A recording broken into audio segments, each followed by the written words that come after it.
Today at PTL, Bjergsen and Hooney try to out-meme Laserbeam, and Camera does too. What's going on? Guys, hello? What's going on? Catching a Freakachu. What the hell is a Freakachu? We're PTLing right now. Whoa, whoa, Freakachu! Oh, okay, so that might take priority. Primetime League starts right now! I'll be right back.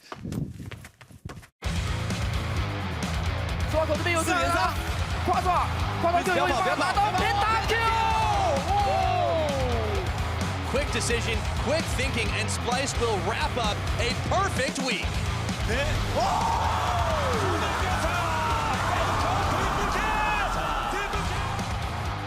Hello and welcome to Primetime League. I'm Rivington Bisson III. I have successfully trained my Freakachu, and we are ready to deliver some League of Legends information. Yes, indeed. It is time to talk about the video games. I'm glad you actually have a vocabulary. I trained him well. Enough with Pokemon already, though. This morning, Riot announced how you could catch them all. All the tickets to the 2016 World Championship, that is. You like that one? No, that was terrible. Ticket sales for the group stage begin on July 20th for San Francisco. Which is a Wednesday. That is a Wednesday. Yeah, Wednesday, July 20th. Keep that in mind. So for more details on how and when to get your tickets for the World Championship, head over to LOLesports.com. That's right. Make it rain, get your tickets, watch some League. Great. Now it's time to catch up on the plethora of roster moves and drama that took place over in Berlin this week. Get your notebooks out. First, the roster swaps. I think the most surprising is going to be second place Fnatic replacing their top laner Gamsu with former G2 First Blood King Kikis. Yeah, it seems to be more of a mindset sort of thing. This is actually sort of what happened with Forgiven as well, and a little bit of the case here. So Gamsu is no longer with the roster at all.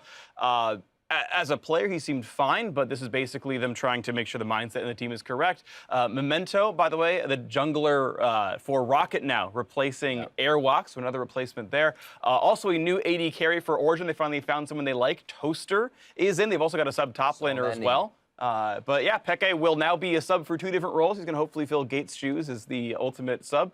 Forgiven also returning to H2K as a sub under Freeze. Interesting. Yeah, I would keep Freeze personally, but you never know. Hey, man, playoffs are coming up. You got to have those wild cards you can throw in there and throw a team off guard. Right.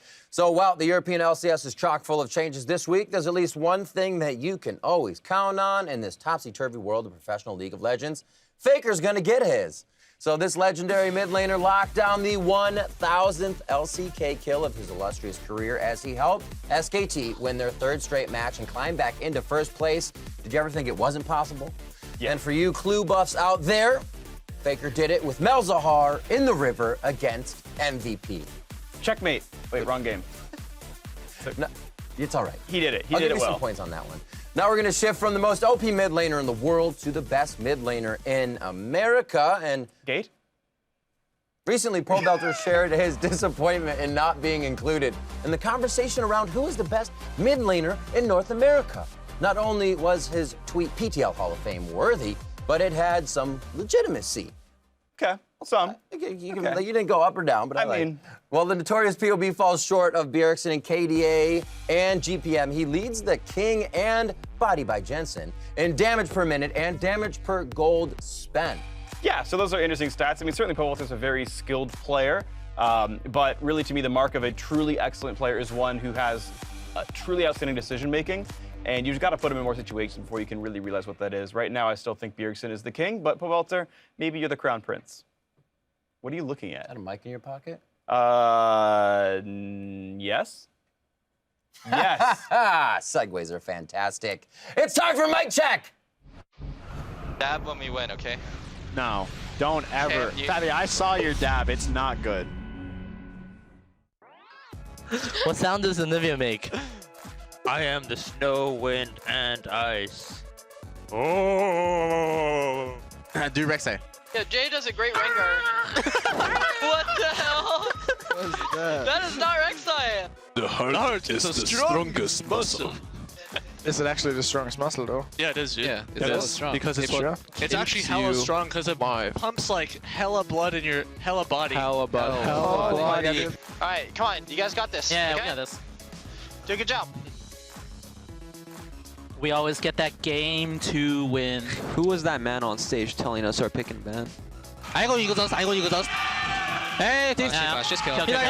We win! Yeah. Good shit, boys. Nice! Wow, Kyrian, I love you. Yeah, nice job, Kyrian. Guys, remember 1-3-1, 1-1-3, just play efficient. You can do both. And respect rides and split push. You don't need to win every lane, right? Okay. 2 waves and you're fine every time. Thank you. That Talia is insane. Talia Prima Ben. Insane. Till the end of the split.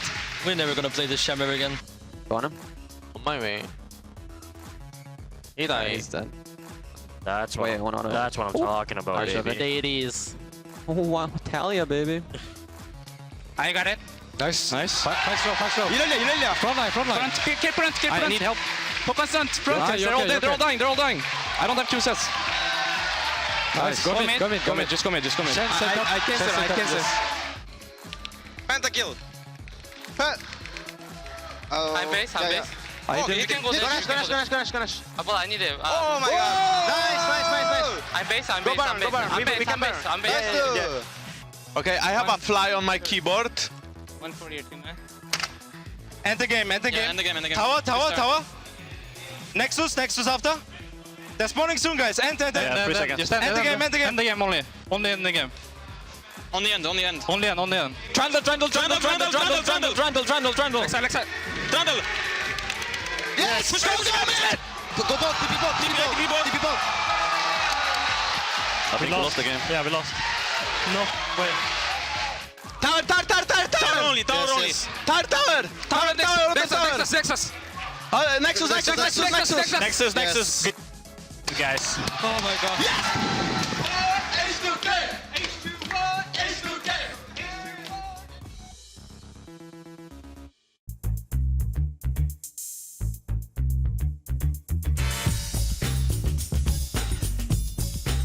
Welcome to Berlin, where I have the pleasure of being joined by Fnatic's jungler Spirit. Spirit, are you excited to FAC off? Yeah, I'm really excited. I enjoy the backup, but I worry about I cannot understand everything, so...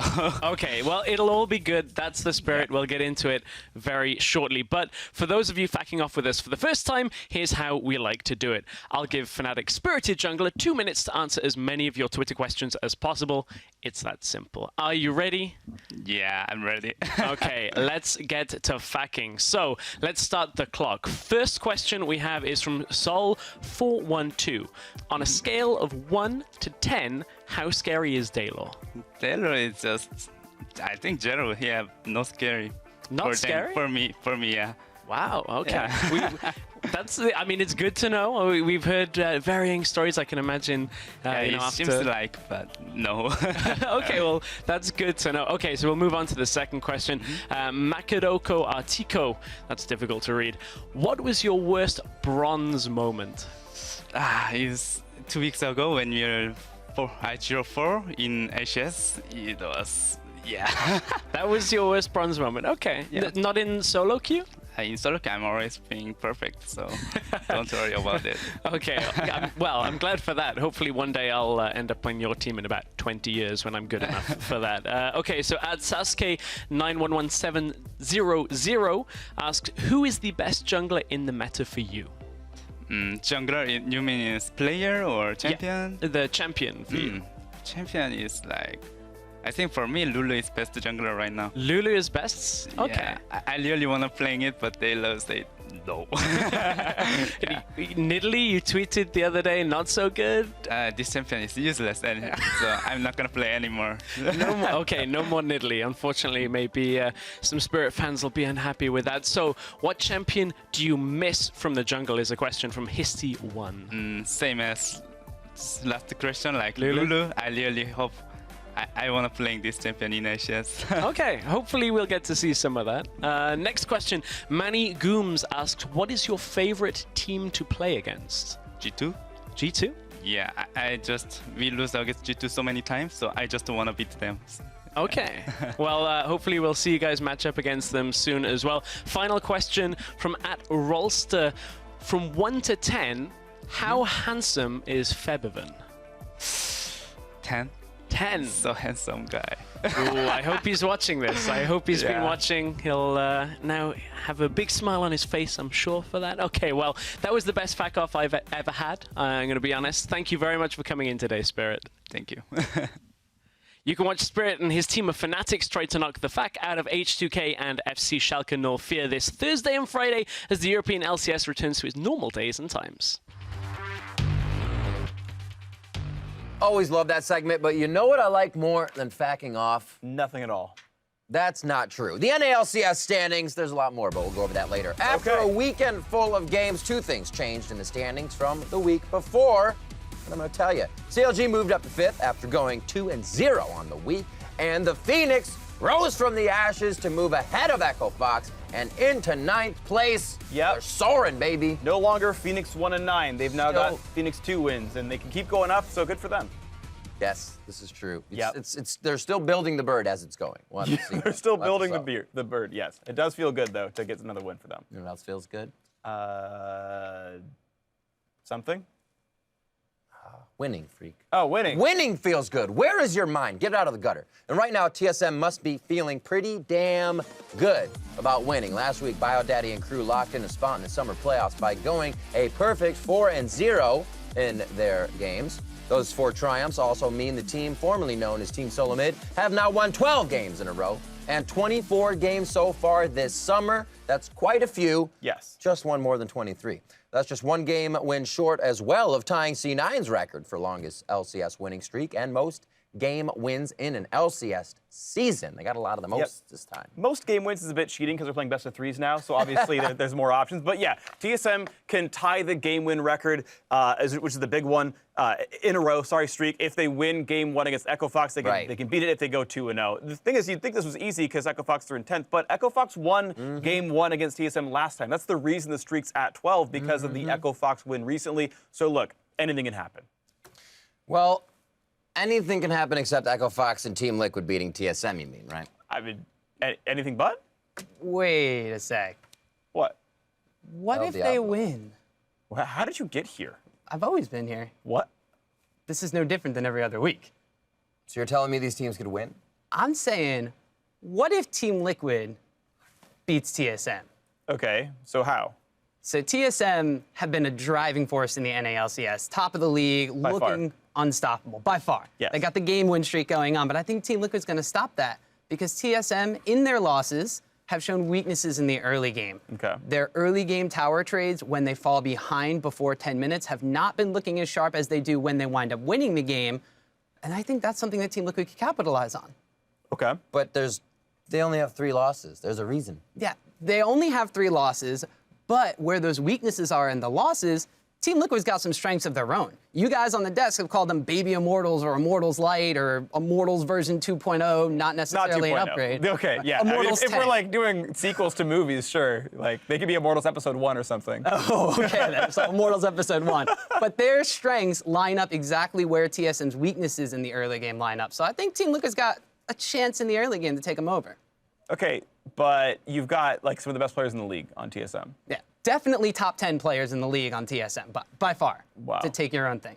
That's not even a number used by far. Yes, but 2 of them really stand out like a sore thumb in their losses, and that's going to be their jungler and their top laner. Svenskeren has the most deaths per game in TSM's losses, and you said it yourself, it's only 3 games, and he's dying that much.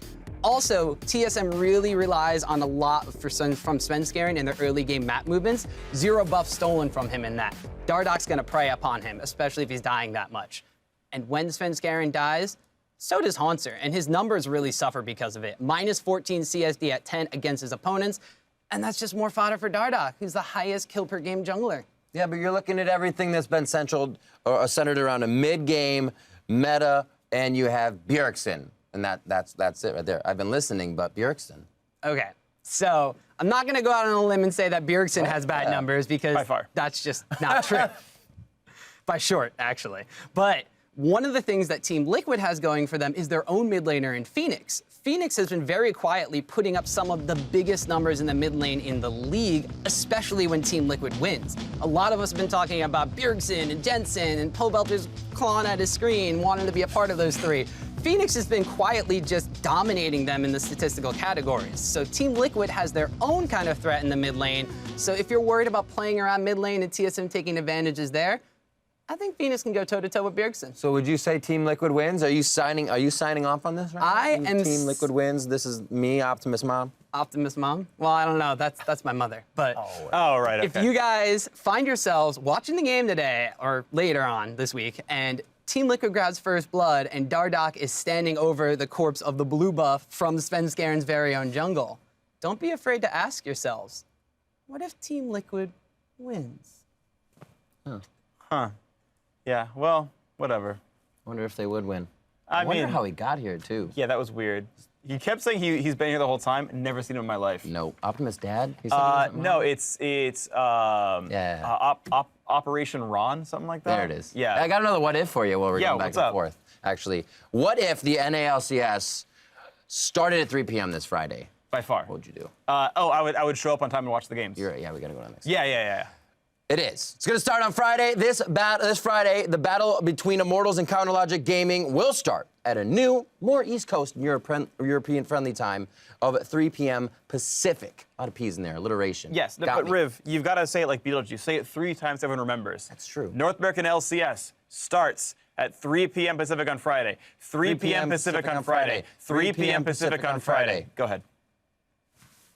Nothing happened. The LCS appears. Now it's going to happen. You know what else as well I am thankful for? You, the players. And to show you just how thankful I am, to say we have another skin code to give away. But first, I'll give you 10 seconds to open up your client. Ooh, I can fill 10 seconds of time. I'm gonna tell you a joke. Why do chefs always love cooking for Echo? Because Echo always comes back for seconds. And time's up. What was the joke? Echo always goes back 4 seconds. Oh, I wasn't listening. If you want to get your hands on Arcade Ribbon, just fill in the missing letters in this code and be first to submit. Here's a hint. The guy's E scales off of it. That guy. His E scales off of it. Tears? Is it Tears, Riv? Yes.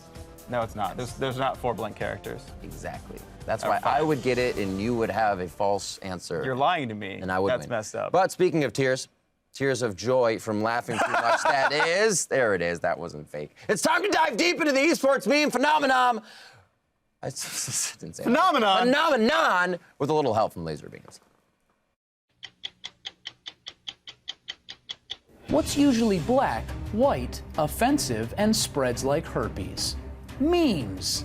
They are taking the world by storm, and esports is no exception, with 38,383 new esports memes created every single second. However, what makes an esports meme popular? What makes it so great? I sat down with some pros to get to the bottom of it. Welcome to 3 Minutes. No problem. Thanks for being here. Memes are dreams. I just need to hear memes. Like, I'm listening to memes. People are speaking to me in memes. What is your favorite esports meme and why? I like the little Metagross wiping the sweat off his forehead. My favorite esports meme?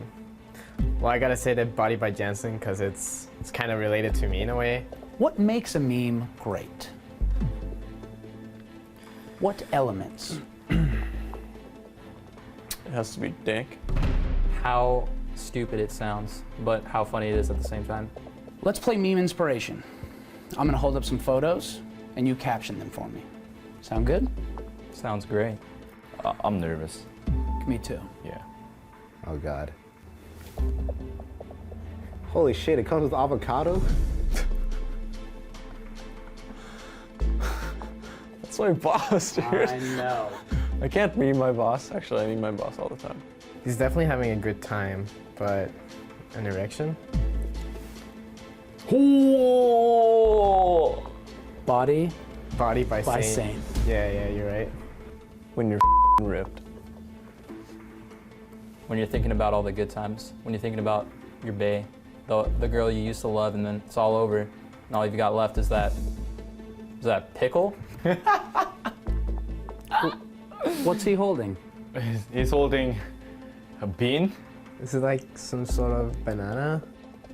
What is that? Tentacles? Testicles? No. Tentacles. Very specifically tentacles. Tentacles, okay. That was fun. Do you think you can create a better meme than me? Is that even a question, Laser Beams? Yes, Do you know who I am? Yes, I do. Good. Well then, let's get it on.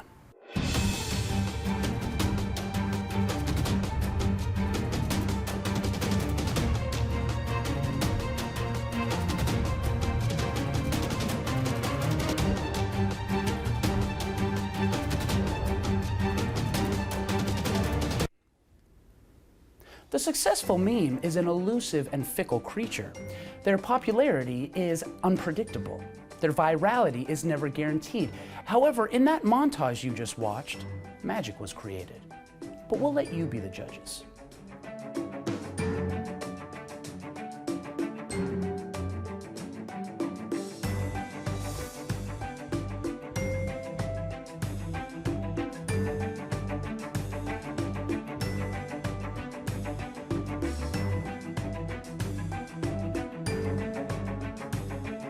The choice is up to you, the community. Just make sure to make the right choice. I would hate to have to make a meme out of you. This is Laser Beams for 3 minutes.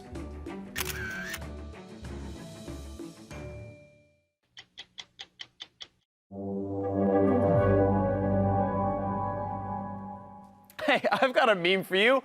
Why are you so bad at PTL's Twitter question? Look, last week we asked you just to predict which LCS bot lane dude would have the highest KDA. There's only 20 options.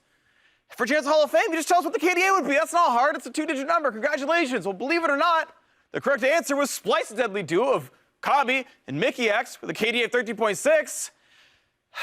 Okay, look. Okay, I have to apologize to the 4 of you who actually guessed those players. So here comes a heartfelt apology.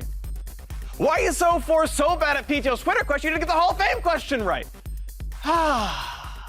Apologies always make me feel so much better. You know what else does? Giving away a skin code to @SowerLol because you correctly guessed Kabi and Mickey X, and well, the RNG chose you. So now you're the lucky owner of an arcade ribbon skin code. Congratulations. Now, you know the only thing that feels even better than winning an arcade ribbon skin code? Well, winning a game with a 45 health Nexus, that's what. Over the last couple of weeks, you've seen several Nexi hang on with a dollop of health, and it happened again last week in the EULCS and the LMS. Can they turn it around? They're so low. They have the CC. Can they turn it back? Triple kill. Yes, let's go.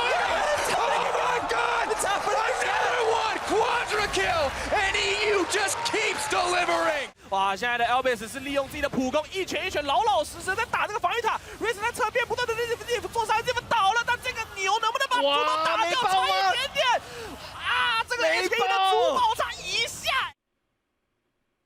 Now, all those godlike nexuses got us thinking about this week's Twitter question.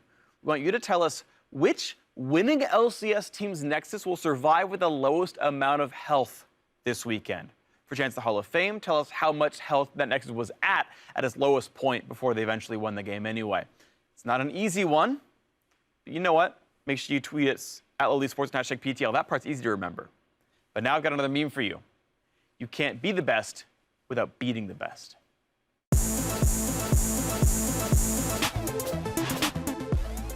Speaking of the best, here I am to give you the best picks in fantasy this week at PTL's Fantasy Minute. So let's kick it off right away with the guys that you are going to want to start on your lineup, the studs. Proxen and Hakuo, a pair of guys from Envy, are going to have a pretty good fantasy week this week. They're going up against Energy and Apex, so expect big things from them. Now, Sonstar over here, while he may look a little camera shy, has quietly transformed into a top 8 fantasy point AD carry, and he still has a rather low ownership percentage, so pick that guy up. He's really good. But now that we talked about the good guys, let's talk about the duds, because for every stud, there's an equal and opposite dud. It's Optom's laws of fantasy points. Darshan and Stixay had a really good week 6, but going up against TSM and Immortals this week, they're not going to have a really good week 7, so you may want to put them on the bench. Also from H2K, we have Freeze. He hasn't looked the most in form. Forgiven's added to the roster as a sub 2, maybe give him a little bit of a push, but he's the 12th fantasy point 80 carry in the league, so that's actually the lowest on H2K in general, so you may want to avoid starting him this week. He's got a couple of tough matchups. But now, it's time for a little risky business. I'm never going to do that again. Kikis is back in the lineup, and when he was on Gamers 2, they looked really good. So now that he's in the top lane for Fnatic, who are also really good, you may want to try picking him up before everybody else gobbles him up towards the end of the season. But we also have a pair of energy players that are a little bit of a risk. Going up against Phoenix One and Envy, they could potentially pull out not only some big fantasy points, but some victories, especially against Envy. You may not think they're going to put up points in that game. These are the two of the longest game time teams in the North American LCS. So, of course, if we learned previously, long games, lots of fantasy points. So you can take a risk on those guys. But that's going to be it for the formal portion of PTL's Fantasy Minute. If you want a little PTL Fantasy After Dark style, head on over to the LOL Esports YouTube channel, where I'm going to be answering questions for the Fantasy LCS Forum.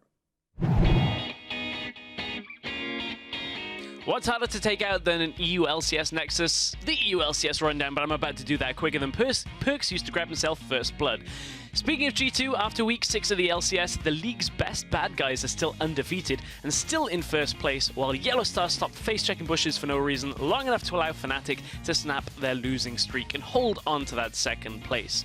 Meanwhile, Yamato Cannon has Splyce slithering all the way up the standings, all the way to third place after a 2-0 week. And as a fun fact, this spring they never got higher than 7th place on the table.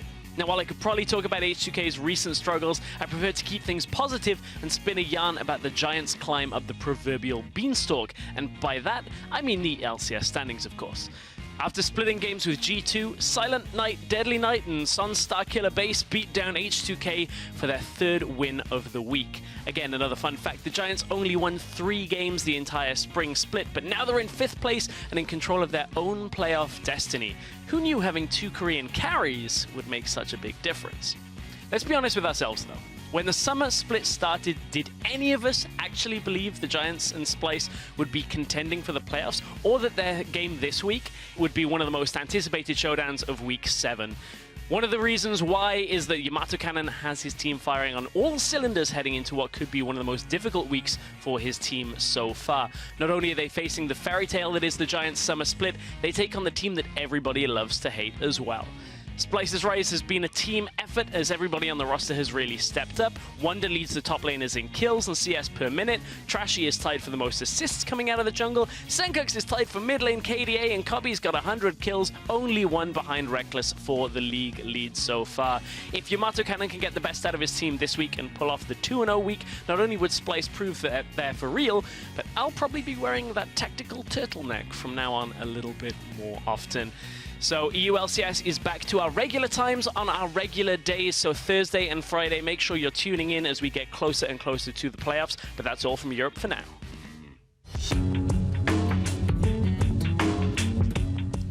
Now it's time for Who's That Pro? I mean, Know the Pro. On Tuesday, we tweeted out a close-up featuring a pair of lips that belong to a face that is attached to a body that controls a set of arms that earned the right to lift the Summoners Cup back in Season 2. If you guessed this baby was none other than Team J's 80 carry, BB, you're an amazing human being. While the team name on the front of his jersey might have changed with the purchase of the Taipei Assassins, Bebe's game stayed the same. That's on point. This former world champion is crushing the competition and has led his J team to an impressive record of 4 wins and 1 tie so far this summer.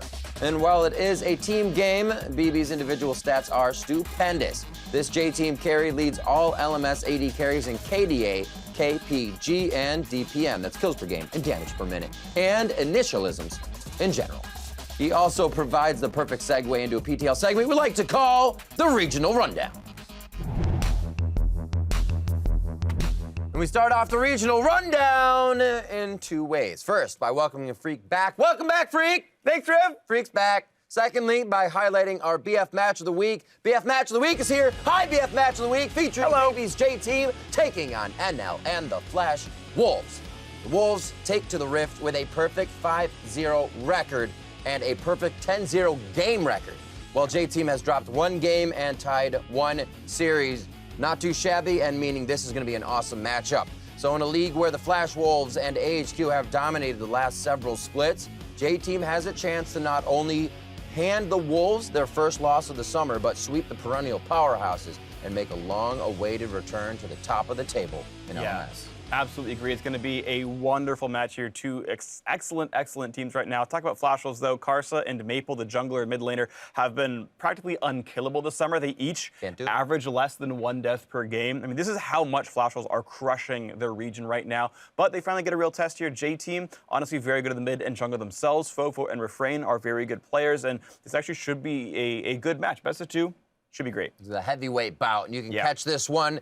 It will be the title card of an extended LMS week that features 10 matches due to the league rescheduling several series in the wake of a super typhoon. So I hope everybody is okay and they can get everything back into order.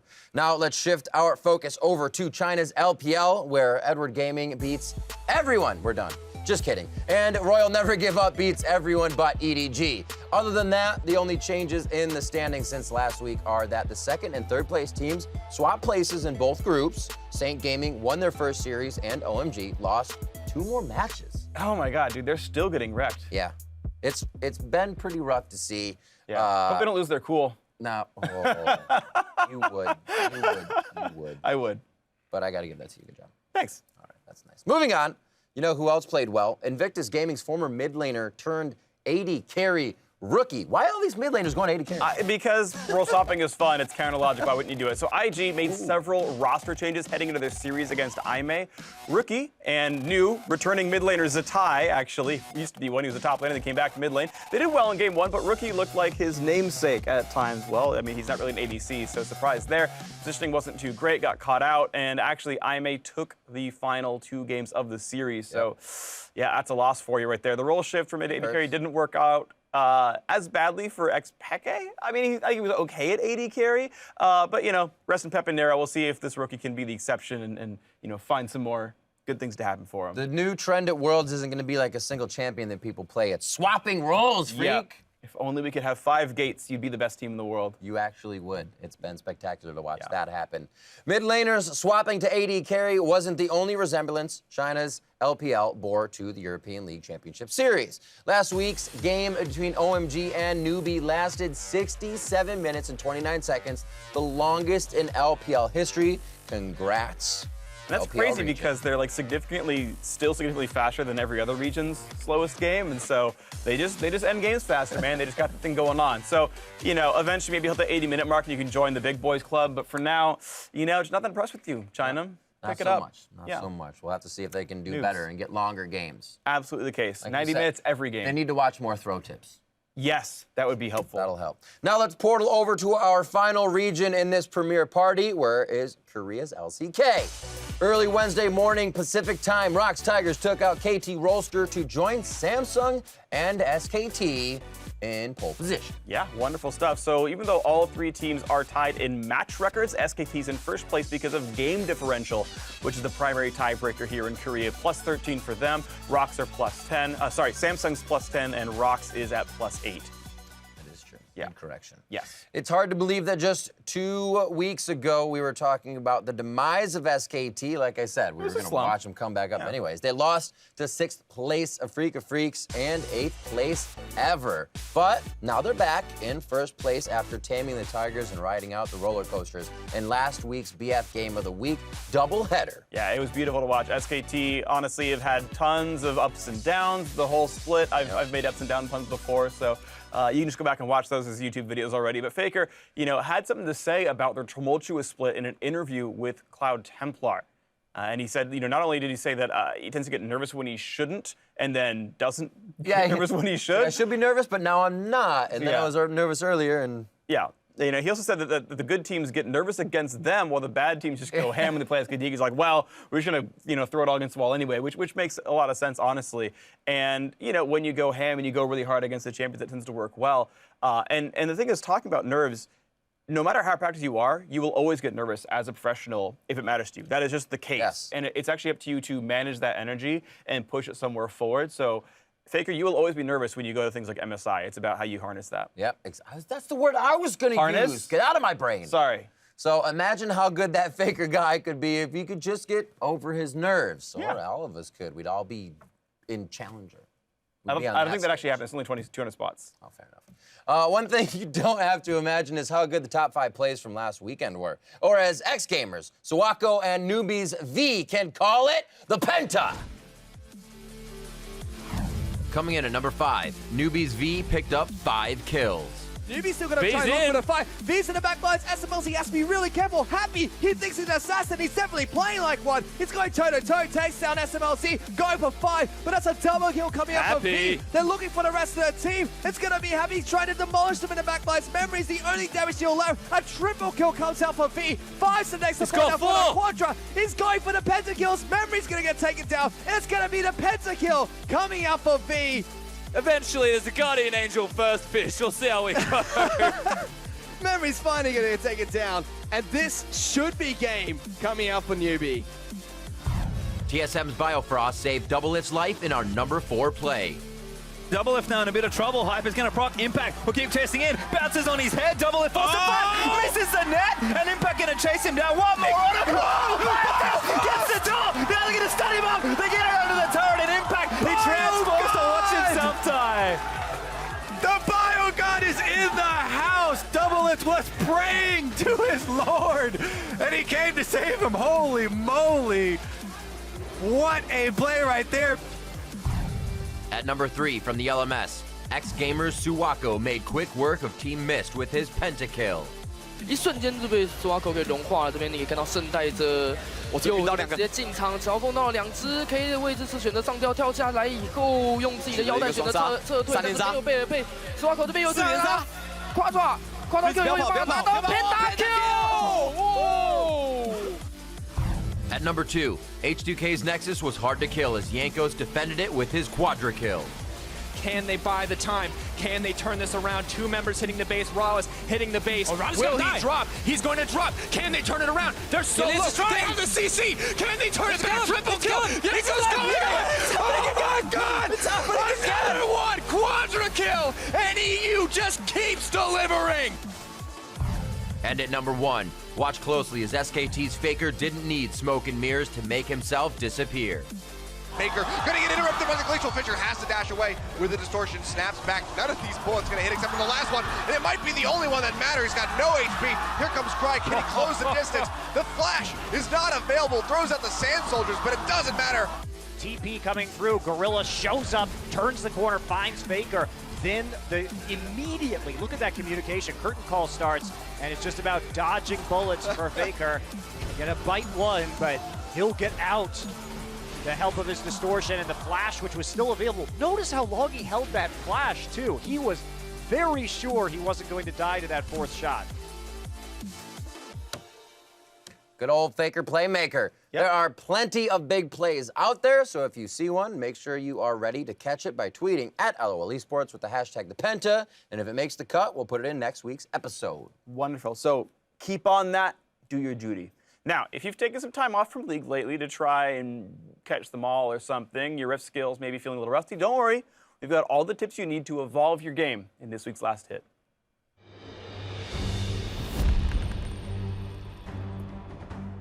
Welcome now to Throw Tips, where we give you the tips that will help you give your team the shaft. All right, first up, remember that even if the other team doesn't want to kill you for first blood and runs away, be sure to follow them and let the tower do the dirty work. They'll appreciate it.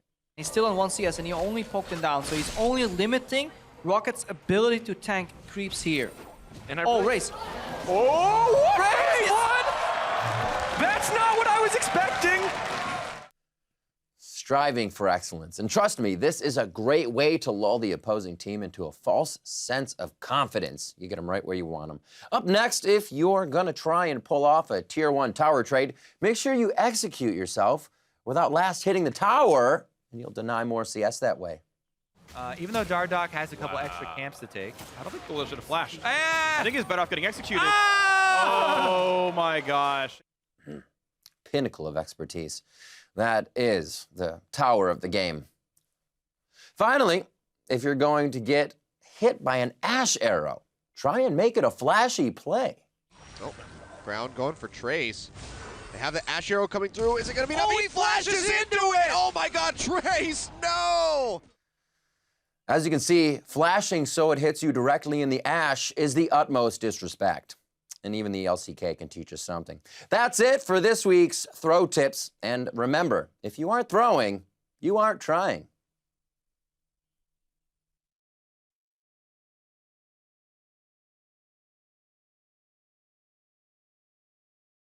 Now it's time to catch up on the plethora of roster moves and drama that took place over in Berlin this week. Bless you, sir. And then something fell. One of the headsets fell off the desk. We'll do that again. We should try again.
again, the reason we won game before is because we had really good practice with this champion we played. So let's pick something again what we feel confident. 2, 3, 1!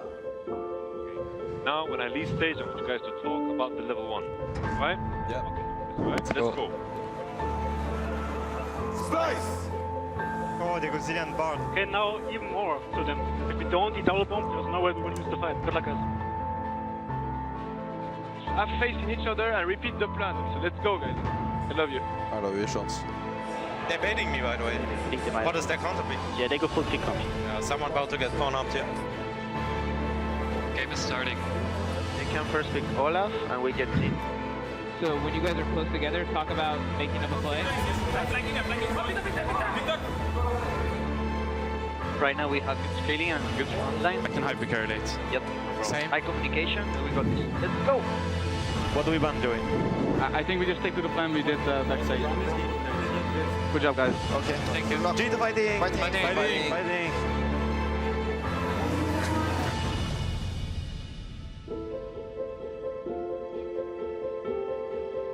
Everything we do is together. We win together, we lose together, we learn together, we earn together. Everything we do it for something greater than us. That is what defines us. We are a family.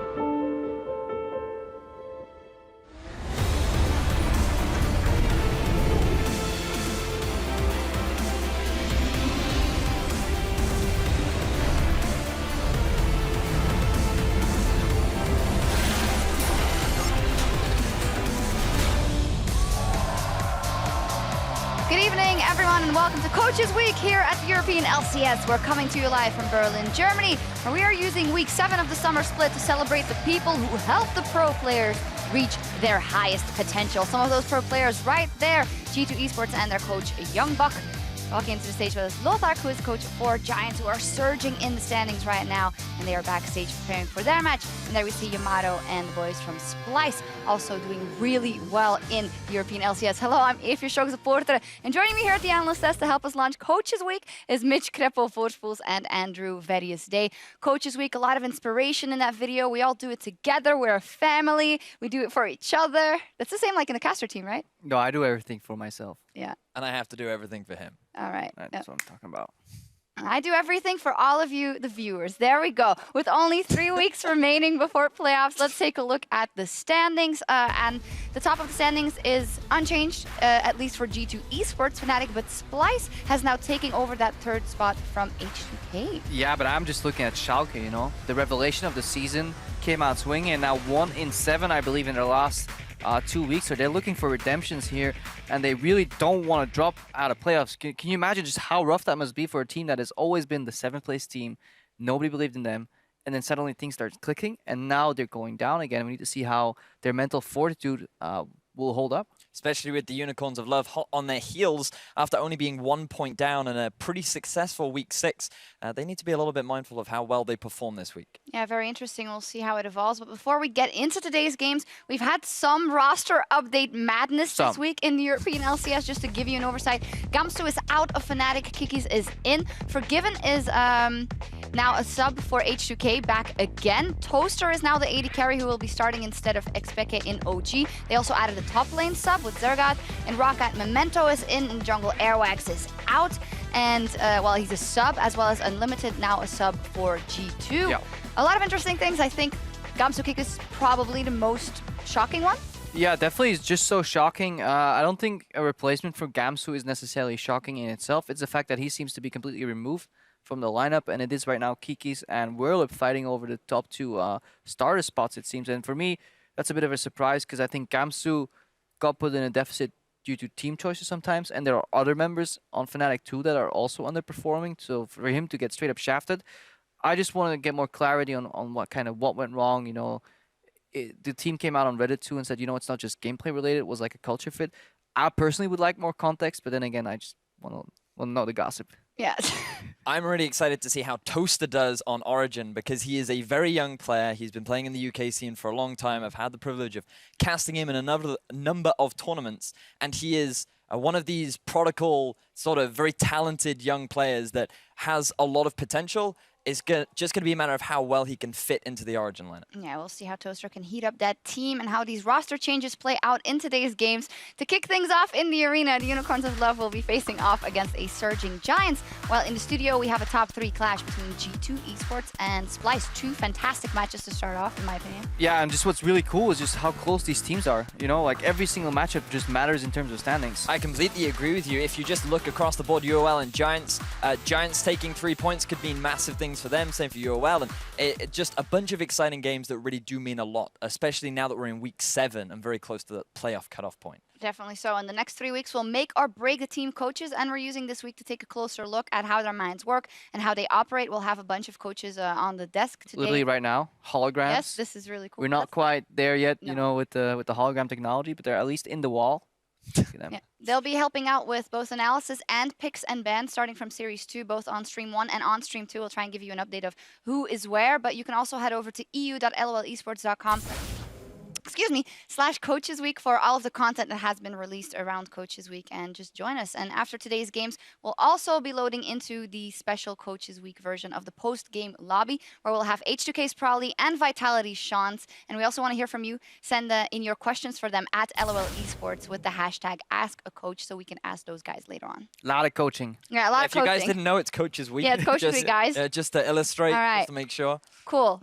Now stepping away, well, not really from the coaches, we have a day's worth of matches. Before we get to the post-game lobby, we're going to take a look at our first match of the day. The Unicorns of Love up versus Giants. Both teams that have stepped up recently, so let's look at them separately, starting off with Giants. Verius, what for you is the thing that has changed the most and has bettered Giants the most? Well, I've just really liked their growth and their ability to adapt to the meta. We've talked a lot about how right now it's very utility down the bottom lane and more carry-centric in the top, and Giants seem to be thriving in that environment where Maxwell has a fantastic early game. He sets up both Knight and Smitty J to succeed, while Sonstar and Huston are just holding their own and doing what they need to for the team in the bottom. Yeah, and Maxwell is also just participating in a lot of first spots here in the early game. He's just kind of omnipresent, and it feels like Giants as a team, they just have more polish on their playstyle. Like, they're escaping situations where they used to would have just walked in and died. They're opting out of bad fights, opting into good fights proactively, and it kind of seems centered a lot for me around Maxwell. I had a little bit of a discussion with him 2 weeks ago around vision and pathing, and I kept asking him, why didn't you go for extra camps here? Why didn't you take the greedy route? You know, Trick and Spirit here would have went for 2 camps. He's like, no, I want to play the vision style base, set my team up for success. Very interestingly, Verius, in terms of the Unicorns of Love, vision is something that you looked into for them for last week as they played very chaotic. Yeah, I noticed that there were way more fights in their series versus Origen and Fnatic, and I wanted to better understand what was going on, so I had a look at some of the item builds that were coming out from Move in particular, and typically he would build Sightstorm very early on the Rex side, but for some reason this week he decided not to. Went for a very early Tiamat and more for this skirmishing style of play, and that resulted in the map being so much darker. It resulted in many more successful ganks, so much more fighting in the early game, and that's why we saw a bit more of a chaotic tendency from their games last week. So yeah, 20% less wards. To put that in perspective for people, we had a little bit of a chat about it, looked it up. You know, that's like 5-6 minutes worth of vision at minimum if it's just a trinket wards. Could be more if it's Sightstorm's wards. So for one, really good eye spotting that, because I think we need to track down like what the causes are behind the gameplay, because we shouldn't go in and say Unicorns, you know, they just went in for fights. Yeah. If it boils down to a lack of vision, I think that's very interesting. Hopefully they recognize it and at least play around it.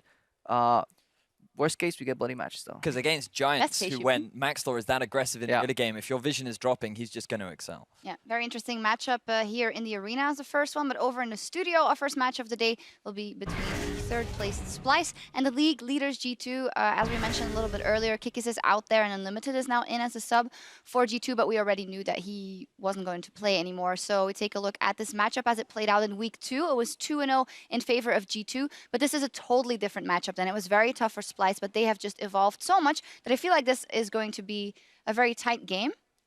Yeah, I'm quite looking forward to seeing how things play out, especially with the growth of Splyce, the fact that they seem to have Honestly, no real weak laners. You could argue that one that gets caught out a little bit too often, but overall, the improvement of Kobe and Mickey down the bottom, the fact that Senkirk seem to be playing control mages perfectly, and then Trashy in the jungle seems to be the guy that we're regularly talking about when it comes to Splyce. Yeah, indeed. And you mentioned that bottom lane, and of course we have Sven and Mithy, probably the best bottom lane here in EU, up versus those two. How far do you rank Mickey X and Kobe? I mean, they came out at one point saying they would definitely be top 3. Maybe at one point they also claimed top 2. I'm not quite sure if they did, but they could definitely contest for it. I was surprised when the first time Mickey and Kobe kind of started saying those things. I was like, oh, hang on, guys. But then looking at it, they're honestly really strong pairing, good synergy, have a lot of lane dominance. So I'm really hoping for standard lanes, because not only does it bring out this matchup, also very exciting jungle matchup that I know the casters want to talk about more later. I think the draft will be really interesting too, because something that Crepo was mentioning a couple of weeks back was how both Mithy and Mickey share very similar support champion pools. So we could see a lot of bans and a lot of prioritization towards that bottom lane. Yeah, super hype matchup there in the bottom lane. And for that match between G2 and Splyce, make sure you're tuned into EULCS2. And for Giants versus DUOL on EULCS1, that's a place to be. Now, enough from us here. We're going to head over to our casters. Hey everybody, welcome over to the EULCS studio. I'm Devin Pyrotechnics Young, joined by James Stress O'Leary, as we're going to be covering all the action here today. And what a first game we've got up. Splyce, G2, I mean, top of the table clash, really. This is a crazy one. A little bit of history for me as well. Of course, these two both came out of Challenger at the same time, and back then we were like, these two teams may be making waves. It's taken maybe 6 to 8 months, but we're finally here. These two teams are legitimate top half of the table contenders with G2 right in the lead. I cannot wait for this series. Oh, well, we're going to have to wait just a second before we get into picks and bans. Let's take a look at our lineups just so everyone's clear on who's facing who. Over in the blue side for game number 1, representing G2 Esports, it is, of course, Expect in the top lane, Trick in the jungle. We got Perks in mid, Sven, Mithy, the rest of that team, along with their coach, Youngbuck. Big shout out to him with all the Coaches Week action we're covering, focusing in. Yeah, of course, we've been speaking a lot about the coaches. We're going to take a look at the red side of the rift, though, for Splyce's team first before we talk about the coach. That is in the top lane, Wonder. Jungle is Trashy. Mid lane, Senkirk. AD carry Kobe. With support, Mickey X. And coach is Yamato Cannon. Yeah, and that's a team that you definitely can't talk about without talking about the coach. The Yamato style, aside from just being very fashionable, he's very vocal, one of our more outspoken coaches. That's how you know it's a serious game. Turtleneck's out. Tactical turtleneck. The tactical turtleneck is there, and there's going to be a tactical game coming out of the jungle. Crepo already kind of set us up a little bit for our jungle discussion. We want to feature a little bit in on the jungle matchup. Trick against Trashy. Trick, everybody knows how good he is, but the LCS players are starting to talk about Trashy and just how good Trashy has become. So for this jungle matchup, Trashy, you look at exactly how many kills, how much he gives around when it comes to his laners. At the start of the game, you can see third highest among junglers for kills. On the other side, though, Trick, his damage a little less persistent. He's a bit more farm-oriented, but can carry, and we know he can do that if given the room. I'm wondering exactly how this matchup is going to play, because it's two very different styles. Yeah, it's kind of a clash here. We've always been talking about Trashy being a much more tank-oriented jungler. He looks more comfortable on the Rex side. We've seen him pull out the Gragas sometimes. But then he's mixed things up a little bit. The Nidalee started to come out. That should be contested here today when, when you consider it's pretty much a first bannable thing in most games anyways. Now that Trashy's kind of more added to the repertoire, it's getting more comfortable. It's nice to see that mixing things up. The experimentation, though, happens on G2's side as well. Although in some cases in the jungle, it's not always optimal. The Nunu we saw last week was far from what we expected. Yeah, I wasn't a fan of the way that G2 played that composition, because they actually got out of the early game in a decent standing and everything looked to be okay, but then they weren't able to group quite effectively. They got caught out by the Unicorns before they could ever get there. But when we look at Splyce on the other side, though, the end of their split for them before we get to playoffs is going to be a rough ride, and it starts with Gamers 2. G2 Esports here, if you'll excuse me. Been a while since I made all the way that back to Challenger days, yeah. Yeah, exactly. Starts with G2, then they got Giants, Fnatic, H2K. So if they can get themselves a win here, maybe Splyce would be looking to make a big surge to the top of the table. Could be a tough one for them, though. That's very true, but they've definitely been on a very positive trend. They had their first perfect week pretty much in the team's LCS history, and that's so significant at a 4-0, taking out Rocket and kind of breezing through Schalke, who were still struggling to really recover from what was frankly a tilt-inducing series against H2K. But they've held on, and they've kind of thrived here in the EULCS, like shooting up the standings, getting 10 points on a couple of weeks. I mean, it's really impressive to see this team really climbing up to the top. It's been very impressive, and I wonder whether it's been a bit of a linchpin on a few picks here. We know Mickey's Bard generally is banned. I'm looking for the Talia, whether that's going to go as well here as we get into picks and bans. The Aurelia's been a big pick for Wonder as well.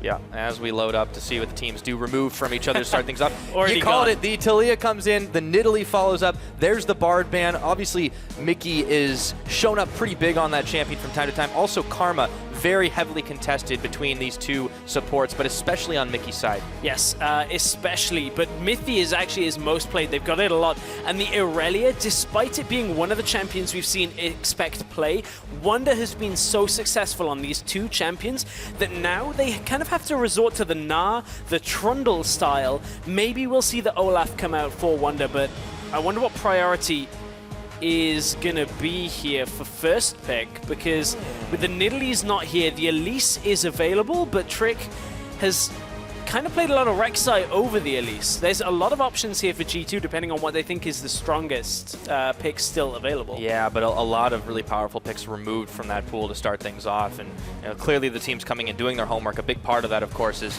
the coaches, but also the teams trying to gather as much intel as they can on each other. A lot to really work with here. The Rumble, worth noting, was played by Expect last week, one of 4 champions. He started to look a lot more comfortable with this team.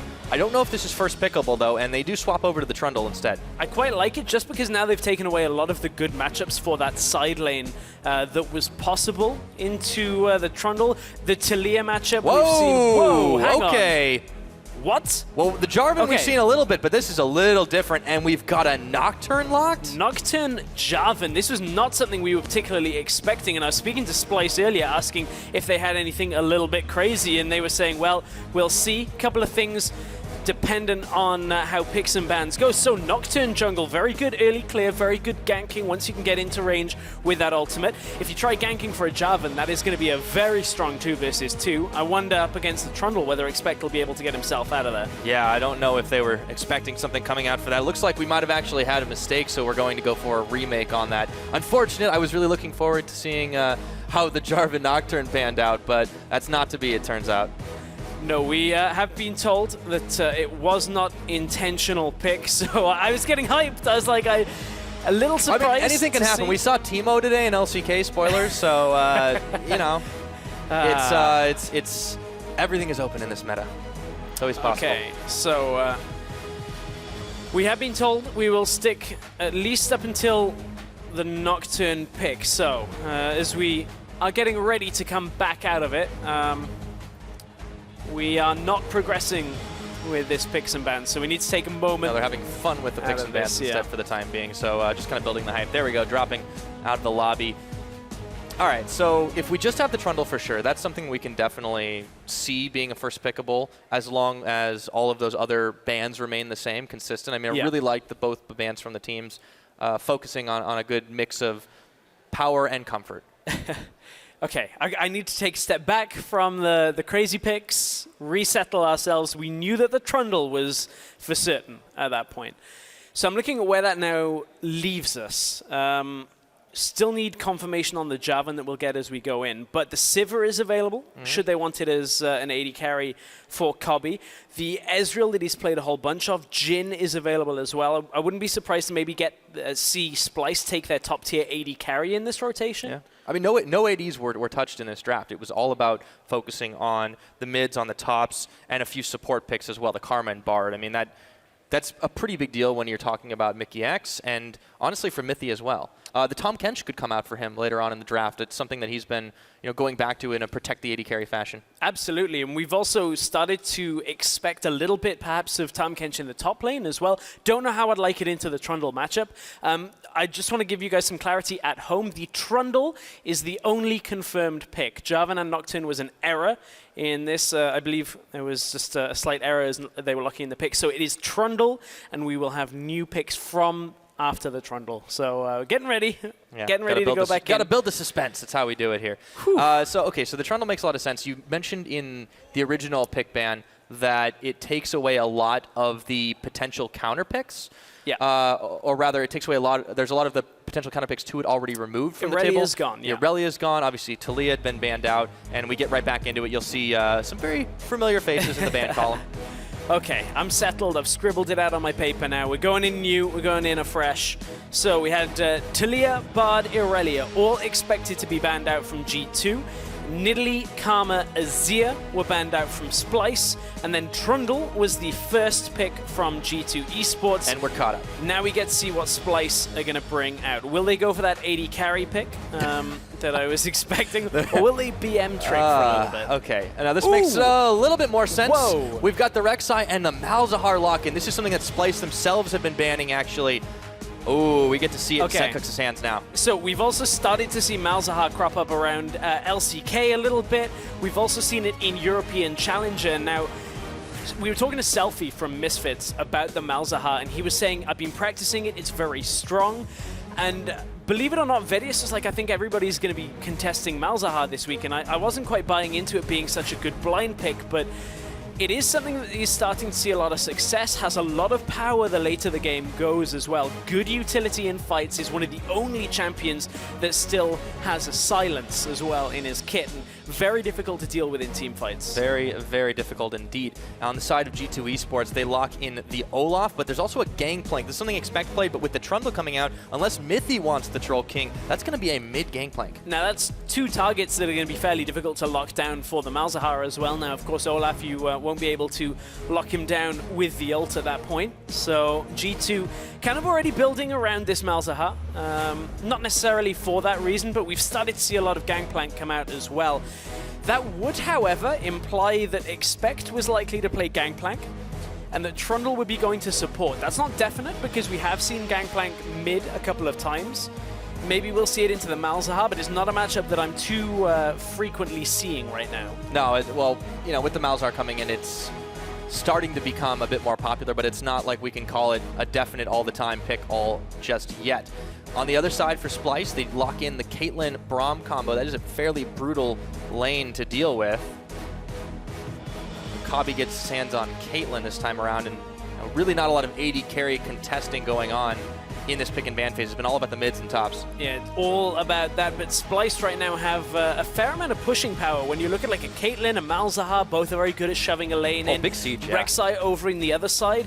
Splyce looking for a good matchup for the top lane now to see exactly where that Trundle ends up going, allows them to figure out. Wouldn't be surprised to see Wonder play the Gnar here. For G2 side of things, we're either looking for a support and yeah, depends where the Trundle goes right now, honestly. Could be a support. If Trundle goes top, GP goes mid. A lot of options. Yeah, well, and speaking of a lot of options, Expect has played a large number of champions the last couple of weeks. Okay. They do lock the Rumble, so he will be taking that one blind into whatever they pick up for Wonder on the last rotation for Splyce. The Jhin goes over to Sven, and we'll have a long-range sniper duel. Between both of these support players, between 48 games, there has only been one Trundle support game. And that has been from Mickey. That'll tell you how long these two teams haven't played Trundle for. Obviously, Mithy's still going to be able to play it, but just gives you a little bit of insight as to how far it had fallen out of the meta. But against the Rek'Sai, against the Braum, we'll see whether they can take away some of those resistances. Depends what is the top lane matchup now. I like Again, this with the Shen. global. I mean, it's less brutal than when you're dealing with the Trundle who can steal all those stats. So now they've got a lot of global pressure on their side. The Rek'Sai, the Shen, this is the kind of thing we talked the other week about with Unicorns. It seems to suit Splyce's style as well. Only problem is for Wonder in that top lane, if he doesn't get to a point where he can get a whole lot of magic resist, it can be tough. Shen's not particularly good at pushing out on his own until you get a couple of items under him.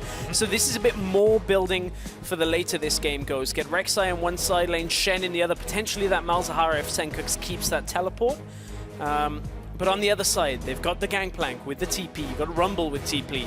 A lot of options here. This is going to be a fun one. We've got different compositions to what we've been seeing the last few weeks. Yeah, things start to change. We're still sitting on that 6.13 patch. No real craziness of 6.14 just yet, but this is still a very explosive set of compositions. These two teams are at the top of the table, not for being a team that sits back and does nothing. They like to fight it out, that's for sure. G2 Esports, Splyce going head-to-head. If you think G2 is still going to sit at the top of the table after all said and done, hashtag G2 win. If you think Splyce will be able to knock them down a peg in this opener, hashtag SPY win at LOL Esports is the place.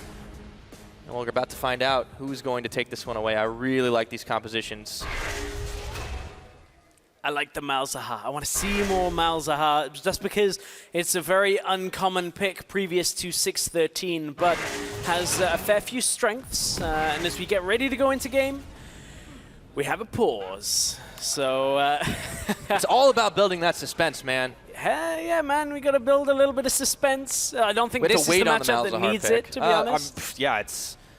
This is a really, really cool one with Splyce climbing up the table. They've gotten so many points in very recent weeks. They've looked so clean compared to the Splyce of old. They've shored up a lot of those weaknesses with very minimal changes in their roster. G2 on their hand, they've gotten a lot stronger after the initial couple of weeks we saw with Kickus switching out for Expect. A lot of uncertainty there in this team, but it has really come together for them in recent weeks, and they've looked like they're a team that is very deserving of being on top of the table, even if they are sitting uneasily on their throne a few points behind teams like Fnatic and Splyce. Yes, it is. We start looking at them climbing up the table, and it seems a lot better. And just to give you guys a heads up, as you saw on your screen, just a problem with Trick's mouse for a second. Hopefully it shouldn't take too long.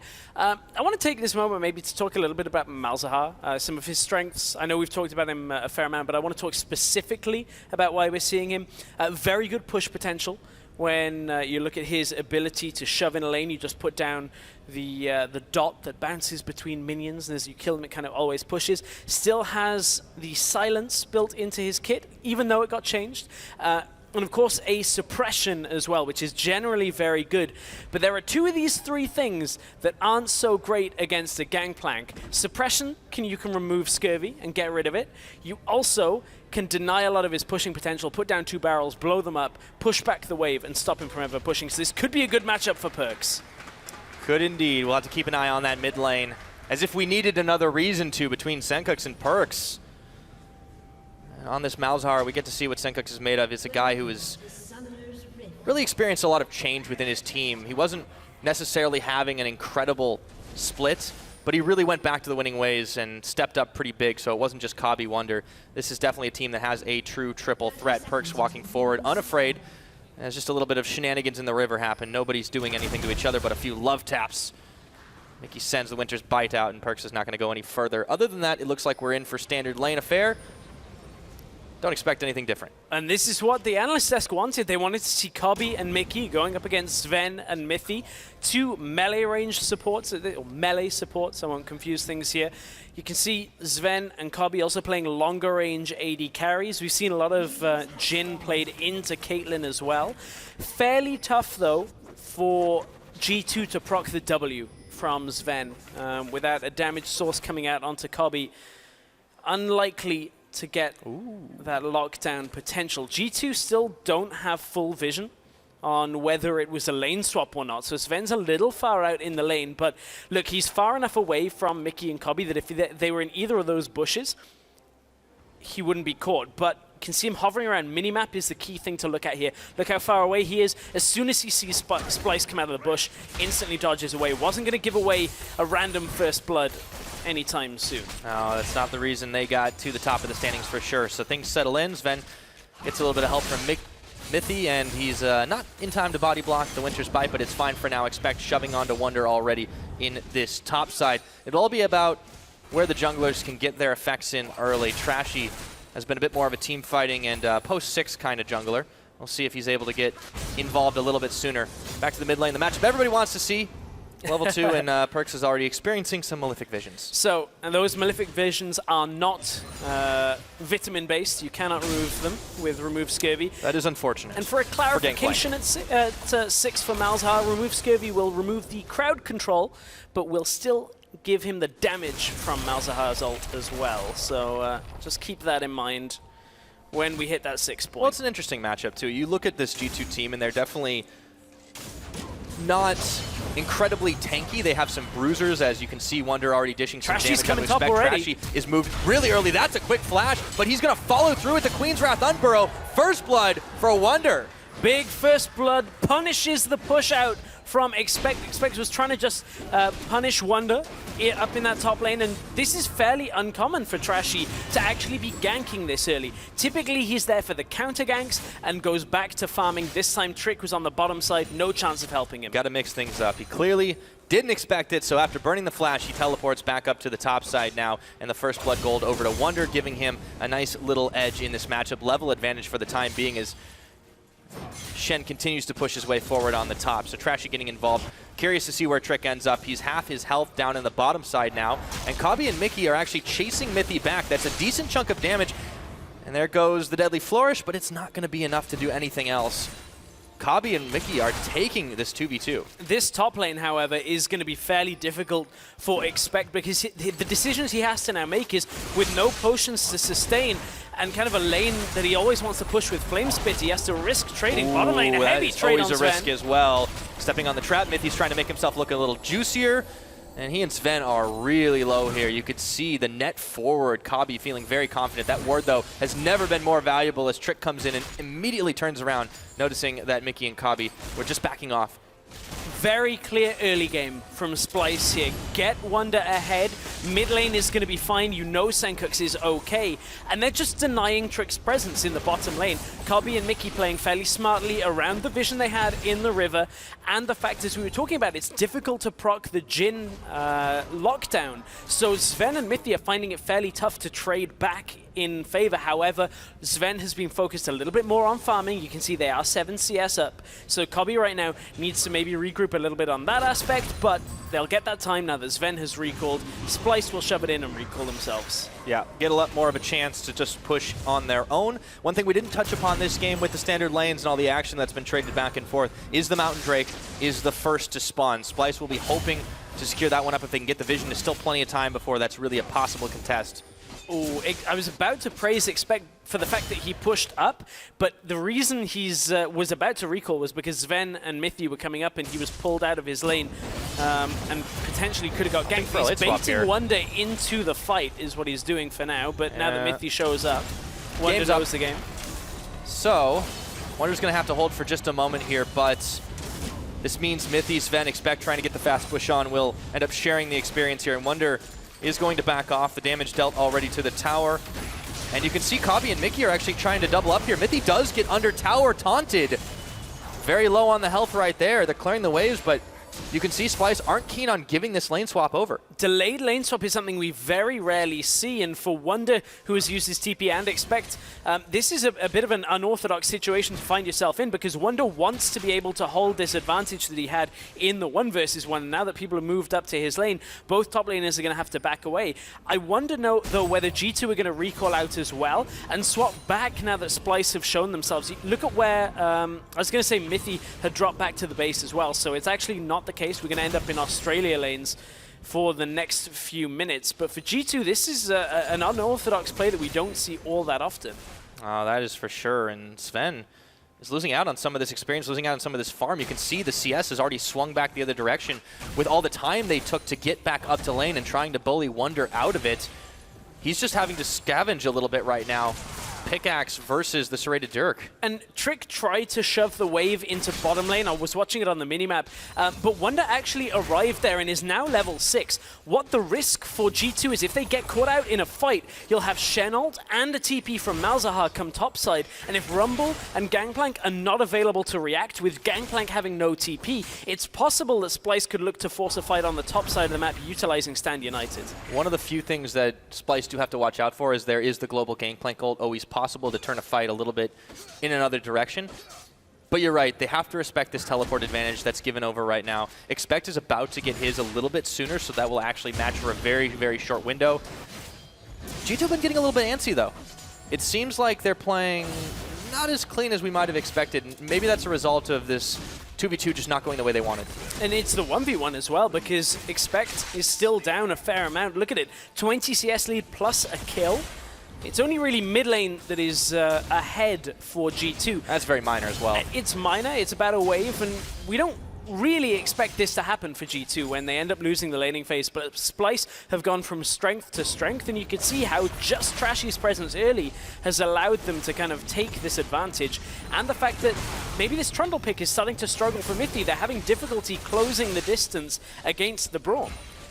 Well, this is part of the disadvantage. If you opt for a flexible pick, you might necessarily have to take one of them that you don't optimally want in a certain situation. Wonder is getting his clear on in the bottom side. Expect was trying to dish a little bit back, throws on the Flame Spitter, but Wonder's already walking away from it. And Trashy clearing wards as well up top. This is a difference from Wonder from what we've seen in previous times. Trashy will get spotted here, and likely G2 will back away. He's going straight in. Oh, they're not going to connect onto Sven. There is the ultimate from the Gangplank. Kabi is netting out of danger, and Mickey will pick up Sven. Mythy still standing around, teleports up plenty, and Kabi's forced to flash away, but he gets taken out by a stray tower shot. Even equalized 80 carry for 80 carry traded, and a lot of teleports, a lot of globals burn. Yeah, at that point it was Stand United use from Wonder. Over on the other side, Expect TP'd up. A little bit of a rough fight being how far under the tower it was. And G2 end up coming out from it, I believe even. It was 1-for-1 overall. Trashy just goes straight into this, spots the pink ward and doesn't care about it. Decides he wants Sven from this. And trap placement trying to just catch them out, but instantly the Gangplank ultimate. As soon as Trashy shows on that ward, they've already got it lined up. The teleport's already coming through from Expect, and Kabi just a little too late on exiting the tower radius. Makes it a 1-for-1 overall. It was a really nice equalizer from Expect. He didn't give him a lot of good options here as Trashy stops Perks back temporarily. So all said and done, there's a slight gold lead here still for Splyce because of the first blood and the difference in farm. Nonetheless, G2 are answering back now. The helpful thing, though, is that Expect was the one that picked up the kill from G2, so you can see he's now got himself closer to that Proto Belt. It was actually Mickey that picked up the kill for Splyce, so not the ideal standpoint. Splyce put their dual lane bottom lane again, as have G2, so again trying to continue this relentless assault onto the bottom lane. And one thing we haven't really picked up too much on, as the Voidlings will do the dirty work for Senkux in the middle lane, is that Trick has just been farming this entire game. Tried to go bottom lane once, tried to go into the solo laners once, but that was about it. Perks, again, can't get rid of that Malefic Visions. Very frustrating dot to have on you. A lot of damage done by that. Yeah, down on the bottom side. Kabi and Mickey continue to bully, as you said. The CS advantage still growing. Trashy continuing to focus down bottom now. Sven, ace in the hole is proc. There's a teleport coming in. They're doubling down on this one. A double Unburrow knockup. And look, Sven, he's caught no summoners, and Senkux gets him. With the rest of G2 arriving just a smidgen too late, Mythy is locked up. They got the suppress on, and that was all said and done. Splyce with the double TP straight away. The proactive play getting themselves to that bottom lane. Even though Senkux at first couldn't quite close in for the ultimate, Mythy managed to deny him for just long enough, but it was a 2 for nothing. Now it's going to be the turret. Trick wants this. There's nowhere for him to go. Trick is just going to run him down. Still, under tower trying to go around the rest of the team, but Mickey X is backing off. Trashy taking tower shots. Trick is not done. Ooh. Oh, the Prey Seeker. Trashy gets the kill, takes down Trick with just enough. Looked to be a repeat of what we saw on Challenger with trying to trade an Olaf for as long as you could. So great GP ult came out to cut the minion wave out from the tower, made it a lot more difficult for Splyce to trade here. Senkux middle lane, 2 versus 1. Again. Oh, Senkux, they throw down the equalizer, not enough to finish him off, but they've cut Trashy off away from the rest of the team. The barrels are there, the wave is pushing in. Splyce are going to have to really quickly scramble to try and push this one back. The action just hasn't stopped this game. It's been going crazy. Senkux, he's low. He's not got a lot of spell rotations left, but they do have just enough to clear away the waves. Oof, nearly connects with the barrels. This is the initial play from Splyce. Look, they bring in the TPs fairly early. Despite the increased TP cooldown, they're still already there as Sven and Mythy were locked down before. They get their nice slow out to stop Senkux getting there at first, but Wonder with a max range taunt under the turret. Really impressive performance so far from Wonder and the rest of Splyce. GPL comes down. There were actually only 3 minions here, but it is still crucial that the minions end up dying and the tower aggro goes around after they finished attacking Trick here. As Trashy looked to be a little too late. Fade away though. Whew, just on the edge of tower aggro. I mean, Wonder was also there. He should have been able to finish him off in theory, but it's nothing more dangerous than a low health Olaf. That's for sure. No. to a momentary breather. Expect has picked up his proto belt now. Trashy stealing away a little bit of farm, but he's got to contend with Trick's axes. So far, he'll be able to get away. And Senkuk's on his first item completion with the Morello Nomicon. Haven't had much of a chance to talk about the items this game. The Trinity Force, though, is now completed for Perkz. And we have to give some credit to where he's been placing those cannon barrages, because they have really turned around what would have otherwise been extremely good fights for Splyce. Yeah, they have been. I keep actually thinking that it's Expect on Gangplank whenever I see the GP ult He's come everywhere, out. man. Yeah, exactly. Just so used to seeing GP in the top lane right now, but we have seen it a couple of times from mid, and Perkz, now that he's got that Trinity Force, the key thing is he's able to clear out the minions very quickly with those barrels. It kind of stops a bit of Senkuk's shoving in the wave and TPing to other areas. So that's one thing we'll keep an eye on mid lane. Still CS lead in the AD carry role. Caitlyn into Jhin. We know that Sven is kind of waiting for that Ghost Blade point where they get into team fights, get the ult down from range. So still not really G2's time to fight, but they might have to try and got a rumble with ult. Oh, here we go. They're going to bring the Shen in. Stand united. Mithy has to burn that flash, and Wonder does not nail the taunt. Expect comes and joins the party, and all of a sudden, there's a big fight down bottom. Mickey X sends out the ultimate, but Sven right in the back is nailing him with the curtain call. Barrels everywhere. So much damage. Kabi has to flash away. The floor secures it, and Splyce are running. G2 have managed to turn this fight around. Wonder does pick up Trick on the back. It's a 1-for-1. And can G2 get any more? Senkuk's is zoning him off. G2 utilizing all of their globals and all of their team fight potential here. May not quite be done. Wonder taunting. Woohoo, he gets out of danger. G2, though, they really fought that well from behind. Well, you've got to look at their items at this point. Trinity Force completed, Proto Belt completed as well. With the teleports available for Expect, they were able to group up fairly effectively. And when Splyce didn't get the initial target here, when they don't get Mithy or Sven, that's when the fight becomes dangerous for them. Look at this, Trashy picks Mithy to go on here instead of Sven, and if he brings Wonder to this fight and maybe they get onto Sven to start this off, the damage just completely falls away from G2, but Sven is untouched at the side and gets a good amount of damage down onto Kobi, Trashy, and Mickey here, and finally will pick up the kill. This is a team fight potential from very long range from G2 that if you can't get the damage down early, they're going to turn it back around on you, and that was G2 taking a good fight. Maybe that's enough to get themselves back in this game. Killed him off the Dragon at any rate, so Splyce were unable to take that, but they did get the tower before it in the bottom. They move up towards the top, and Kabi and Mickey just machine gun this down, but Expect, look at that wave clear he's able to put out. And speaking of something that's looking close, that fan vote, you normally see G2 way up in the lead, but this has started to turn around right now. I mean, there's a lot of confidence in the Splyce team right now. They have had a good surge towards the top side of the table here in the EULCS. Chance to climb even higher today. Yeah, big chance. They wouldn't be able to secure first, as G2, before starting the day, already have 24 points locked. They could knock off Fnatic, though, depending on how well they perform later on. But yeah, it's so competitive towards that top side, especially within the top 3 right now. And Splyce have just been looking better and better each week. Here we go, though. This is what Splyce are looking for. They want Shen over in the side lane, and then whether it's a 3-1-1 or a 1-3-1 isn't particularly important to Splyce as long as Trashy is kind of bouncing between the mid stack and whoever is off in the side lanes as well. So they were looking for it, now had to pull themselves back away because they want to focus down mid lane. But Splyce are going to look to do that time and time again, and it's what won them games last week. They constantly got their side lane presence up. Here comes the fight, but I don't think G2 can close the gap. Hold on a second. Kabi has already got Stand United on him, and they are bringing everyone here, but Mickey is going to get deleted. Sven with a curtain call. It's curtains for him. So the rest of G2 were hunting for a little bit more, but they're only able to secure the Splyce support for now, and Splyce are back in the mid lane, continuing to try and defend this wave. Senkuk's just clearing out the wave with the damage over time. Wonder is also here. There just isn't any side wave pressure, with the exception of Perkz, who's still holding on to his teleport. Yeah, Perkz, key player on the bottom side of the map, is going to always be doing this. He'll push one wave out, recall, push the other wave out, recall, go back to the first. As long as he has to do that, G2 feel confident enough to hold on to that. Expect can do a similar job, but won't be able to do it quite as efficiently.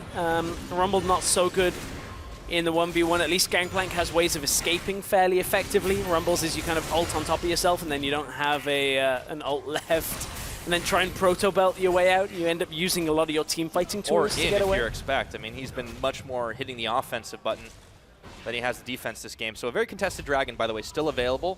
That last fight really started with G2 baiting them off. Expect us here to clear the wave up in the top side. You could see Kabi was already clearing in the bottom. But this is where G2 really need to start getting in on it. They need to start pushing the waves a little bit harder than just hit and run. And they're afraid to commit members, more than 1 or 2, with good reason considering the Splyce team fight. Splyce's team fighting, which we've seen a couple of times this game. The TP's coming out. Generally, it's been better when they've been able to get themselves into the fight first, but you can see one of the things that's hamstringing them is despite the fact that they had a lead in the AD carry role early, Kabi has died 3 times overall in the early fights. No, exactly. He's pretty caught out. Hasn't even got that Hurricane yet. Oh, good block on Trashy. That was a nice stop there. The trap comes in. They're trying to push them away from a Deadly Flourish. Will stun him for a moment, but they're unable to break through the shell of that Rek'Sai, and yeah, Trashy hasn't had too much trouble tanking damage this game at all. No. Trashy, that's something he's always been very confident on. It's like, oh, I'm not going to die here. Even not panicking enough to flash when getting caught out there, knew how tanky he was. G2 grouped around middle lane, trying to get Kabi again. Another cannon barrage, but Mickey, he's the one body blocking for it. His health bar, though, is melting. Trashy's around the side. Trick comes in a little bit too far, and the Stand United is on to Mickey X. They deny the death yet again. And this time, Splyce realized with the cooldowns, or without the cooldowns, rather, they might be able to push out. Yeah, they deny the death, but they use one of their globals for it. Senkuk's now on the side lane himself. Rumble pushed up top, and Wonder's not quite going to get the majority of that wave. So G2, again, trying to force fights on that mid lane stack, which is how you realistically play against these types of compositions, is if you engage on the group where the AD carry is, it becomes very difficult for the side lanes actually to matter, because the actual time that it takes side lanes to push out is that little bit more increased, and the likes of a Shen kind of struggles with that. Building towards Sunfire Cape now, so we'll be a little better at pushing out, but... Yeah, it's going to be some time, though, whenever you face down that AP. You mentioned that in the pick and ban. So Trick, meanwhile, is wailing away at the Mountain Dragon. He does slay it. Gets the first Drake of the game at 20 minutes, a little bit extra objective damage. Meanwhile, though, Splyce will answer in the mid with some more damage to finish off the turret. The bottom one looks to go down as well, courtesy of Herc. So there is some trading going back and forth between those objectives. Slim gold lead, still for the Splyce side at 20 into this game, but it is looking oh so close. Very, very close, which, considering how we've seen G2 start games, you would be excused for expecting G2 to maybe have a commanding lead, but Splyce have been looking so much better the last few weeks. This is just going to show how well Splyce have been able to tango with the top tier teams. And even those that we perceive to be in the middle and, you know, just all over the board. They've looked like such a stronger team. They're really challenging G2. Something that not a lot of teams have been able to do. We thought a few weeks ago Fnatic was going to be the team to do that, and it just turned out not to be the case at all. Whether or not they had a bad week or, you know, what have you, G2 just looked so dominant in this top tier place, but Splyce are showing that it may not be a secure hold on the EULCS after all. Yeah, honestly, G2 don't look unbeatable, I think is the key thing. Like, a lot of teams, like Origen taking a game off G2, Giants, who are also in a similar spot to Splyce when their performance this last few weeks. So, I mean, G2 don't exactly seem like they're done every single game. They don't seem like you can write home that they've already won this split and are already on the way to Worlds, but still, they would tell you that they are. Very confident team at the very least. And it's also worth noting a lot of those games that they do drop tends to be, you know, the first game of the day. They're doing things a little bit unorthodox. The new pick. You know, experimentation always has its place. It's Trashy tunnels out, followed by an axe from Trick. Map control. Fought over every inch of right now. But G2 are really focusing heavily on this mid. It is, you know, an outer turret that they've taken a lot of time to chip away at. Still, though, Splyce have been adamant in their defense of it. Trick just keeps wanting to go in for the dive, but there's so much death now. The Stand United is very critical, and you can't, without Ragnarok at least, dive in and expect not to get a face full of Nethergrass, but fortunately for them, Senkuk is on the bottom side. Yamato in a rare pensive moment. Yeah, very, very stoic hoping the turtleneck. Oh, hang on. Mickey's taking a lot of damage. He's blocked off. He's going to have to use his ultimate, but he's finished off by Sven, and now Trashy on the retreat path as well. Mickey's taken a lot of hits, but only 2 deaths this game. That's the second. Wonder here scrambling for the defense here, and Trick not forced back just yet. The pillar is coming in real handy right now. Wonder has got nowhere to go, just trades with Grasply Undying. They do get the taunt off, and Trick turns right back around with a Ragnarok. Zenkux trying to dodge away from the deadly flourish. G2 still can't get any more damage on that tower. Mithy's pillars have been on point, but you can see this is how you play against a 1-3-1 style composition. You pull them back towards the mid lane, you pull them towards the AD carry by taking somebody out already, and suddenly Wonder can't push top lane. Senkux can't probably push bottom lane, and with the Gangplank and the Rumble, they've effectively actually pushed the waves back towards the Splyce base. Look at how far shoved in Senkux is. There's no way of him getting out presence onto the map. All he can do is clear the wave and back away because the team haven't been able to set up clear vision for him. They have a few wards very deep in the enemy jungle, but you have no way of tracking who's really incoming through the lane here. Like, there could be a situation where Expect is sat behind Perks here, but Perks actually is going to run into Trashy for now. Blindly stepping in that way, but it won't be enough damage to get him done. They do try to secure up a bit more vision. There's tunnels now littering that bottom side. The next dragon still to come up in several minutes will be that mountain once again. Splyce keen on controlling it for now, and Youngbuck also concentrating very heavily on this game and how it's shaking out, what it means for G2, still sitting in the lead. Well, he must be fairly happy with how his team have been able to react to what Splyce have been throwing at them now that this game has slowed down. Looked to have been a fairly difficult start, and now they're going to put the pressure back onto Wonder. Look at how tanky he is, though, but there are multiple people coming for him top. E1v4. This tower is already going to be done. It's taken out. In comes Trashy for the relief effort, and Wonder's going to be forced to flash away. Curtain Call coming out. Cannon Barrage. They're spending everything on him. Can he walk away? No! Finally shut down by the axe, but here's the rest of Splyce to try and answer. Too late. G2 are out. Yeah, G2 already away. Senkux had to TP into safety, and now Perks pushes into mid lane. This has been a really good demonstration on how to deal with this kind of pushing power that Splyce had. G2 have done a great job of lane assignments, whether it's Expect pushing the wave up and TPing into fights, or Perks being able to shove Senkux back after this Malzahar blind pick. A lot of damage can come out from G2 at the same time, and Mithy's pillars have been so good for catching Mickey during these mid-game portions. Yeah, Splyce, they've really had their backs put up against the wall, quite literally in a lot of these situations. G2 starting to roll forward with the gold lead. They have 3 towers to the 2 that Splyce had picked up after such a stellar start for the Splyce squad. It is looking a little bit more in G2's favor. 35 seconds, however, on the next Mountain Drake, and Splyce are in position to move for it. They're in position, but I don't know whether they'll want to. Fighting around a Drake against a Rumble, a Gangplank, not really the kind of setup that I would want if I'm on Splyce. The same with the Jhin as well. We've seen Sven, just how much damage Sven's ultimate can do. So, I mean, despite the fact that... Donated crap. Senkux got it. The damage over time. The Voidlings managed to get it. All right. I was going to say, despite the laning disadvantage, hang on, mid lane, there's going to be a fight. Oh, Trashy, he's zeroing in on Sven right now, but there's the equalizer. They block with a pillar as well, but in comes Mithy, or Mickey, I should say, shut down courtesy of Wonder, and Sven is out of this fight. G2, they're getting hit real hard right now, and only Mithy and Perks remain. A double kill over to Senkux, and a power move is going to net them a Baron attempt. So they're going to look for it again. No smite now for G2. 35 seconds on Trick. This should be a fairly easy one. We'll see what Perks can maybe do with his ultimate to try and get them low. Maybe a barrel combo. That's going fast, though. If they can get a barrel combo, it's like their only hope here if Trashy misses smite. But look, they're already just going to shove the waves back. Much different decision comes out. Cannon Barrage was just used on the top lane to take an insanely sized wave away from Splyce. So regardless of the fact they give away the Baron, G2 reacting by pushing the waves out and dealing with the Baron buff in a later state of this game. But for Splyce, they managed to find Sven at the beginning of this fight, and it means the damage is just gone. So Trashy, setting up the dragon area as a bait here, gets onto Sven.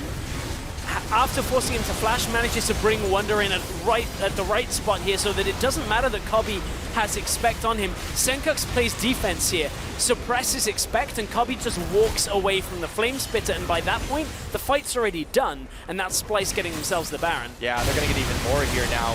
with the Mountain Dragon on, it's too fast for G2 to really react to, so they equalize in terms of tower and objective pushing power. Splyce back in the lead. It's very slim right now, but things are looking up for them, and that was an excellent submarine fight. Wonder's also going to take another tower out. I mean, this was gold that was nearly in the bank anyways. They just had to cash it in. So since it's a Splyce, does that make it yellow submarine? Yeah, pretty much. Well, I got nothing else. It's been a while since I've heard the Beatles. So you're going to have to make those references I've got to yourself. listen to him daily, being a Brit. It's kind of culturally mandated. That, tea, and just we don't have mobile phones. We just use those big red phone boxes the entire time. That's how we live every single day. Is of that our why they're lives. still everywhere? Okay. Well, today I learned something about British culture. Okay. Splyce looking to push in on this bottom side. They have so much deep ward, deep vision on the map, but Senkux alone can't really push back from Trick and Mithy.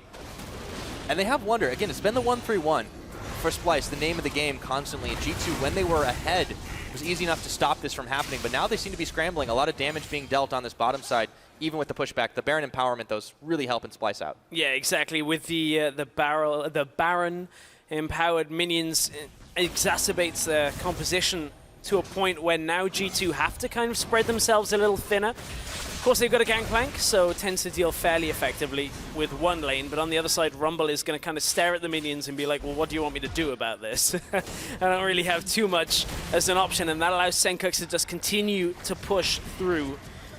Mid lane, if they can somehow get Cobby down, that would be again the way that G2 would deter this, but it's a tough ask now with the rest of Splyce playing defense. Yeah, and they're not able to stop the damage on the tower. Cobby does get separated from Sven, the team, but Trashy goes in really quick. Sven is forced out of this fight. Trashy might be taking damage in tower as well, but he's able to get out of there now. In comes the curtain call. It's Wonder they forced onto. Big taunt for him, but Mickey is there at the back as well. They might lose some members here, but they're already dishing a lot of damage. Trick way too low with the Ragnarok. Not enough for him to do, and this is going to be a no-kill fight. Tower already down to half health, and Sven with a very long-range curtain call was unable to finish the job. Yeah, they managed to hold off for now and deter a little bit of the Splyce push here, but Splyce still with the onslaught for the towers. Wonder tries to come in from the backside. Minions are gone here though, Wonder. Got to be a little careful. Got no summoners left either, but he has been a fearless ninja this game. Critical to the team as Mithy tanks the ace in the hole. In comes the Void Rush for Trashy. They want to finish this tower off. They know there's no more ultimates, and they clear the Gangplank barrels. Trashy looking to go in, but the pillar will deny him. This tower should be gone here, but Trashy is overstaying his welcome. The net back. Trashy goes out. They manage to secure the tower for now. Trick runs forward with the Ghost. Can't get anything else done, though. No, they cannot close the distance quite fast enough. They don't really have a lot of crowd control outside of Mithy's pillar, and then Sven as a follow-up. So Splyce, without Mickey getting caught out in these fights in the mid lane, actually can just back themselves away fairly quickly. Now the Baron buff is gone. That is the saving grace for G2. Splyce have had that expire, and you can see the work they managed to get. Re-established that 2K lead between the two teams. But this has been a very fun game to watch. Perks has been fairly hands-off on a lot of this, has been picking up assists rather than going wild, but his game's been more about kind of manipulating the waves pushing in towards him, pushing them back on one side, then kind of collecting the other side of the map. Yeah, and it's been interesting to see Senkux on this Malzahar adopt a bit of a different style as well. You said earlier in the game that he was playing defense, and he really has, just waiting for someone to wander a little bit too far that is ultable, and then boom, instant nether grasp. He's taken expect out of fights. Really, though, I want to give some serious praise to Trashy. Between him and Wonder, they've been starting off fights like crazy, although it's G2 starting this one. Cobby in the back is going to bring Wonder to the party. Trick trying to run away, but Trashy manages to get a three-man knock-up here. Will it be enough? Expect nether grasp again, and Cobby will take him out. Now Trick running for his life. Trashy Wonder a little bit low here, but they're going to go in, ace in the hole, and he knows he's done. That's a double kill to Cobby, and Splyce are looking to charge down the mid lane. Yeah, they're going to be able to push mid tower through. The wave clear is still there from G2. Wonder missed the taunt. Oh, he did, and Trashy's trying to give him some relief here, but the tower finally falls. Wonder may not live to see any more victory, but a massive knockup for Trashy on the flash, and Sven will go down, not before getting a return kill, but Perks and Mithy are zoned away from their own base, and it looks like it's inhibitor time. Yeah, it's going to be the inhib going down for Splyce here, unless Sven Also, Sven's dead. Perks, if he can get back to this in time, I don't think he can clear out everything, but Splyce, give him the respect of not wanting to get caught by the barrels. You can see the health there if he was able to continue chasing. This was a long, extended fight here, as they started out looking like they caught Mickey once again, but Unbreakable came out and Cobby had the shield on and was able to survive through the GPL. Again, look, Senkux isn't even in this fight for the majority, but Expect gets locked down right in the middle. And it's a little back and forth for Splyce's liking. They would have liked this a bit cleaner onto Sven, but initially they managed to take the first 2 kills, and that gives them the numbers advantage to continue this fight. Wonder, I believe he misses this taunt on Sven. Yeah, Sven just kites down away from it, and then manages to deny a lot of the autos here. You can see blocked constantly, denies so much of Perks' damage, but Perks is able to get himself back out of there with a quick barrel to get that extra movement speed. But Splyce are in a great position right now, looking like they maybe in position to take the second Baron of the game. Only 20 seconds on that. They've got a lot of wards down this mid lane. You can see how much damage Cobby is dishing in these fights. He's been untouched because there's just no chance to get involved when Trashy, Wonder, and Mickey are just bearing down this front line. Trick has been preoccupied pretty much constantly. The Baron's going to hit the Rift. Another Mountain Drake is live. There are so many things for Splyce to take that are looking very juicy. They look like they're opting to continue to push down mid lane, though, and provide even more pressure and hopefully bait G2 into another fight that Splyce, frankly, have been winning. Yeah, Splyce have been winning the last few fights. Perks hasn't been able to quite get the barrel combos as he needed them until right at the end of the last fight. You can see Perks has the Dusk Blade, so auto Wonder, and Wonder kind of smiled at him and didn't seem too phased over 2 autos and the Dusk Blade getting amused, popped. maybe would be the right expression. Doesn't really care so much for the accidental Dusk Blade at the start of a combo, but maybe we'll see it rear its head in a team fight later. I mean, they could come in handy quite a lot, but you got to think that Splyce have really played so cleanly. Until the fights devolve into chaos, they still just out-winning on the fact that they have really good CC, the fact that Cobby just isn't getting touched. And on the other side, the tanks from Splyce are so very strong right now. 4 items on this Shen, and one of them's a Thorn Mail. Senkux is going to be able to deal a fair amount of damage to this, and this will die fairly quickly. With Wonder pushing bottom and mid lane being shoved out. Look, you can see Trick is now going to spot. They know there's a potential 2-man Baron, but this is likely gone here. Could be a 50-50 if Trick gets there in time. Technically, he's running in. They do smite it away, but Trick was really gunning to get forward. He might chase down Senkux, but in comes Wonder, and they have just barely enough damage. Trick will finish him, gives his life for the cause, and now with Baron off of 1, G2 might have been empowered to go forward. In comes the curtain call. Mickey body blocking for Cobby on the back of it all now. It is a 1-for-1 trade, but the Baron goes over to Splyce, and they turn their sights towards the Mountain Drake. Yeah, Senkux was the one that got picked off there. Tried to even ult Trick in the hopes that it was right as his ultimate was expiring, but as soon as that cannot be disabled, shows up, Senkux is like, I think I might be dead, guys, at that point. But for Splyce, they will take that trade. Yes, okay, it kind of gives them one side lane that won't be pushed in with Baron minions, but Malzahar is good enough on his own to push out the wave. He just has to be careful he doesn't get engaged upon.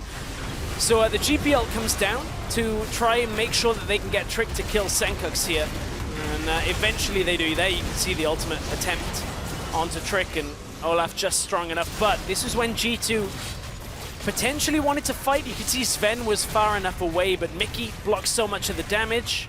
Cobby has himself a Guardian Angel here, so G2 think second time about wanting this fight, and are just content with now one wave maybe not being pushed in all the time against them. Well, this is critical. The tanks that Splyce are bringing compared to G2's Bruisers is just doing so much more work. Mickey took 3 shots of Curtain Call, and yeah, okay, so he was chunked, but he's still sitting in a pretty powerful position with the Frozen Heart.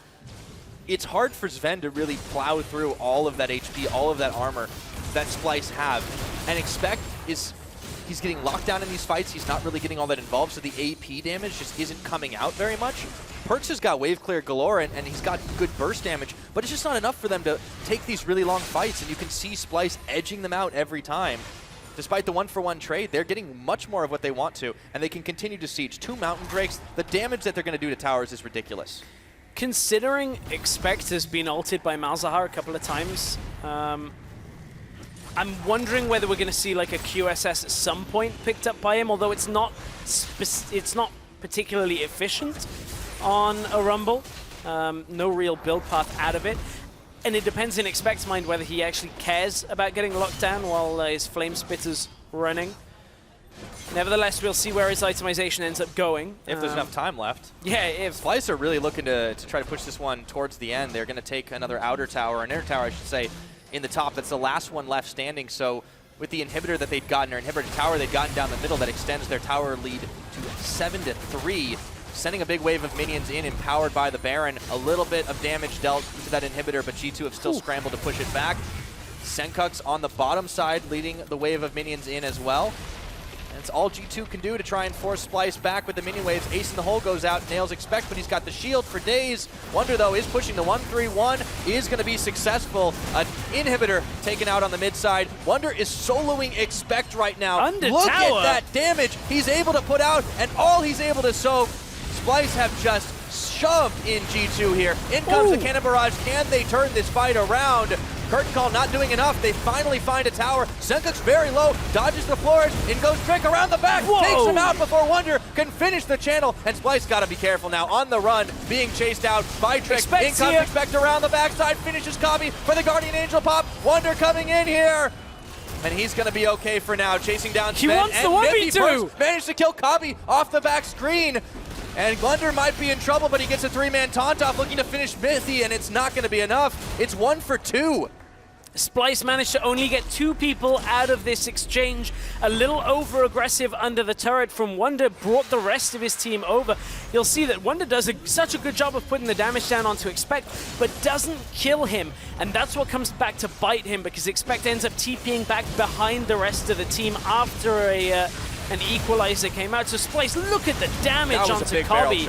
And there's another one that's coming here, as I believe the Shenalt comes down onto Senkux. Watch for the big barrel pop onto Senkux, plus Trick kind of smites him down as well at the same time. That's how potent this Gangplank is in this late game, and you can see Kabi dropped into the GA. Wonder tries to just soak as many people as he can, but Kabi cannot survive through Perk's damage, and Splyce get deterred back away from this. They don't have the Baron buff anymore, but they did get 1 inhibitor down before that exchange. And they were able to knock down towers as well. So G2 do win a fight off of Splyce, overextending, but the gold lead still remains solidly in Splyce's favor. We've crested 40 minutes. We are clearly in the late game at this point.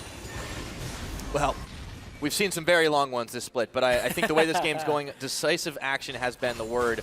So Splyce continuing to shove, continuing with the deep vision. It's going to be oh so hard for G2 to climb back out of this hole.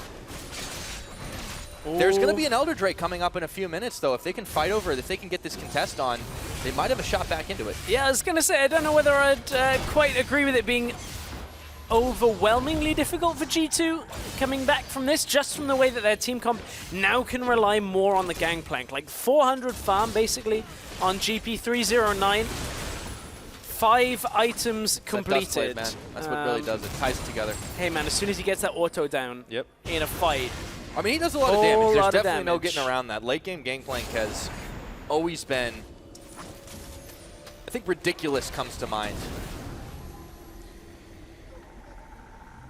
Very ridiculous. Sorry, I was just in the calming nature of the clicking from Rek'Sai. Just for a moment there. Taking a pause on a chaotic game. Well, Trashy's definitely been critical to starting these fights. I mean, the submarine has been incredibly valuable, but when Wonder's needed to use his Stand United on another squishier target, it's been less optimal. G2 have been starting a lot of these fights on their own terms, and that's what really has allowed them to get a little bit more back into this. But now is the time to push out of the base and try to fight, because you got 15 seconds till Elder Dragon, 30 until the next Baron. Splyce own the map right now, and G2 are going to need to wrestle some control back. Wonder is as tanky as he's going to get. 5 items completed on him as well. We are so far into this game that there's not a lot of people that actually need the economy left. Sven is one of the ones that hasn't quite finished his entire build. Of course, still has boots to get rid of if he wants to after that. An 80 carry, but for G2, team fighting, if they can get another fight like the last one, they'll be pretty happy, where Senkux just gets blasted down. But you can see Kabi from the range wants to just chip down G2 as best as they can. No Guardian Angel for him yet. About 2.5 minutes, I believe, still on that cooldown. The fight's moving upriver. G2 just continue to try and zone away, but Splyce continue to force the pressure on the mid side. They have to be careful not to get caught out and turned around. Sunkooks is not with them, but there's teleports aplenty. The Baron is being rushed by G2.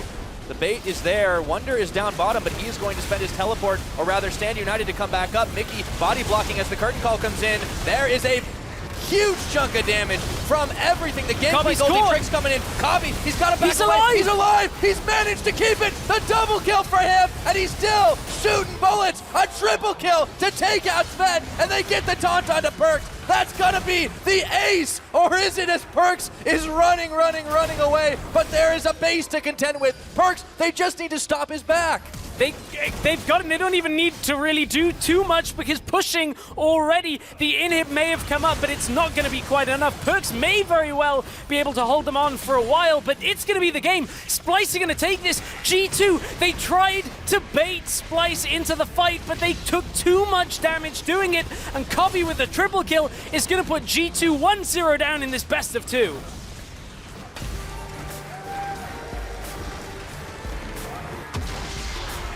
Ending as explosive as we could have hoped for. That match was incredible action left and right.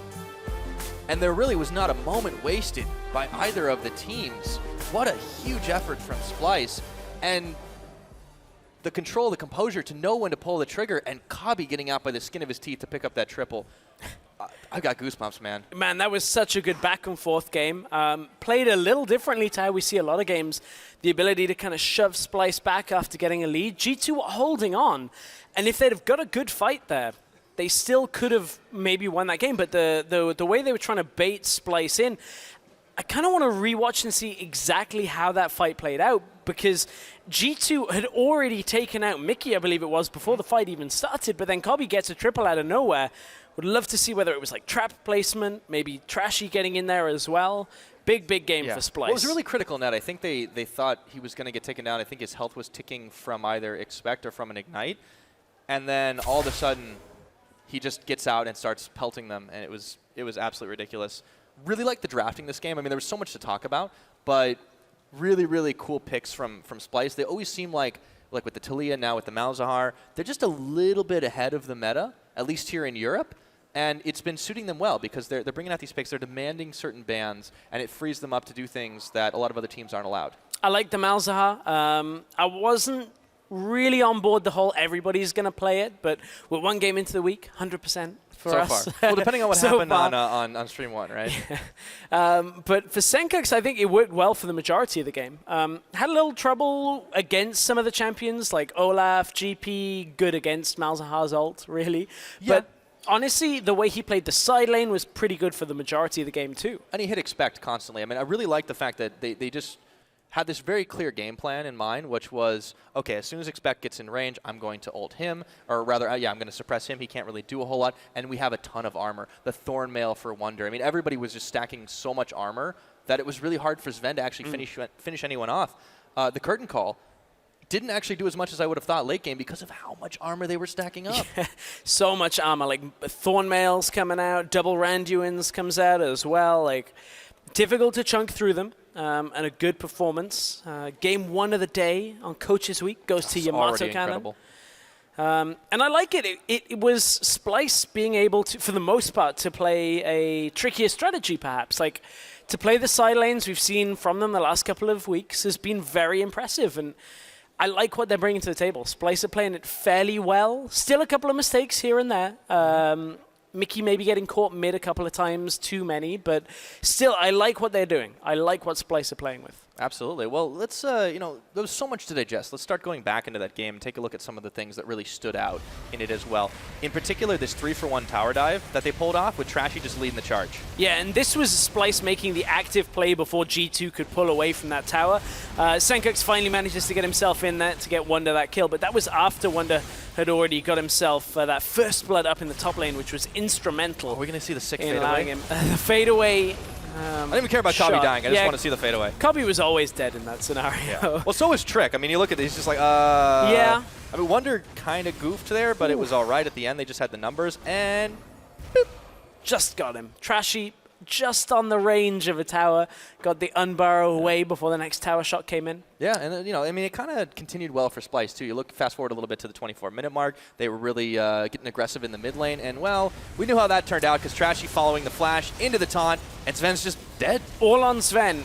All about getting Sven at the beginning of these fights, and for Splyce they did it time and time again, and were just able to keep taking them out. And then there was another fight later on in the mid lane as well. There was a 3-for-2 for Splyce a little bit later. That was a super chaotic one, wasn't it? Yeah, this one was a bit of a crazier fight because we thought at first Mickey was so caught out there that this was going to be a repeat of the fights that G2 picked up, but great knock-up from Trashy. And despite Sven staying alive for so long in this fight, he can't get a lot of his damage off here because there's too much threat coming forward from Splyce trying to get on top of him. And again, a double kill for Cobby. Those were 2 of his kills that he picked up in this game. But man, G2 were relying so heavily on Perks later on in the game, and he was getting the damage out, but it just didn't feel like he could quite get it out often enough to kind of win these fights. You can see just how much damage he has there, and it happened again, but Perks, although he had a good game, just was not enough to keep G2 in it.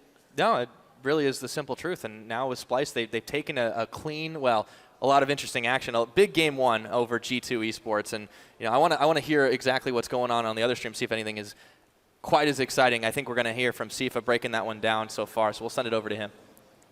Things have been very exciting on the other stream, Pyra. An interesting game 1 for sure, as Unicorns of Love was able to come out on top over Giants. We're going to take you through that game, look exactly how it started here. Of course, things in the beginning a little bit bloody, a little bit back and forth, as the 2 teams traded a lot of kills. Both teams picking up some interesting picks as well. You can see Unicorns of Love rocking the Taric as well as the Alawi in these exchanges. Get that first blood.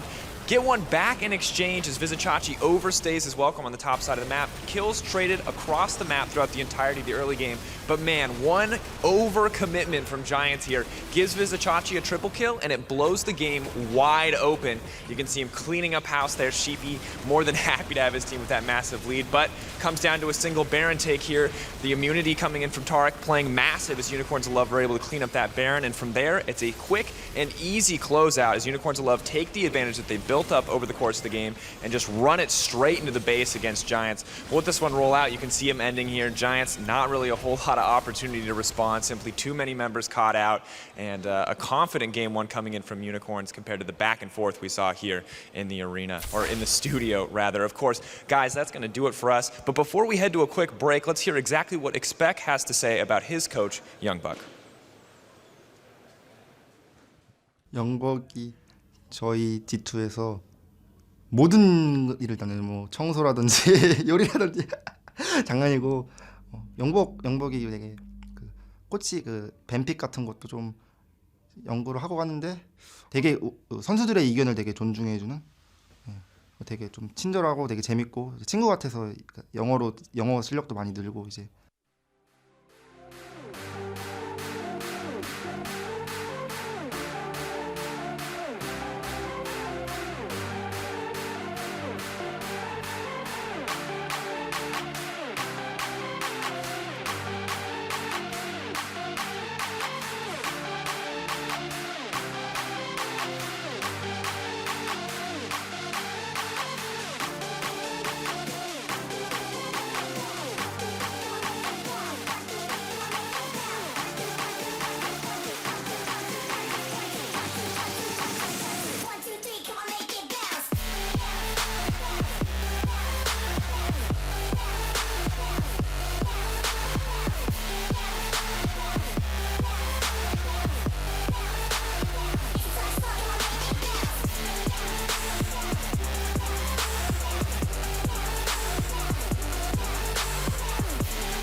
so much damage. Kabi has to flash away. The floor secures it, and Splyce are running. Shutdown courtesy of Wonder, and Sven is out of this fight. G2, they're getting hit real hard right now. It only falls. Wonder may not live to see any more victory, but a massive knockup for Trashy on the flat. Genki's ulti tricks coming in. Kabi, he's got to back away. He's alive. He's managed to keep it. The double kill for him, and he's still shooting bullets. A triple kill to take out Sven. Yeah, that just happened. Welcome back, everybody, to the European LCS, where the players are standing by for Game 2 between G2 and Splyce. And if it's anything like that last game, we are in for a real heart pounder. Whew, yeah, man, that was a great game. Splyce extend their game streak to 8 wins in a row. That's kind of insane. That's really big. And I'm impressed. There's one guy we really got to give some serious props to, not just for that game, but a lot of that big win streak. Trashy. He's our player of the game here. And you name a fight that Splyce had in that last game, and he was a part of it. We talk about comfort on Rek'Sai, but man, this guy takes it to a new level. So many good knockups, and even just setting the tone of the game from the beginning. Getting that gank off in the top lane, coming in from the side to get Wonder first blood. Like, everything was about what Trashy was doing a lot in the early game, and then in the fights, double knockups, getting on to Sven, bringing in Wonder with the Stand United as well. Really good play out by Trashy. Didn't even die in that game, and he got I'm going to use the word caught in a good way a lot. He was always playing the front line, he kind of got himself caught, and then surprise! Yeah, exactly. Plays the front line. I've got a ninja right behind me. I mean, the best part was they got people off of Kabi so many times that he just sat back and just wailed away. Like, okay, so Sven was able to do more or less the same thing in a lot of those fights with Jhin, but that was just how crucial the 280 carries were. And Splyce did it almost consistently throughout this game, and that's really what netted them the win, in my opinion. And it's interesting that you'd use the term sat back, because that's kind of what Perkz was doing for a lot on this Gangplank, because all he had to do was control the side lanes, which means it looked like he didn't actually do much for the game, but he actually had a particularly decent game when you look at how he controlled those side lanes, the damage output that he had. He knew the time in the game that he needed to be relevant, and G2 was starting to build from that, but it just wasn't enough the later this game went. So now that we head into picks and bans for the second game of this series, let's see what's banned, what's picked. Will the Bard be there, the Talia, or Irelia may actually be open here? Things are already starting to mix up. The Trundle is banned away, the Nidalee we of course expect, but then LeBlanc away from Perkz. Hitting at the assassin roots. This is interesting. What do Splyce know that we don't? At this point, I wonder whether they just don't want to give... there's the Malzahar. I was going to say, I'm expecting the Mals to be banned, so there's no comfortable blind pick, supposedly, for Senkux. As you can see, previous picks and bans from the last game. It's a good reminder. We had the Malzahar there, we had the Shen coming out. We LCK it was now. First pick Trundle was from G2, who were on the blue side. And they did have to flex it. I mean, that was the crucial thing. This duo lane kept trying to swap away. That's how we ended up in that weird delayed Australia lanes. Rumble will be the last ban here, so it's not going to be put into Expect's hands this game. What is G2's last choice? Do they now opt for something like the Talia that we saw them ban away? The Bard could come out. Either way, one of those should be first pickable for Splyce. Should be. Now, I don't know whether they'll first pick Talia, because they picked it into Nara a couple of times. They picked it early on once last week. Now this has got to be Bard first pick, surely, or the Karma. Or the Karma. I'm just getting there, but he locks it just fast enough. Yeah, so, I mean, this does leave Bard, though, available for Mithy if he wants it. The Shen wasn't taken. Expect could get his hands on that. Put some global pressure back on their side. Of course, the jungle pools outside of Nidalee were not touched this game. Not touched yet. Now, G2 hovering over a bunch of AD carries for now. They played the Jhin in the last game. Sven had a little trouble not getting caught out in the team fights, getting locked down, but for G2, do they look towards that jungle pool, maybe get Trick, the Rek'Sai, take it away from Trashy? It was a big factor in the last game. I also think taking the Shen away is pretty decent, but there are a couple of matchups left if they want the Irelia, if they want the Na on the side of Splyce.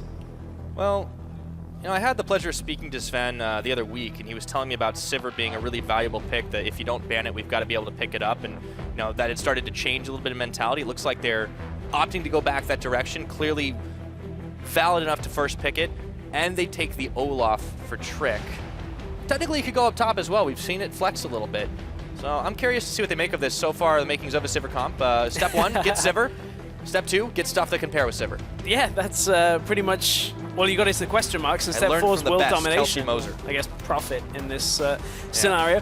Rek'Sai Shen, nothing surprising about what Splyce locking, considering G2 had this as their option and hovered the Shen for so long. I mean, Splyce would be fairly hard-pressed to go too far wrong with these 2 picks. All right, so comfort all around once again, and they get themselves the makings of another protection comp. The AD carries haven't been hit. Kabi will be free to pick what he wants outside of the Sivir, and I don't see a reason why they wouldn't go for the Caitlyn, maybe the Jhin on their side. And they could still put this Karma in the mid lane as well.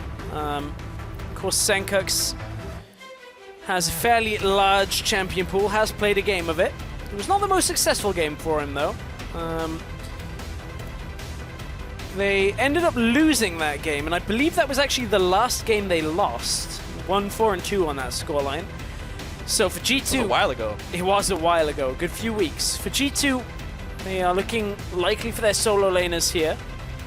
Wave clear aplenty locked in. Oh yeah, Victor and Gangplank. Okay, so this puts GP back up top on expect. I mean, this is a really, really high damage composition. And Splyce will have to be careful not to get run down. But what are they going to pick up for their last 2? Do we end up now seeing the Karma mid again against the Victor? Or does that go support and then we get ourselves a little bit more power in the mid lane? Well, the Bard is up if they want it. Now, there is a potential where if they do play the Bard and the Karma then goes to mid, I don't want to say low damage, but comparatively low. Well, to it's the Victor, last game. to GP, And to to this comp. Sivir, like... You're gonna struggle slightly if that Karma doesn't land all the Qs.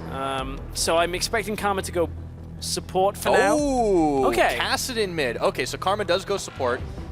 And we get the Kassadin. The late game damage is going to be really ridiculous as well. And they've also got some serious catch potential. You can go send the Kassadin in with the Stand United as well as the Rek'Sai. I really like this. And Kabi once again back on the Caitlyn. Yeah, we saw Senkux play Kassadin once in each of the series last week for Splyce.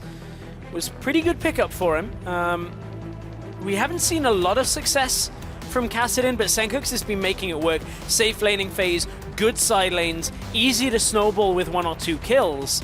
Just got to contend with now the late game threat from the Victor and the Gangplank against the Kassadin and the Caitlyn. So we could be going fairly late on in this game. This is something that we actually kind of skipped over. The fact that Senkux played so many Kassadin games and made it look so ridiculously good. He died twice over 3 games, by the way, before racking up a ridiculous amount of kills and assists in conjunction with that. So G2 have to watch their backs this time around. Last pick locked in, it's going to be the Braum. Mithy, fairly comfortable for him as well to pair with the Sivir. And we have another high damage comp versus another high damage and high mobility comp as we get the triple zoom in for Trick. All eyes on him this game. Trick 4D at that point with a champion selectception. Interesting little tidbit of information. This is the first time this split we're seeing G2 play up against the Kassadin. So we'll watch how they can handle the multiple lanes. Not quite the same style as the Malzahar, but more mobility. Same kind of side lane strength. We'll see whether Wonder and Senkux can keep pushing. The only difficulty that may come from Splyce's side is if G2 start pushing waves back towards them, Kassadin not great at wave clear, Shen not great at wave clear, Rek'Sai not great at wave clear. So if G2 get ahead and start sieging, Splyce could be in somewhat of a dire situation. It is harder to play from behind, that's for sure, and they need more time for the Caitlyn. As the coaches shake hands walking off the stage against Splyce, have been undefeated for 8 games in a row. Will they make it 9? Will they hand G2 their first lost series of the summer split? If you think so, hashtag SPYWin.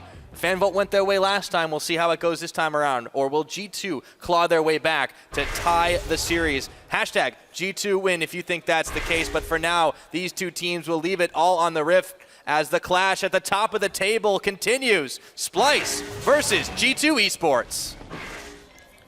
We're in a good situation for another good game here, Pyra. You can say that again. A great start for Splyce, but game 9, historically in Europe, for a win streak, has always been the tricky one. Gambit, Fnatic, all fallen around that 9th game.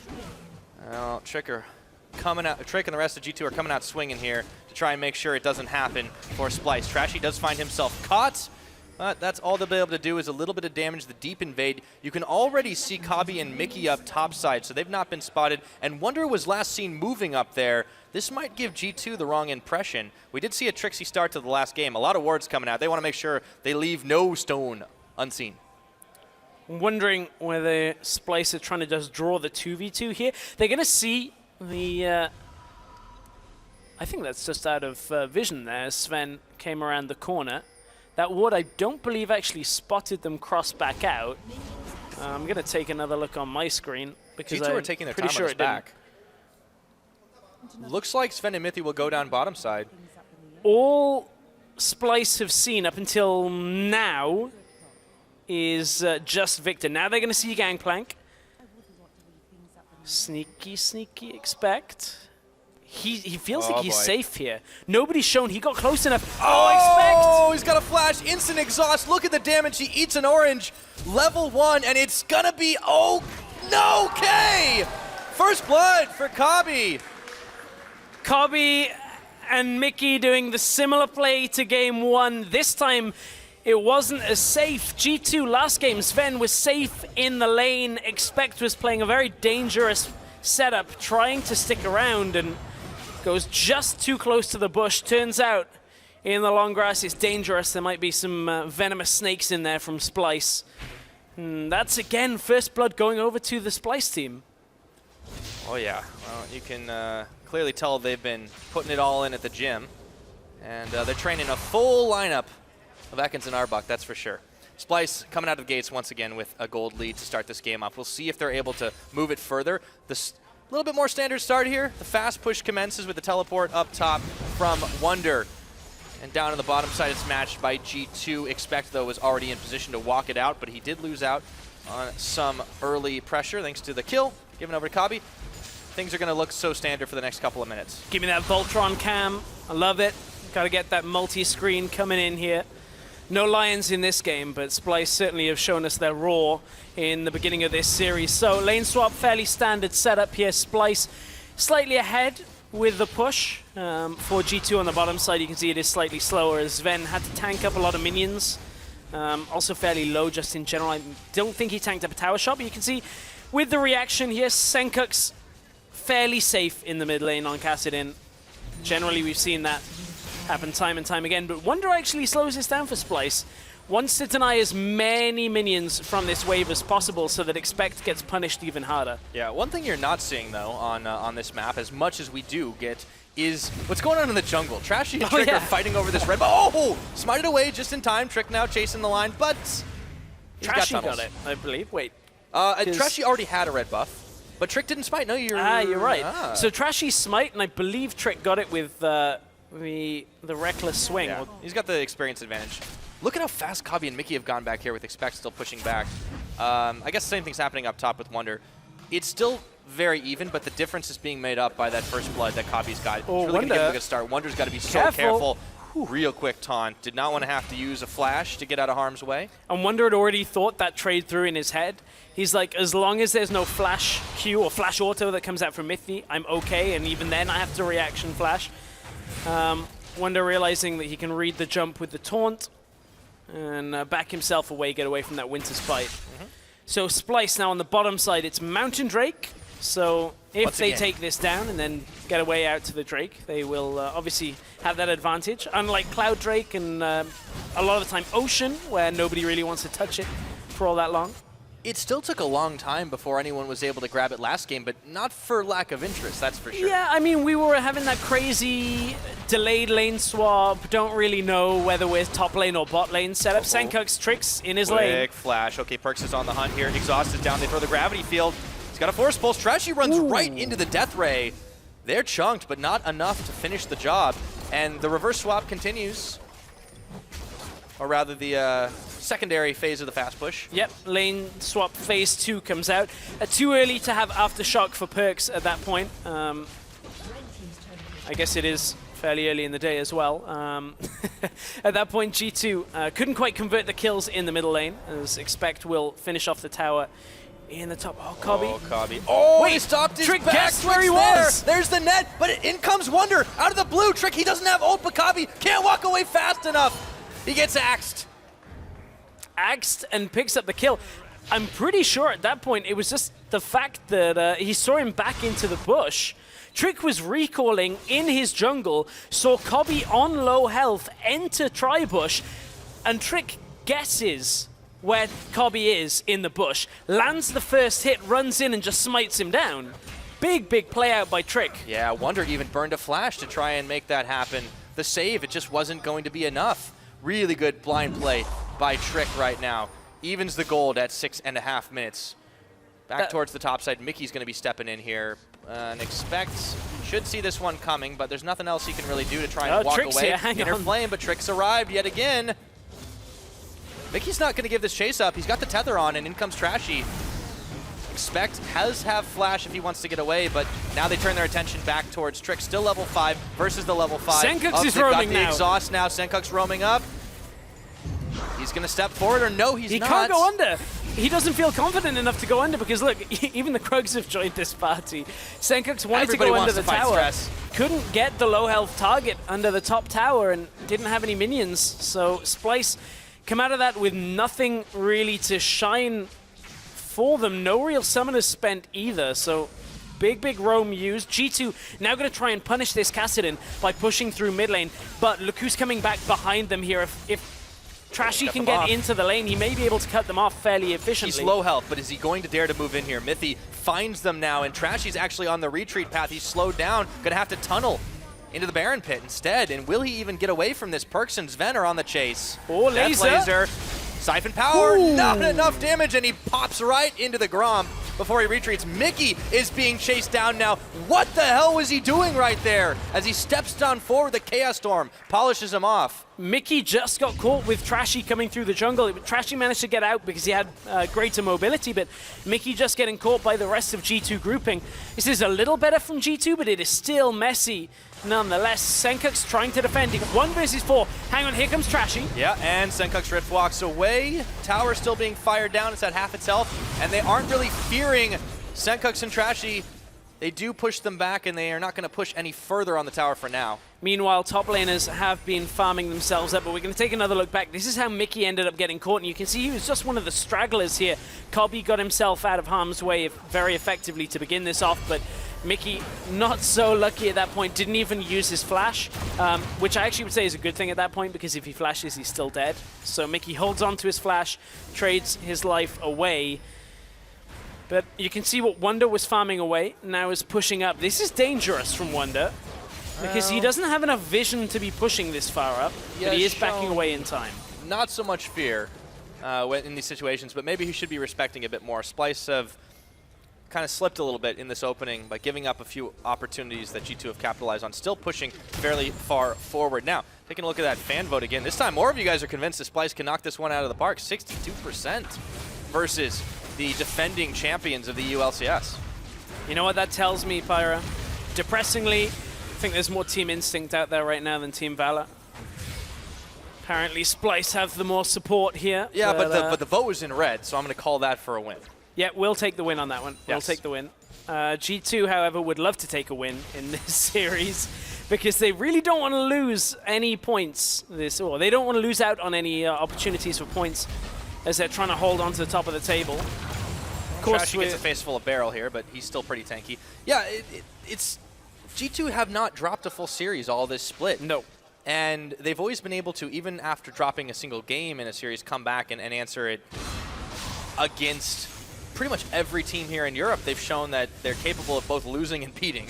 It'd be a monumental 2-0 if Splyce were able to take it. Not many teams would be able to say they 2-0'd a top of the table team. Only Giants over Fnatic. But honestly, one thing that Splyce need to address is Cobby is getting starved to farm very heavily right up until this point. He was stuck at 56 for a very long time as Sven was expanding the gap, but now G2 are going to look towards mid lane because, again, Senkux and Trashy don't have the most amount of wave clear here, and Gravity Field goes down early to try and push them back. Yeah, Trashy does take a lot of damage. The True from Trick is going to push them back. This tower fired even lower. This will, however, as they push them off, buy a bit more time for Kabi to try and close that farm gap for now. It's definitely not as dominant or not as powerful of an early game as Splyce managed to have last time around.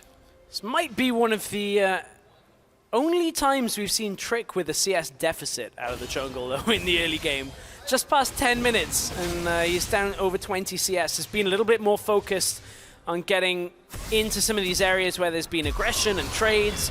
Bottom lane, speaking of aggression. Oh, Kabi, he's going to have to burn his flash, throws the trap down on top of the teleport. It's going to get canceled. Trashy leading the charge. Sven already blows his spell shield. Summoner heal very quickly. Itchy trigger fingers, and it's going to be Mythy that goes down. Trashy secures the kill, gets stunned, or rather Wonder gets stunned, but that is enough for Splyce to get out, and they even burned Expect's TP. And by the time G2 had decided to disengage, a lot of the mobility that they had from the On The Hunt had actually dissipated.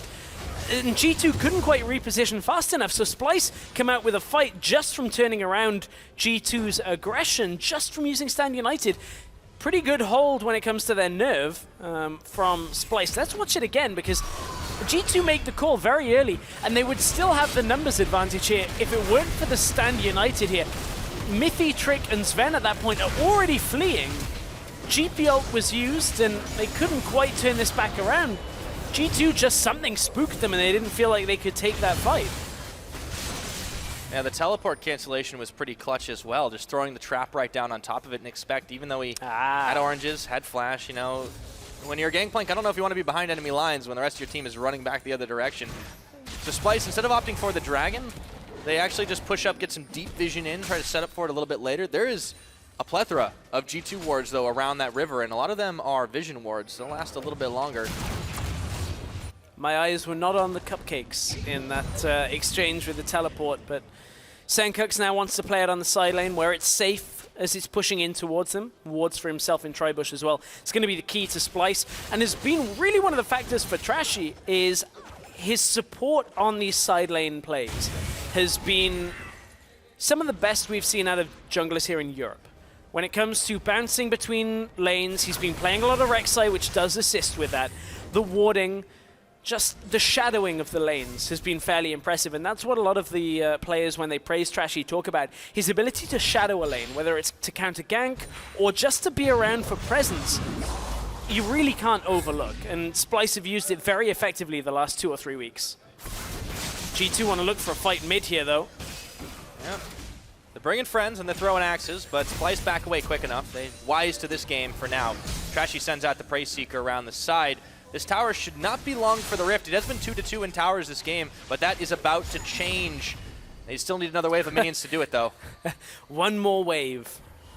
Once more into the breach. They're going to go as well, but Trashy is going to try and push back some of the team here, because look, with Trick unable to get close enough to the wave, and the rest of Splyce already pushing up the mid lane and pushing it back, G2 concede this next push. Yeah. They can't push it. They can't push out on the next wave, and it's going to delay them further. There's a level advantage there too for Trashy. He's making that farm count right now, and it is really critical. You mentioned that Trick. He's been getting involved in these lanes a little bit more than usual, sacrificing some of his own farm, and it's just not characteristic of him. No, it generally has been Trick farming for a lot. That's why when he picked Nunu, we were like, okay, well, this makes sense. This is a Trick champion. But it was a bit weird. No wonder, though, he might be caught here. He's going to hold on to his taunt, moves it backwards before getting stunned by Mythy. Cannon Barrage comes in, teleport channel will complete. Mythy doubles down here, and he ultimates. Senkux, though, with the chase down flash from Sven. Another TP. Expect is looking to follow in. Senkux might have dug his own grave with this one. But Wonder is coming back into the fight, and Expect now is flashing away as Trashy comes in with a relief effort. This fight has gone all kinds of back and forth. Mickey's joining. Everyone is joining the charge, and amazingly, there are no casualties. Nobody dies in this fight. Stand United teleports were used, the GP ult, everything thrown, and somehow Wonder managed to get himself out of what was a 1 versus 2 to start this whole thing off. And he even comes back in. But finally, let's talk about the real important thing. G2 get what they wanted all game. 15 minutes in, the tower in the mid lane falls. It was all a distraction, Pyra. Everything about the bottom lane was just so the Perks could run in, get that mid tower down. Now punishes the Kassadin a little harder every time Kassadin looks to roam. Shuts out some of the vision control that Kassadin would have. Senkux nearly got Sven, by the way. Really quick flash, and you know, Mithy's concussive blows have been incredibly important to stopping these picks. And now is the difficulty for Splyce. How do you deal with... wait, hang on, top lane. Okay, I guess you don't if you're Sven.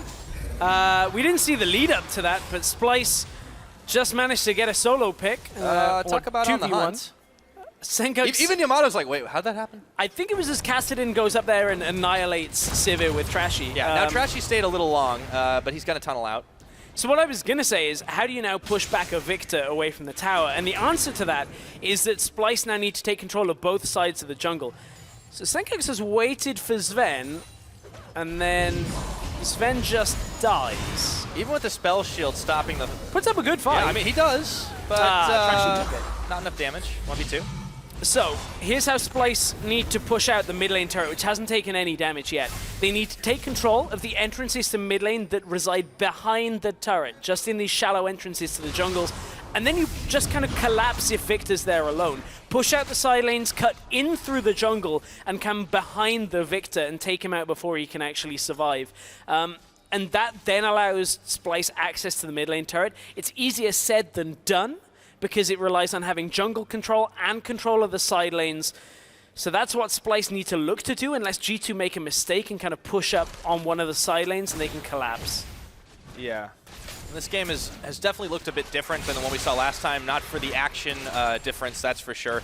But one thing that's still the same is the Mountain Drake. Neither team has had an opening to get for it right now, and they've been just trying to fight each other as On the Hunt comes in again. Trick even goes forward, and he does not want to have to use his ultimate for now. Inner Flame will tag Mithy on the back half of that. And G2 didn't look like they wanted the fight with the 1-3-1 they were going for. An apt spell name with it being Coaches Week, but no longer in the EULCS. But for Splyce, on the other side of things, it's going to slow down slightly, but Cobby's still behind when it comes to farm. Here we go. Now it's Mountain Drake time. What took you guys so long? Starting it off, there's really no answer here, but you can trade for the Rift Herald, and that's what Splyce are looking to do. Should give this one over to Wonder. Actually, they can give this one to Senkux pretty reasonably. Yeah, they could give it over. Maybe give it over to Wonder, but he's not close enough. No, he's on the bottom side. Here. Mithy's around. Oh, this is actually going to potentially go very poorly, as it does get taken. No, it's secured. Mithy is going to try to punish them for this one. Sends out the Glacial Fissure, and now they turn back around. He's unbreakable. He's going to have to flash the wall here. Cobby takes half his health and damage. Trashy as well. The Death Ray comes out on top of the Chaos Storm. Splyce are forced to back away from this, but they did get what they wanted. But Wonder held his nerve for the entire sequence there. Look, Wonder didn't use his ultimate, still pushing away down in the bottom side, pushing the wave back away from the Splyce base, but still, it's all about setting up the wave to be effective in the next minute or so. Cobby, no lifesteal really to write home about, only a little bit, I guess. It's just enough to heal him up for that. It's going to take some time before that Caitlyn is fully online, but yeah, you know, we saw a 40-minute game last time around, and it really was Cobby taking it to G2. Very comfortable here. It's dead even in gold, by the way, as we're very close to 20 minutes into this game. 2 towers to 3 in favor of G2. They've got a dragon to help boost them up a little bit more. But there's also the Glimpse of the Void now on Senkux. He's going to become a split push monster for the next 20 minutes. He will. And on the Kassadin as well, with the teleport, has the ability to very quickly cross the map, get himself involved in skirmishes. Could very well be a fight when Dragon comes up, because it is Infernal as the next Dragon. Oh, baby.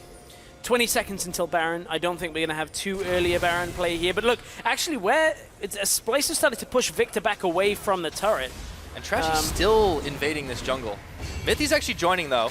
This could be a problem for him. He stopped up. He takes a few axes. Now he's still going to be able to shrug it off. And yeah, they've got Senkux up on the top side. They've got Wonder down on the bottom. G2 got their work cut out for him. Splyce are getting ready for the play. They're pushing the trap line ever so steadily back behind the turrets, and that is forcing Perkz back away time and time again. The side lanes are now shoved up, but they don't have control of the jungle vision. They can't get Trashy in there too effectively. Not 2 versus 1, but he's okay. Yeah, that's the problem, is Trashy can't safely be there to start the fight. This is very good defensive warding out from G2 to deny this type of play. And Splicers don't have enough in the way of pink wards, sweepers to make sure they have full control of the area. Yeah, still playing a dangerous game.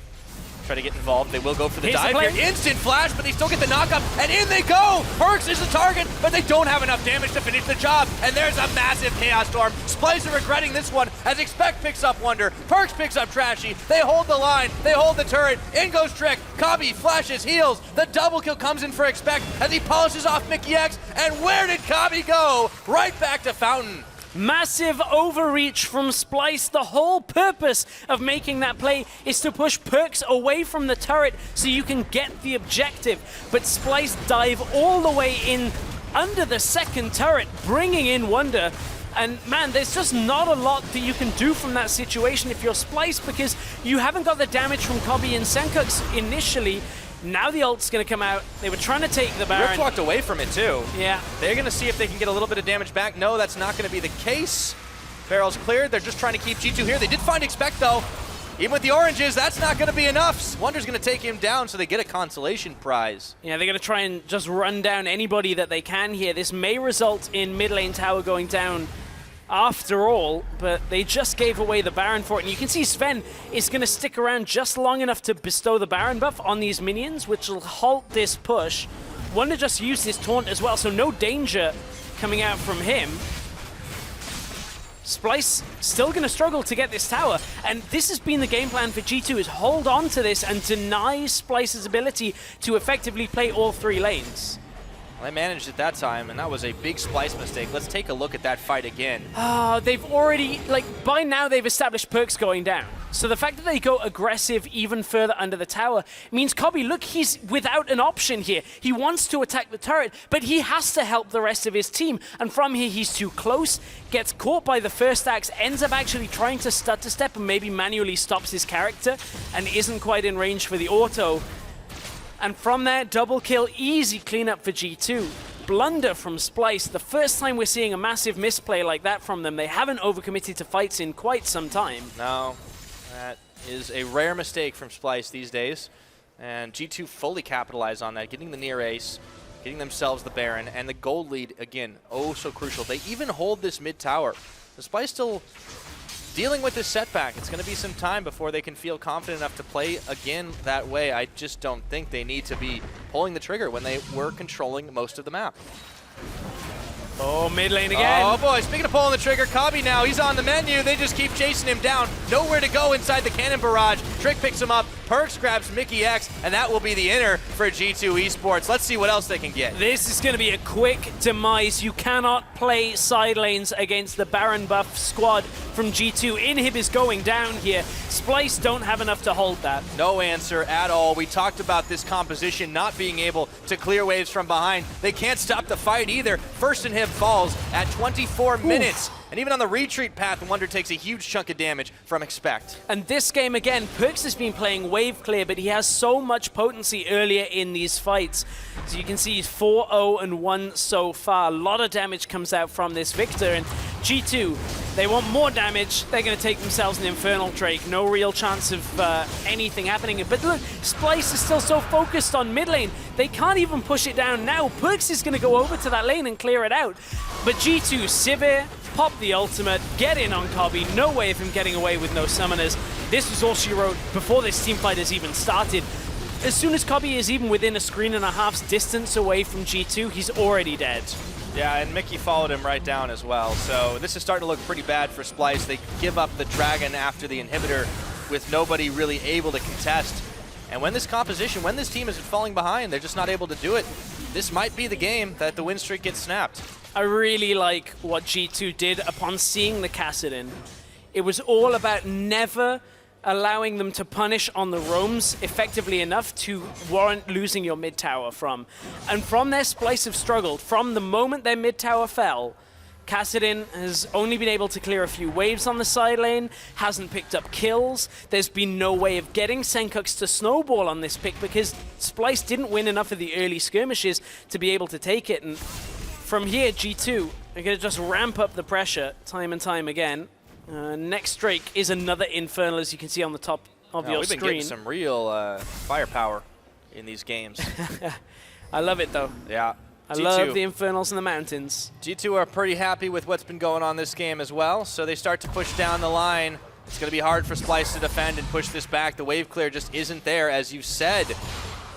And they will be able to take it out. One thing that's working for them, though, they do have Senkux up on the top side. Remember, he still got Glimpse of the Void for another 16 minutes, but it's hard for him to even 1v1, even with the level advantage. There's the wave, and they're going to actually look for the dive here. They're bringing Wonder to the party. Taunt flashed away by Expect, and they're foiled. But then they've just used one of their globals, and they're going to give away bot tower for this. They were just trying to make any play here. They're trying to take a trade, but there's no way Kassadin and Shen are going to outpush Victor, Sivir, Olaf in this equation. Like, it's always going to be a G2 push here, unless Kobbe can clear the minions so effectively, but G2 back away for the next wave. Well, they do end up trading those inners. Top. They do end up trading the inners away, and they basically get out with only taking a little bit of damage on the inhib turret, but you know, if you're Splyce, you got to think you're losing that tower no matter what happens. You said it yourself, you've got to make those plays. It just isn't enough. They need time for Kobbe to come online. They need items for Senkux, but he's been denied some of this gold. It started so promising, but G2 are really making an excellent effort this game to even the series. Well, it's a lot better. G2 have just kind of accepted the mistake that Splyce made and throwing it right back in their face. 1 minute 30 for Baron. G2 are going to set up the bait for that in a few moments. We'll try and force Splyce to come and fight them, because an underpowered Kassadin, who's on 2 items in a little bit, still has some effectiveness in fights, but it's not the same as if Kassadin had picked up multiple kills early on. This time Shen's only got 2 items so far in this game, and can't tank up quite as much. And Kobbe only just passed 2 items himself, so this could be a tough one for Splyce to look to take out, whereas G2 are very, very strong right now. They've definitely got to turtle up and not give away any more unnecessary crown to G2, but with the way things are looking, this Baron is going to be real hard to contest. If they want to do that, the power that's coming out of Expect and Perks is getting difficult to deal with. Well then, I hope that they had their pepperoni pizza earlier today, because I don't know whether a half shell is going to be enough for them to turtle through this game. Splyce need to really win a fight here, and G2 are already going for this. You can't stop the trick. He's Ragnarocking all the way through. Turns his attention over to Kobbe. Instant flash. Inspire to speed them out. And that will be the end of that fight for now, but they used a lot just to get out of harm's way. Yeah, G2 pushing them back away from their own jungle, secures vision control. And now G2, they're in no rush to take the Baron. 8 seconds until it spawns, but they're trying to catch anybody. Wonder gets his recall denied. Not a massive amount of damage, actually a little tankier than I was expecting, considering how much damage those barrels normally do. This tower's going to be taken, though. There's no way they can stop it. It's already chunked down. The Mountain Drake doing work. The damage they've got working so well for them. And now Baron, this war. Oh, Jesus, Chaos Storm's hurting, but okay. I mean, that's got to be Baron right there. TP comes out. This is going to be a quick Baron down from G2, and it looked to be promising from the start from Splyce, but this might be the nail in the win streak. We were talking about how Game 9 normally is the tricky one to crest that point. They're opting to take a fight a little too late. Wonder's just in time to see the Baron go down. Yeah, this is not looking good for Splyce to keep the win streak going. They're desperately trying to make any play they can. The parting barrel shot over to Wonder. They still can't knock down the outer mid turret. And it sounds like we're talking about this maybe even too much to a lot of people, but you really have to understand how important having access to all 3 lanes to push on with this kind of strategy is. The fact that a Victor has been able to sit mid lane, take the tower, and then constantly clear it out means there's never any direct access for Splyce into the enemy jungle, which means Trashy cannot ward for Wonder and Senkux effectively enough to allow them to push up because they haven't dominated their lanes. G2 have been so strong that they've just been able to hold Splyce at arm's length, and never has the push game worked out in this Game 2 of this series for Splyce. Well, for G2, the push game is pretty simple. You destroy the enemy team, and then you get free push. So Infernal Dragon is coming up yet again, number 2 for G2. And they find Trashy in the brush and turn their attention that way on the hunt. Trashy getting his health bar chunked all the way through. He's inspired, but he can't get in to try and contest. And Trick is just going to knock him down. Expect will steal the kill with a cannon barrage. And Trick turns his attention back towards Zenkux, who can't rift walk out in time. A double kill as Kabi falls in the back of it all. A triple kill for Expect. All the work's being done in the back of the pit. Can you believe it? A quadra kill for Expect. And what do you expect? With Zenkux nowhere to go, we'll finally finish off Perks, but that's the ace, and a pentakill for the Gangplank! G2 with the pentakill for Expect, and they're gonna close this game out. They caught the mistake from Splyce, and they're gonna crush them with it and push for the win. Nothing left to be said. Splyce's win streak looked so promising, but in the end, they'll have to settle for a draw. G2 Esports in Game 2 show why they're still the kings here in Europe. A lot of work done in the end fight by Expect and Perks. Perks at first held his own against 3 people in that last fight, and Expect says, I've got you. Comes in with the barrels over the wall, is able to very quickly take him out, and G2 secure 1 point for the first day of the week. I can be happy after a incredibly hard-fought Game 1 that they just couldn't climb out of. One mistake from Splyce, and they punish it all the way to the end. But what a game, Splyce. To take it to G2 in Game 1, to start Game 2 with a good start for themselves, and it looked like Splyce may be able to extend their lead. I think you can finally say that what were 2 challenger teams are finally top-tier European teams. Without a question. Splyce played their hearts out today, and yeah, you can make one mistake and you can get punished by a team of G2's caliber, but that's not to take away from what they accomplished. This series delivered every bit as we expected it to. I've never been so excited to cast a draw. I'm always excited to cast a draw. I know you love ties. I love ties. You're still European despite what everybody says. Yeah, despite everything that's gone on, but high fives from Splyce to G2. And to the fans too. I mean, what a really big performance out of both of these teams. They may be the second down the line, but certainly Splyce shouldn't feel second place after this second game of the series. I mean, you've only got to look at Game 1 and their 8-game winning streak.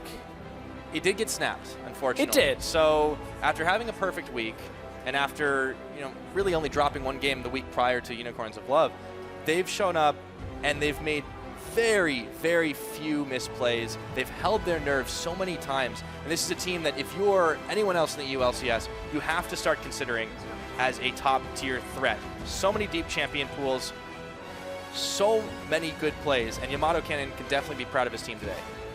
Absolutely. But at the end of Game 2, G2 have done it again. Looked perhaps a little dangerous in Game 1 for them. But then they come back and, it's okay. And then suddenly they reach a point in the game where it's like, oh, hang on, we're G2, we're meant to win this game. We're top of the standings. Shouldn't we be 2-0ing this series? Oh, we're not? Okay, let's actually show up. Let's start playing a little better around the map. Let's start tightening up some of the weakened areas. Yeah. And they take that fight in mid lane as Splyce go way too deep. One mistake, G2 turn it back around, get massive number of kills, turn for the Baron, and from there close the game as if they were never behind. And it really just caps it all off. For G2, the split so far, they've had a few changes. They've settled in well with Expect and have looked really, really clean with them. And there was not so much they could do in Game 1, but the turnaround in the second, when they looked like they were getting squeezed out a bit, to just come right back into it was just so impressive. Yeah, it was a good turnaround, and that last fight, Expect getting the pentakill, man, you got to look at that. And man, they huddled in when they needed to and made it happen. I want to take another look at that as well, because I think we might maybe be able to make that happen. We only get a couple of pentakills a split, and I love relishing in it. So when we look up at this, the whole pentakill actually takes place majority behind the Dragon Pit, and you'll see that Perks actually ends up getting collapsed upon by, I believe it's Wonder, Cobby, and Mickey. Look at Perks going forward here. Ends up in a 1v3 and gets enough damage down despite the exhaust that he sets up for Expect, who just one-pops Caitlyn, gets a second kill, third kill, manages to get Wonder over the wall as Wonder was trying to escape to safety. And then Trick plays nice guy here, says, well, I'll give you the kill, Senkux, but easy pick-off, ultimately, for the pentakill. Massive damage comes out from the Gangplank, and what do you know? It's enough for G2 to take the game. Well, and at that point, they were already rolling towards the inevitable victory, but Splyce at that point had to try and stop them, had to do something, but you know, they had to back out of the fight really quickly, so there just wasn't much they were able to get done. Yeah, there wasn't a whole lot that was available as an option to Splyce. Stalled out so incredibly hard in that game, and I mean, that's how it is. Sometimes one play will just give the momentum all the way back, and you end up tying a series. And that's how it worked. So quick shot, though, he's going to be standing on side stage with Mithy. Let's hear what he's got to say. Thank you very much, gentlemen. I am joined by Mithy. First of all, congratulations on bouncing back in Game 2. Before we get to talking about that game, let's talk about Game 1. What happened that allowed Splyce to pick up the win? It seemed quite chaotic and back and forth, maybe from your point of view. Well, they had this Rek'Sai Shen combo, and they also had a Caitlyn lane, so they would pressure bot lane, and we basically didn't really have like the best. Our matchup was not too bad, but I think we got kind of fucked bot lane, and then they used Rek'Sai Shen to just like screw us over, and it wasn't nice, you know. But we managed to get a lot of catches in mid and come back into the game, and then we just got caught, and then Sven got caught, and then. We tried to help him, and then I think if we didn't help him, the game would have still been fine. Because is that a polite way of saying it's Sven's fault? No. Because we wanted to get mid priority to go for Drake, but we left him alone getting the priority because we didn't expect Rek'Sai to be where he was, and I think it was like a bit risky by them to do it because like I don't know, it just turned out unlucky, I would say. And the thing is, he got caught, but the main problem was that we also died to help him. So let's talk a little bit more specifically. It felt like Trashy was a big reason why Splyce was able to pick up a lot of those very early kills. It felt like wherever he went, the rest of Splyce rallied behind him. Is that something you'd agree with? You know, is Trashy one of the more important members of Splyce as to why they're performing so well? I think he is very good. I've said it many times. I think they're a very good team and they play very well around their jungler. But I think it's also the role that junglers have right now in the game. They're usually the main initiators, the main tanks, and initiators see Olaf, see Rek'Sai, see Gragas, so see Nunu. Yeah, exactly. So it's kind of his job, but he does it well. So listen, jump into Game 2 after losing Game 1. Fairly slow to begin with, but then all of a sudden G2 just finds the gear that they always do in Game 2, and you win it quite convincingly. As it is Coaches Week, talk to me about what happens after you've lost a game. You're backstage talking with the team and Youngbuck, preparing for Game 2. How do you adjust and come back looking so strong so often? Well, everyone says Game 1 is warm-up, right? But on a serious note, we talk about what happened in that game, what our mistakes were, so we can like fix them if they can be fixed, and just kind of like not have anything inside us for the next game. So we talk everything out, and then we just focus on pick and ban. What do we do next? And everyone is more focused because they've already warmed up, and just goes a bit better. I've asked this question to a few members of G2. You're next on my hit list. Why does G2 always play so slowly and so sloppily in Game 1? Because it always looks like you guys are much stronger in Game 2, even in series that you 2-0. Do you think that's fair or not? I think it's a fair statement. I'm not sure. I know for me personally, I usually play worse in Game 1 because I just need to get used to the stage and like feel at home, and usually takes me one game. Even though Riot gives us time, especially when you're first game, you get like 15-20 minutes, but it's just not the same to play against real players than to play against bots. So yeah, exactly. Warming up your last hit mechanics as a support, not something that's very important, I imagine. Anyways, congratulations on picking up the point. Thank you for taking the time to interview me. Thank you. Thank you. For now, we're going to head back to the casters to find out who our player of the game was. Thanks, Quick Shot. Insightful interview over there, but really, I feel like you can't expect anything else because our player of the game is going to be the top laner from G2 Esports. The pentakill sealed the deal, but he was doing work even before that. Yeah, his damage was pretty good in this second game, and wave clearing, everything that went into it, and obviously with the penta at the end of it, you've got to kind of give a little bit more to that. But we've been talking about him joining. Would he be a weakness? Would he shore up Kigis? He's gone from strength to strength for G2, and certainly seems to be settling very well into the European LCS. Yeah, and he's brought out a pretty good variety of champions. He's played his heart out, and the team has expressed time and time again that they feel so much better with him now, that they've gotten some time getting used to him. And this whole G2 squad is once again looking like a team that is well on their way to placing very far, if not, once again, repeating as champions. Yeah, well, if they can get themselves that semi-final bye from playoffs, maybe they'll get an easy road there as well. But we're going to have to keep our eyes on G2 throughout the rest of the split. Oh, definitely. Maybe 2 if we can spare them. Now, coming up, our second series of the day is going to be between Schalke 04 and Origen. That's coming up in just 3.5, so stick around. Beneath the city, the beast stirs, tormented by hunger. That fearsome appetite, once kindled, will not be extinguished.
Welcome back to the EULCS studio, where we're ready for Origen and Schalke 04, and I think they're ready for everyone as well. Nearly, we're getting there, we're standing by. Just a few moments, I suppose. It's okay, well, we're going to have to see if Origen can overcome the struggles. They've got a new AD carry, so I want to take a look at their lineup here as we get close to the game. In the top lane, it is Soaz. In the jungle, it is amazing. Power of Evil in the mid lane. Toaster as AD carry, with Hybrid as their support, and Aranea on stage as their coach. You can see Peke helping their new recruit in as the AD carry. Yep, giving him directions, find the seat and everything. And yeah, it'll be curious to see how they perform, because they've been very vocal about Peke being valuable to the team mentality, but they now have this new AD carry that they've been searching for quite some time. Yeah, they've been searching for an AD carry. They finally found themselves one from the UK scene normally. They're a little familiar with him, but we're going to have to see how he can do against one of the league's oldest standing AD carries here. Oh, indeed. Well, let's take a look at their opponents and one of the league's oldest. Schalke 04 are their opponents on the opposite side, which means in the top lane we've got none other than Steve. Might have to add a few more E's to his name. And in the jungle it's Gilius. Fox will be in the mid. Mr. Rala is the AD carry. There's your veteran. Spraddle is the support, and the coach is Nif. Yes, coach on stage, Nif, very well experienced player and coach now, been in that role for a little while, and as we said, it is Coaches Week, so there are a few surprises up our sleeves that we're getting closer to. But Schalke right now are going to need a little bit of leadership perhaps from their coach. Maybe we'll see in-game leader as well, because Schalke, they had a bit of a bad week last week. Not exactly the best setup for them when you look at how some of their losses went last week, a lot quicker. We don't normally like to talk too much about losses, but when you look at the average game times, weeks 1 to 5 was like 38 minutes. Week 6 was very, very quick. Yeah. 32:30 on the timer on that one. So stopwatch is out for today's series. We'll have to keep track of it. I mean, Schalke have had a full week to recover from the craziness that was the H2K Game 1, and it just never kind of clicked from them from there. So curious to see if they are able to come back onto it. They are facing one of the weaker teams here in the EULCS. But to help us break down the picks and bans for the match, Quickshot standing by with G2's Youngbuck and Splyce's Yamato Cannon. Let's hear what they've got to say. Thank you very much, gentlemen. Yes, I am joined by Yamato Cannon and Youngbuck. First and foremost, thank you for joining me. Secondly, let's talk about that series very quickly. Training games 1-for-1. Yamato, you've got to be happy you took a game off the league leaders, but it must be a bittersweet taste because of game 2. I'm very, very happy. G2 obviously is a great team, and I feel like the game 2, we had it. I feel like the 1-3-1 was definitely in our favor and we got rolling, but if you do a stupid dive like that against a team like G2, then the game is going to be over because you lose Nash and all of a sudden it's collapsing. But with that in mind, we had the game by control, so I'm very, very happy with the result overall. Continuing to look impressive, Splyce. Joey, how do you feel after seeing the guys drop game 1 but bounce back so convincingly in game 2? Well, I was very happy that we ended up getting a point after the first game, and as you guys had game 2, we had game 1 and we threw it, and so a 1-1 I think is deserved. You guys have been really strong, and I think you are the second best team right now. That's why we've been practicing against you guys a lot, because we respect you guys a lot, and we know that you guys are much better than people think you say you are. That's actually awesome. You're practicing in league, off the Rift. I hear that yesterday for the Coaches AMA, as it is Coaches Week, who would have guessed, Joey, didn't you take a bunch of Yamato's gyms in Pokemon Go? Yeah, I was walking around Berlin doing my usual Pokemon thing, and suddenly I saw a yellow gym with Yamato Cannon in it. So I asked him, hey, do you happen to play Pokemon Go, and do you happen to own a gym? So I took it when he said he did. I need to make sure that everyone knows that I took it back today. I brought my best yellow boys. I took it back, reinforced it with great Pokemons. No problem. You ain't touching that, young buck. So hang on. So your instinct, Splyce, yellow, etc. Please tell me your Valor. I'm Valor. Okay. Are your team members the same team, though? Like, are your players the same, Yamato? Of course. If they would take anything else, then the There's belt. problems. Yeah. Unfortunately, I'm on my own, but I think it's enough to beat him. Oh, okay, so there you go, 1v6 and you still took the gym. Let's bring it back to the game, though. I do have you guys here for picks and bans. We're about to jump into Origen versus Schalke. We're on 6-13 still. Let's talk about maybe some of the things that we would prepare. Yamato, how would you approach this from a picks and bans strategy? Would you look at a meta and focus on champions, or would you look at teams knowing that, for example, Fox is a threat or Hybrid has drawn so many bans? What's your opinion? I feel like I can start with Schalke, for example. They have very clear tendencies. I feel like they tend to play the champions they lose against I think that dictates what they pick all the time. They don't have a lot of creativity in pick and ban. They kind of copy other teams all the time, so that's very predictable. And they also have this very clear tendency to get impatient. And I think Gilius is the main force behind that. So I think thinking about these tendencies coming into game is a very positive thing, because Schalke do the same thing all the time. They try to get ahead early, and if something goes wrong, all of a sudden Schalke collapses. Is this something you tend to share opinion with when you look at both Origen and Schalke in terms of strengths and weaknesses in draft? Well, he talked about Schalke, so I can talk a little bit about Origen. I think they always play 1-4 comps, so their mid laner can be targeted pretty easily, banning out Victor, banning out Azir, or banning in a way that gets your mid laner a really good matchup, because then their 1-4 gets disrupted. Now, question, Joey, in terms of analyzing these teams, you play a lot against some of the other squads offline and in scrims. Does that determine where most of your pick ban strategy comes from, or is it from knowing what they do on stage? I think it's a lot from scrims. You usually do scout a lot for the opponents, and from there on you ban. But at the start of the week, I think teams usually go into scrims not banning any champions, seeing what's strong, and after 1 or 2 days, you see what's strong, what you maybe want to ban, and then you start banning that in practice and start building towards the draft. How far out do you prep that, for example? Like is it 2 days, is it 3 days, is it a week, depending on the type of opponent? I would say we start prepping on the off day, which is the Saturday, but the first 2 days we give people room to try new things and maybe play something different, and then the last 2 days we actually start playing what we're going to play in LCS. In my perspective, it's more of like something that starts the first day we start practicing before LCS, and it's a development throughout the split, because you add things into the mix, patches, changes, and you always develop the same pick and ban strategy as you go. Yeah, it's an ongoing process, isn't it? It continues to evolve as opposed to maybe starting fresh every single time. So, gentlemen, we are into picks and bans now between Origen and Schalke. There's no real surprises here. Nidalee, Vladimir, Jhin maybe being taken off the table towards Toaster, already drawing a ban on his first game on stage. Do you think that's justified, Yamato? I think Jhin ban means that Schalke don't play Sivir at all, because I think if Sivir is in the mix, Jhin is not as high value, because Sivir deals very, very well with the champion. And also it's very surprising that OG still banned Vladimir, because I don't think Vladimir is a threat anymore after the nerfs. Wow, is it that strong, that clear, Joey? Also, don't forget that they banned Nidalee on blue side, which is pretty much unheard of. So. But yeah, Vladimir is a champion that after the nerfs, a lot of champions can deal with him. Azir, Victor, Ryze. There's a lot of champions right now, so I don't think it's really necessary for a ban, but maybe they have a specific team comp in mind with a lot of tank champions that may be countered by Vladimir.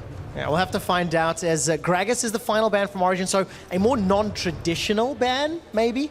But we, as casters, we always like to say if you're blue side, you can target ban more freely, and red side is the more sort of forced meta bans. Is that something, is that an opinion that's shared by the teams? I think the Gragas ban means they're going to first pick Rek'Sai. What do you think, Yamato? I feel like the Gragas ban makes very, very little sense, because Elise is still in the mix. I think Elise is one of the most banned champions against Schalke. When we played against Schalke, we banned Elise as well, and removing Elise Nidalee from Gilius means that he has a very, very small champion pool. I think, even though with that in mind, I think he has recognized by this time, and I think he's just going to pick the Rek'Sai, as you just said. He didn't. He picked the Azir, but that also makes sense because Gragas is probably the only jungler that is really strong against Azir, so that does make a bit of sense. All right, so let's take a look then. How does Gilius respond? I think nobody will be surprised if Elise gets locked in. How quickly do you have to pivot? Because now, if you're expecting a first pick based on a ban strategy, you've only got 1 minute to talk with your team. Do a lot of these scenarios get practiced and rehearsed off stage, Joey? Yes, definitely. We talk a lot about many different scenarios, so I think Schalke has done the same, but when you go into a draft, you usually know what you're going to first rotate, regardless of what the enemy picks, because there's a lot of power picks open, so they still have a bit of time to start building their team comp. I think the way usually I do it is you kind of make a tier list for yourself, and if something is removed, you kind of move down the tier list in your first rotation. Like the first rotation usually dictates the entire draft because it's just so important, and I think most teams do the same thing. All right, so Schalke, Trundle, Elise, we'll see what this dictates for the rest of the draft. In terms of the tier list and in terms of the teams on stage now, what would you expect to see going forward, Yamato? I feel like Schalke, I think it's very good to flex the Trundle because they can just pick a mid laner into Azir. I think they have an opportunity to also pick Varus, but this initial rotation, I think with Jhin out and a lot of AD carries in the mix, I think Sivir is a great blind pick, but I don't think they should pick Braum. I think they should pick the jungle pick right here and hide Braum because Trundle has a very good lane matchup into bottom against this Sivir Braum. It's just absolutely awful in my opinion. All right, awful draft. If Schalke decide to do that, right? Yeah. If they opt into flexing and giving Steve another champion in the top lane, one of the other things I'd love to get a coach's opinion on, how much does the player behind the champion have an impact now that you're in the picking phase? You know, you look at Fox and you go, well, we've blind picked for Power of Evil, who struggled this split, into Fox, who's been a hard carry. Is that a big concern, Young Buck? Players do usually have a lot of say, even on stage. It's just the final responsibility of the coach to say lock it in. But I don't think anyone is going to play anything they haven't practiced, so there's nothing crazy going to happen this game or pretty much any LCS game. I think with Fox specifically, his champion pool has not been impressive. I think it's very, very similar to Power of Evil's champion pool. There's been a lot of Azir, Victor, some Ryze in there, and I think that's not going to change. It hasn't changed yet. The most meta standard comp at the moment, I feel, on the side of Schalke. Maybe the Lucian you can debate just a little bit. He's fallen off in popularity, but it just feels like a team can do a little bit of everything. They've got some split push if Trundle goes top. They've got good picks, decent team fights. How would they round this comp out? I feel like OG, they kind of put themselves in a really bad situation because they picked themselves into a matchup where Trundle can dominate easily as a support. And also with that in mind, if they blind pick any top laner right now, they can counter with Aurelia. There's a lot of counters that can come to mind. And I think regardless, they're going to be put in two very, very weak matchups on the side lanes. And I think Schalke are going to be very, very happy with that. Is this another 1-4 comp from Origen, Young Buck? It is. The first pick, Azir, already signaled it. It's the 1-4 coming. And I do think that Yamato is right. The Trundle pick and then having an answer with Braum Sivir is really bad because Trundle is good against both of those champions. So not only at that moment can it already go support freely, but it still oppresses a lot of picks in the blue side for top lane. So we probably won't see an Aurelia. And if they do pick Shen, then the Trundle can even go top lane. But I do expect maybe something like Gangplank here if blue side locks in Shen. It's like coaching Steve in the past, he played a lot of Gangplank, and I think Gangplank is a great pick against Sivir as well. Kind of denies the disengage. They can just play the split push game and just play out their lane phase because right now they have very, very strong lanes, and I think OG are going to look for a lane swap, otherwise they're going to be in a very bad position. Okay, we'll see whether or not they find that lane swap. Everybody at home is screaming that Sivir and Olaf and Azir, they all synergize so well. Is that not something that Schalke need to be a little concerned of? They're hovering a support pick for now, but we would anticipate there to be a top lane swap in the last second. Do you think that could happen? 3 seconds? Like, I'm not a big fan of this. I'm a bigger fan of that though. Like Okay. Gnar and Tushen, I think they should have picked something that is good into that matchup because Trundle, like, I'm pretty sure Sivir and Braum are going to have a really bad time. Trundle is just so dominating against this bot lane matchup, and having 3 kind of decent matchups coming into the game with a strong jungler, it signals that they don't want lanes. I think OG don't want lanes and they just want to kind of delay the game as much as possible. If all champions get played the way they should for both teams, are you guys both in agreement that Schalke should have the advantage in the early and mid game? Absolutely. Absolutely. I think it's a question of do OG get the lane swap or not, but otherwise Schalke, stronger bot lane, even in mid, stronger jungler, and also stronger in top side. All right, so very, very convincing here from both of the coaches on the couch. Let's just talk very quickly about that lane swap. Is there any way that you can set that up, Yamato? Well, with Braum, you can always invade and kind of force a swap.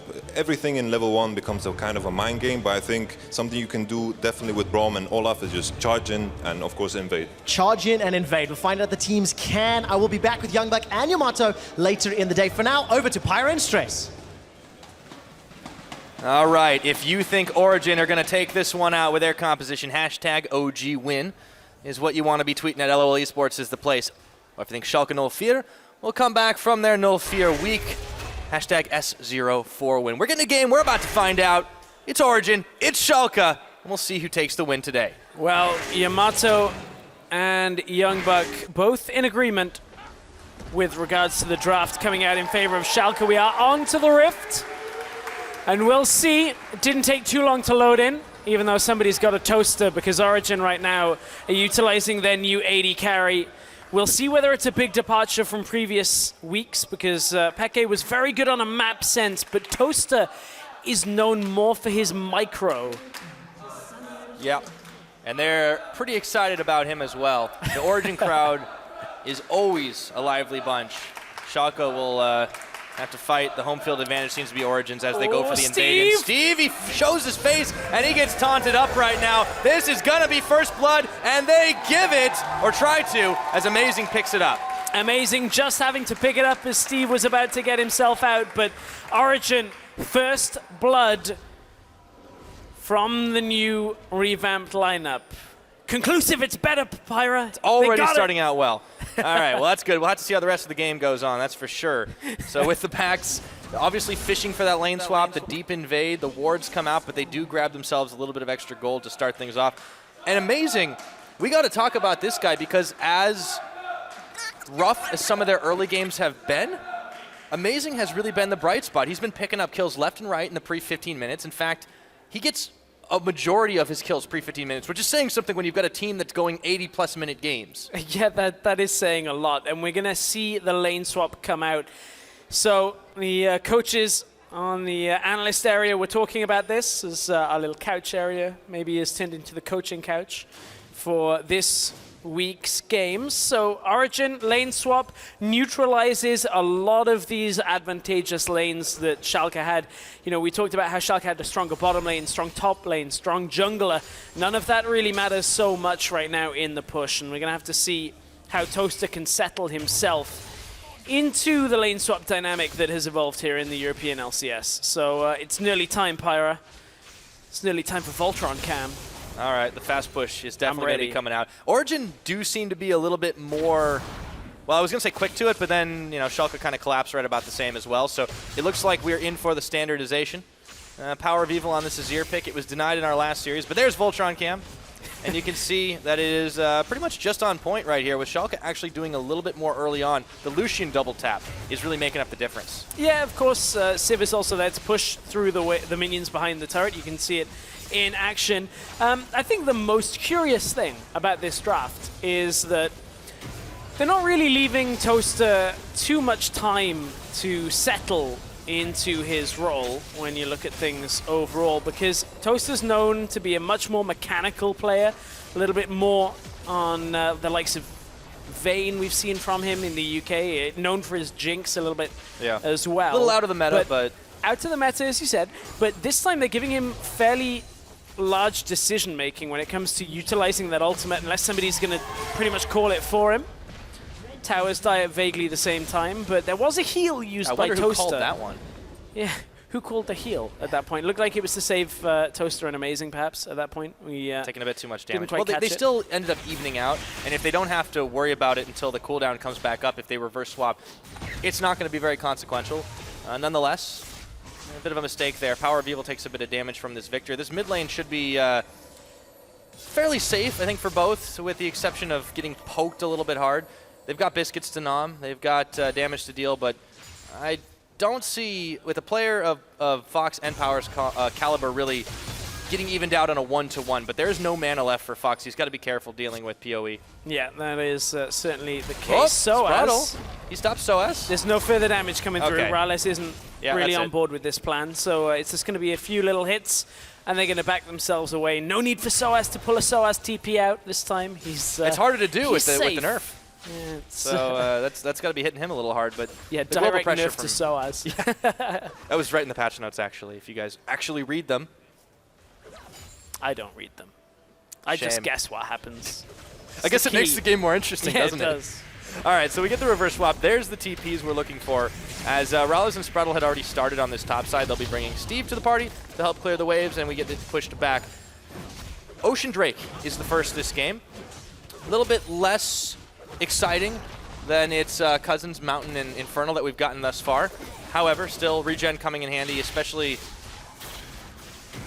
if you're able to stack that one up. Gilius coming into the mid lane here, but he's pushed back by Power. Look at the soldier damage. Whew, a lot of damage coming out, and I find it kind of curious that Gilius was allowed his Elise, because it's been one of his more successful picks overall. For Schalke, whenever he's been on Elise, he's got a 50% win rate, but he's played 8 games of it and generally is better at controlling the early game. That's true, and Origen as well have not done quite so well against Elise. They're 2-6 when they've had to play against it, and somebody like Gilius, who's known for going into the enemy jungle, getting the counter on, and providing a lot of pressure in lanes, it can be very rough for Origen to contend with. However, they've infused their early game with some gold. Origen will also manage to pick up this first Dragon, not contested here by Schalke. As they're moving across the maps, the Deep Vision also denying an attempt to get a fight on, but Schalke not even interested in it. So just shy of the 6-minute mark, Origen do pick up Ocean Drake. Yeah, and again, this is one of these games that kind of shows you that despite teams being further down in the standings, generally phases 1 and the first part of the second phase of a lane swap is just unanimous throughout all teams here in Europe. Very rarely do you see mistakes when it comes to the tower push. Generally, teams have got that right. After that tends to be where they start making mistakes on lane assignments and different kind of plays where we look at like teams looking to dive or set up ganks. So we're going to have to watch how this game continues now that we are past that second phase. Well, we might end up getting a 2v2. Eventually, Rallis will be leading the line down along with Spraddle. I'm really curious to see how Toaster handles. He's definitely no stranger to stage experience. Been around the UK scene for quite some time. Played a number of tournaments there. But the LCS is a different animal. Yes, it absolutely is, and I can tell you exactly one of the factors that is different, and that generally is just map play in general. When you look at Challenger and then the regional leagues like the UK Premiership, a lot of the issues that the teams have are to do with how to make coordinated plays on the map, vision control, early game aggression when it comes to like lane swaps and how you follow them up. So I'm interested now with only like maybe a week's play barely under Toaster's belt here. Of course, our last day of play was Saturday. I wonder how much he's picked up from Origen and their kind of playbooks and how they like to play up on this level, because it's not easy just joining a team. Even as an AD carry, just coming in and being like, oh, well, now I know how we make every play. And you can see Schalke looking for another push onto the tower now. And Toaster's on the bottom side on his own, just absorbing farm. Origen managed to deny the push, though. That kind of allows Toaster to regroup some of the CS he was down. Yeah, it'll definitely help him out to get a little bit more relevant. Of course, his job as Sivir is a little bit more simple. But as you mentioned, teams closer to the bottom of the table, this is what we're starting to look at with Schalke's week. They were clinging on to 6th place. They've actually been upended with the Unicorns result earlier today, and they'll need a 2-0 to retain what appears to be a playoff pole position. Origen are just fighting to get out of relegation zone, but so far, they're looking a little bit better than what we have seen, but we have plenty of league to play as we're only 8 minutes into this game. The blue buff is getting taken away. Spraddle is wise to it, but I don't know if Gilius will get there in time. It's smited, and Amazing is going to be able to run away. Yep, gets himself out, no trouble from that scenario. So it's a little bit more of a hands-off game. We are even in the start of this one. Steve did have himself a fairly large CS disparity, but Soaz has been able to soak some of that up over in the top side of the map and keep himself up in the game. So we'll see when Steve manages to get back for this 1v1 Naren to Shen, if he can put the punishment down onto Soaz and hold him up in that top lane. Red buff going over, I guess Gilius is likely to take that. I wonder whether they'll end up giving it to Steve just to punish the 1v1, but I don't think so. No, okay. Gilius takes it. Yeah, and Gilius is going to need it with the counter jungle effort that's been going on. He is out farming Amazing, but there's the gold difference that's being made up by the first kill. And it is cool to see both these two junglers kind of giving their all to move around the map and try to deny each other early, because they are just so focused on the early game. Even though the lanes are long, Gilius still likes to get in there and mix things up, and Amazing has been, Origen's early game ticket. Looks like with an exploding Spiderling, they will stop the Rift Herald. He went real far out of home. Origen aren't even looking to particularly commit to too much in any of these plays. They've shoved a large wave in top, but unless they stack there with almost everybody, it's going to be tough to hold on to it. They will have the Shen ultimate available if Shen wants to try and defend bottom side. TP was used to get into that tower. Yeah, this is a little bit weird. Origen have left a lot of holes here, and Rallis has been able to... Oh, nice dodge! That is a taunt down. Gilius finds Power of Evil. Chaos Storm's on. He's going to try and shove his way away. Chaos Storm following. Fox is gonna laser, and that's gonna be enough for the kill. Second win by Fox. Schalke able to kind of make a play in the middle of the map. They defend Origen pushing top lane. They got the TP from Soaz in the bottom lane, and Origen just not really reacting in the right places because Soaz didn't use the Stand United on Power of Evil, and there was a full second maybe that Power of Evil had that Chaos Storm on him. The laser was about to come through. As soon as Fox flashes the wall, why is there no communication that Power needs that ultimate to come out? Soaz had already used his TP down to the bottom side. I want to see just how big this timing window was, because Gilius comes into mid and there is no support despite Shen having Stand United. He was close enough, perhaps. Like here it could have come out. and Power would have been fine from the aftershock. Toaster had already backed himself away. I wonder whether there was something else that Soaz was worried about at that time. Was he looking top lane, perhaps? Really would be interested to know why that didn't come out. It seemed like a panic moment all around. Power, you could see he actually burned heal really before he'd taken a full channel of damage as well. So, and the speed wasn't helping him out because he was still caught by the cocoon. Unfortunate for the mid laner of Origen right now. The gold lead back in Schalke's favor by 1,000. 1-to-1 on kills right now. The next dragon's coming up soon, but I don't think they'll be in a rush to fight over it. It's Cloud. Yeah, no rush on this one. Origen back up to the top lane with Toaster. He's been sat up there, but he's still not getting as much farm as Rales. Rales is still up ahead in this matchup, has been sat out on his own, so hasn't really had to share any of the economy, but then neither has Steve. Steve's up on Soaz, and Soaz should have just collected a whole wave in the bottom side there. So Origen not really distributing that farm particularly effectively. Soaz comes in to help Power, but now he's running up to the top side. This gives bottom turret. They actually just sacrifice bot turret for the trade here, which is fine. They will get top side in exchange, but Soaz doesn't need to be running top here. And they've even pinged him. They know this is happening, so the tower goes down again. It's 3-3. This game is going a little bizarre. If you're Aranea, you've got to talk to this team no matter what the result afterwards. There's now minions dying to bot inhib tower that could be being absorbed here because Origen are never going to push for this inhib tower on the top side. A wave and a half maybe is just dying for almost nothing. Yeah. And now Schalke are getting the dragon as well. Yeah, Very so they'll strange. have a little bit more mobility. Yeah, Origen have opened up a lot that Schalke have been able to take advantage of. So very long lane down on the bottom side. Hybrid and Amazing were there finally to get it. Dragon smited down by Gilius, so they get the Cloud Drake for themselves. Very, very strange behavior here. Amazing is going to be able to clear out some wards, but this is not looking like it's going to be the best of mid games for Origen. No, I mean, we spoke. The coaches spoke about how Schalke have this stronger early setup, but it's also good as you get into team fights. You've got yourselves a Victor, a Lucian, Gnar as well, if they can get that crowd control out. This is just so troubling for Origen. Yes, they've got a little bit of time to work with Toaster now, but like you need to be able to beat teams like Schalke who are sitting in the middle of the table because they've still got Giants, they've still got Fnatic, they've got Splyce and H2K before the split is done. This is where they really need to start getting points and trying to peel themselves out of relegation. It is, and the way that they're going to get points from this game is by picking Schalke apart before the Schalke can group. Utilizing the Sivir ultimate, the Azir ultimate, getting Olaf into a fight and taking somebody out first and making sure Schalke can never really group in response is going to be what Origen need to do.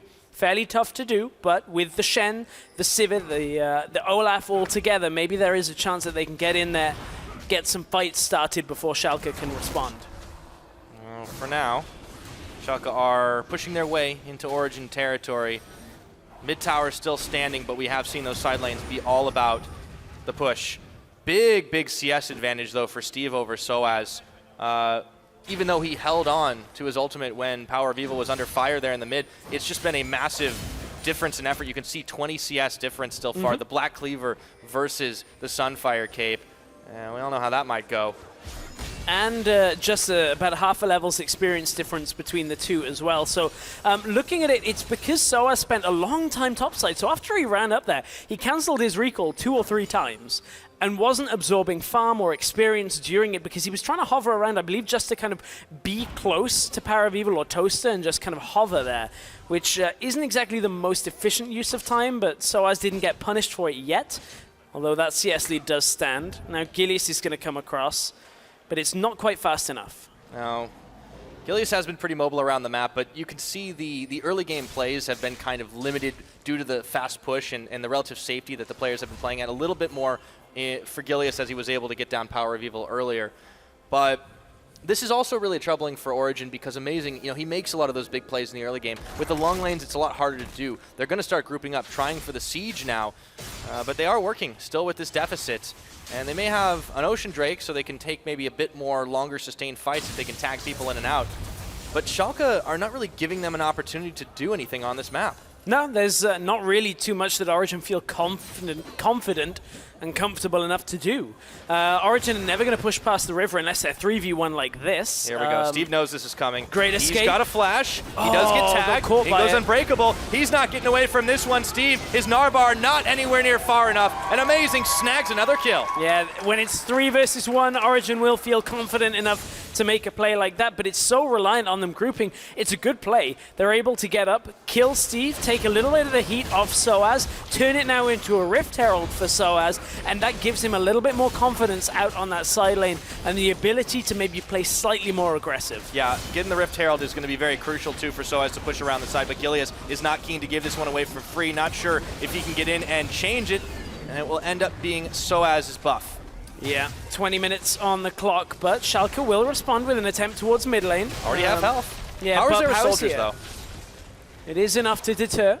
Schalke were just trying to make a sneaky little play, but not to be for them right now. So, I mean, Steve, I think even if he flashed the Winter's Bite, even if it dodged that, I think he was still dead there. Yeah, he'd already used Hop. I mean, there's really no getting out of that, and I think kudos to Steve for kind of knowing that and not panic blowing the flash, but it's still hard when you have these long lanes to really get out of harm's way. It would have been more difficult chase if he hadn't got caught by it. Maybe there was the possibility he would have had the E cooldown come up a little faster, get the slow with the boomerang, but it could have gone both ways, really. Look at this. Origen have set themselves up a death brush. Rawlins is pushed very comfortably here. Amazing, though, kind of gives the gig up. Gives it up before anybody was even close enough. Whoa. Hybrid steps right up, but Rawlins immediately nopes out of that fight. Hybrid couldn't get the auto to follow. If Hybrid was just a little closer, would have got the auto, got the first proc, hits the Q, and in comes the follow-up onto Rales, but wasn't able to close it. Rales still had his summoners as well, so he was fine, but I can see what Origen were looking for there. Toaster has been on wave clear duty predominantly for the entire game. Hasn't had too much to do yet. No real ultimate usage. Origen not trying to force any plays. No, they want to buy some time. Does take a little while. We'll see how Toaster continues in this game. 36 seconds until the next dragon. It's another Ocean available. Still not quite as exciting, but you can expect with Schalke's map vision that they've secured around that pit, they will be moving in that general direction. Origen, let's see if they feel like they can take some of that back. Spotted on the ward by the red pit, find themselves a pink in the brush, and they start to wrestle a bit of control back. We're 18 minutes into this game. The gold lead hasn't grown. It's been very, very close, but Schalke still own it by a sliver. It's only close because neither team has wanted to do anything, really. Like, this is one of the most passive games we've had in a long time. I know, right? This is just... Yeah. Whew, Talk about from 6 to 0. Yes. I wish they measured that on... Well, I guess it's stopping speed. They actually do measure that. Yeah, it's called pumping the brake stress. It's braking speed. It's actually a very useful thing if you're looking to buy a car, yes. Yeah, exactly. Yeah. I wish they measured. I had a very dumb moment there. It happens to us all. Trust me, on the weekly. All right, so Hybrid does not connect onto Spraddle. There is the pillar. He's able to squeeze himself through, and that's a sight we don't see as much these days. Peke in the back. Really relieved they've managed to secure an 80 carry pickup. We'll see how he performs as this game goes on. Aranea, always hashtag keep smiling. Yeah, and Peke is still listed as a sub for the team, so we may still see the swap up come around. Talking of keep smiling, the way Aranea was kind of communicating with his players a little bit before this game was a little bit regimental for how I know Aranea. There goes the dragon over to Schalke. He's very animated. That's for sure. It's might just be what Origen needs. I mean, this is a team that is very much in, I don't even know if you can call it a slump anymore. They're towards the bottom of the standings, sitting in 9th place, and they just need to get anything. They're not even on double-digit points right now, and that's such an issue. But they're looking a little cleaner in this game. I guess, admittedly, it's because they're not really opting to make any plays. They give up a dragon to Schalke, not without any semblance of a fight, but it seemed a minimal effort. And you got to remember, this is a team that had a meteoric rise from Challenger to Worlds in one season. Yeah, Worlds. I mean, they ran the gauntlet too, just because they didn't have any points left over. The problem is, they're facing a situation where they're going all the way back down again, because they're in a real tough spot here when you look at their points and how they've been gathering very few over the last few weeks. And then you look at some of the competition, or at least one of the competition when it comes to teams in Challenger vying for a spot that Origen could potentially meet. And it's looking at Misfits, who are a team that are incredibly active in the early game. And Origen, with this "we're not going to do anything" standpoint that we've seen in this game highlighted, I don't know whether that actually hold up against that right now, because this has been an incredibly passive game so far. They have looked to do nothing to advance any kind of lead. Yeah, and Schalke have been pretty happy with just maintaining that 1,000 and some change gold lead themselves. So, I mean, there's plenty of time left to play. Schalke's in it, so it's very appropriate that we may see 90 minutes. No, unfortunately, there's no halftime, so you're going to have to bear with me here. I was going to say, we've seen enough 90 minutes from sports recently. The Euro's over, Stress. I know. You have to accept hey, it. We made semis. Hold on. Things just broke wide open. Gilius is going to get caught up by Amazing, but they've turned around, and they're bringing everybody to the party. Steve is the one they're going to target, but Gilius takes down Hybrid, so has Amazing, uncertain of what to do, and Toaster gets popped by Rales in the back line. Steve picks up Amazing, and just like that, it is none for 3. Oh, Schalke managed to turn it back around. They got the TP coming in from Steve. Stand United did come from Soaz. Parabeeble wants to kind of clean this up, but 3 kills, and we're so, far into this game with the first sniff of any kind of team fight. Schalke are like, ooh, do we want to do the Baron? They kind of think twice about it because they look at the minions in the top side, and they want to take mid tower instead, try and shove Power of Evil back. They didn't feel quite strong enough against the Azir to take the Baron. Yeah, didn't fully commit to any one objective, and uncertainty seemed to be what sunk Origen on that play as well. Nonetheless, Schalke will start to grow their lead. It's a little over 2,000 now, and let's see how this started with Spraddle in the brush. Yeah, the attempt to take out Spraddle and maybe collapse on Gilius means Toaster was on the wrong side here. Amazing got the Stand United through, but Soaz just couldn't quite do enough there. Gilius had already taken out Hybrid, and from here the damage follow-up comes through as Fox arrives with Mr. Rales and gets butted away at that point. Schalke managed to get themselves 3 kills from that exchange. Schalke definitely looking like the crispier ones so far. Toaster will have his work cut out for him as he gets caught up by the pillar, flashing away. Hybrid stands in front of him. And Amazing is coming around the side, but Schalke seem emboldened right now. At least in order to try and force them away from this Baron, but it's only 23 minutes. They need a lot more damage if they want to take this down in a hurry. Origen are still standing firm, but Amazing gets caught. The pillar's there. Rales takes him out, and Steve gnars Hybrid against the wall. Not so unbreakable now. Gilius will polish him off, and that is definitely mid-turret. And this has been the waiting game from Schalke. They just wanted a second item on the Victor. Get Lucian to 2 items, get Gnar to 2 items, and oh, suddenly our team composition comes completely online and we can fight against everything Origen want to do. And Origen have just sat back for the majority of it and allowed Schalke to get there, never looking for another play. And Schalke didn't have to do anything either. They've just got 2 back-to-back fights, and Schalke will take down the Baron. Soaz might be on the bottom side trying to get something back for his team, but Schalke secure themselves Baron, and they can start pushing these waves with a little more gusto going forward for the next few minutes. 24 we've just hit into this game, and it is a 6K gold lead for Schalke, no fear. I'm glad we've actually finally started seeing some action, though. It's certainly a pick-me-up on this game, as Toaster finally gets himself a CS lead. You got it. I mean, I guess you got to take the victories where you can get them, Stress. I'm trying to lighten the mood slightly. I've been quite down on this one. I recognize that I know a lot of Origen fans will think that, oh, it's doom and gloom from Stress right now. We'll try and give it some gusto on where they're getting their leads. But I'll be honest, Origen right now, I guess they haven't been rolled over, but Schalke are getting that. Hey, man, don't stress it. It's all right. Please don't ever make that joke. That's okay. I get to have the fun. All right.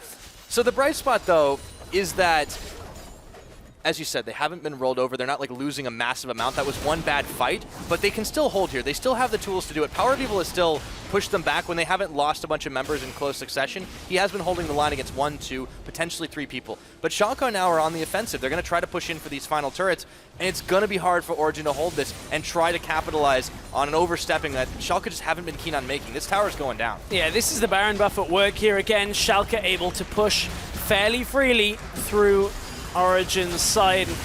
Culling comes out. It's going to get mostly blocked up, mostly just chunked from Soaz is able to body block the majority of it, but it's going to likely be a bunch of turrets going over. There's a big stack in the bottom wave that isn't going to be addressed yet because there's nobody there to push it through, but Soaz is going down there.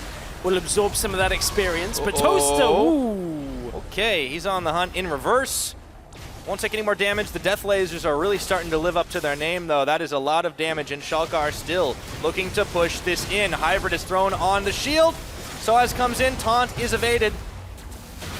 And it's damage control mode. Steve, meanwhile, gets free time on the mid. Easy turret push for Steve mid lane as this not really going to get deterred by Azir. And slowly but surely, Origen are just getting pushed all the way back. And Schalke have them firmly in their base now. Gilius is going to have to back out for just a moment. He's a little low on the health bar, but so is this tower. Amazing looking to come in. Ghostblade, though, was popped by Rallis. He's getting the extra speed boost. This is going to be yet another tower, and they turn on the fight. Chaos Storm in there, zoning the rest of them away, but Fox, he's gone a bit low. Summoner heal has to be used. Hybrid, though, is going low as well. They finally will finish off Fox, but there's a double channel.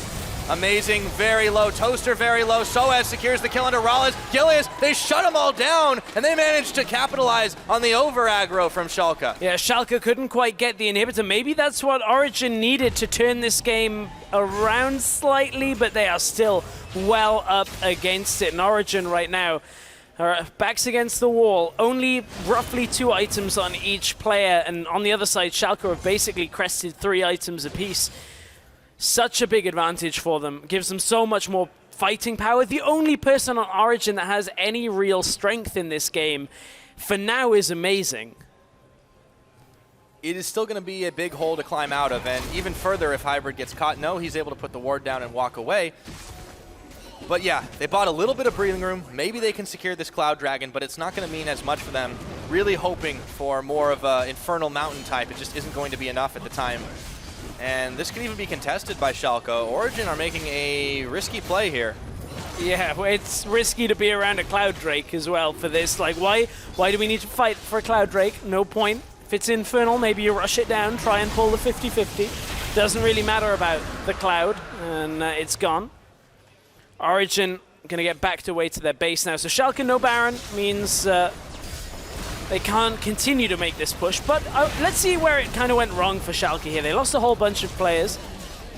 Toaster didn't quite connect with the damage initially, and it was Gilius then going super aggressive after Fox got tagged down and taken out of the fight.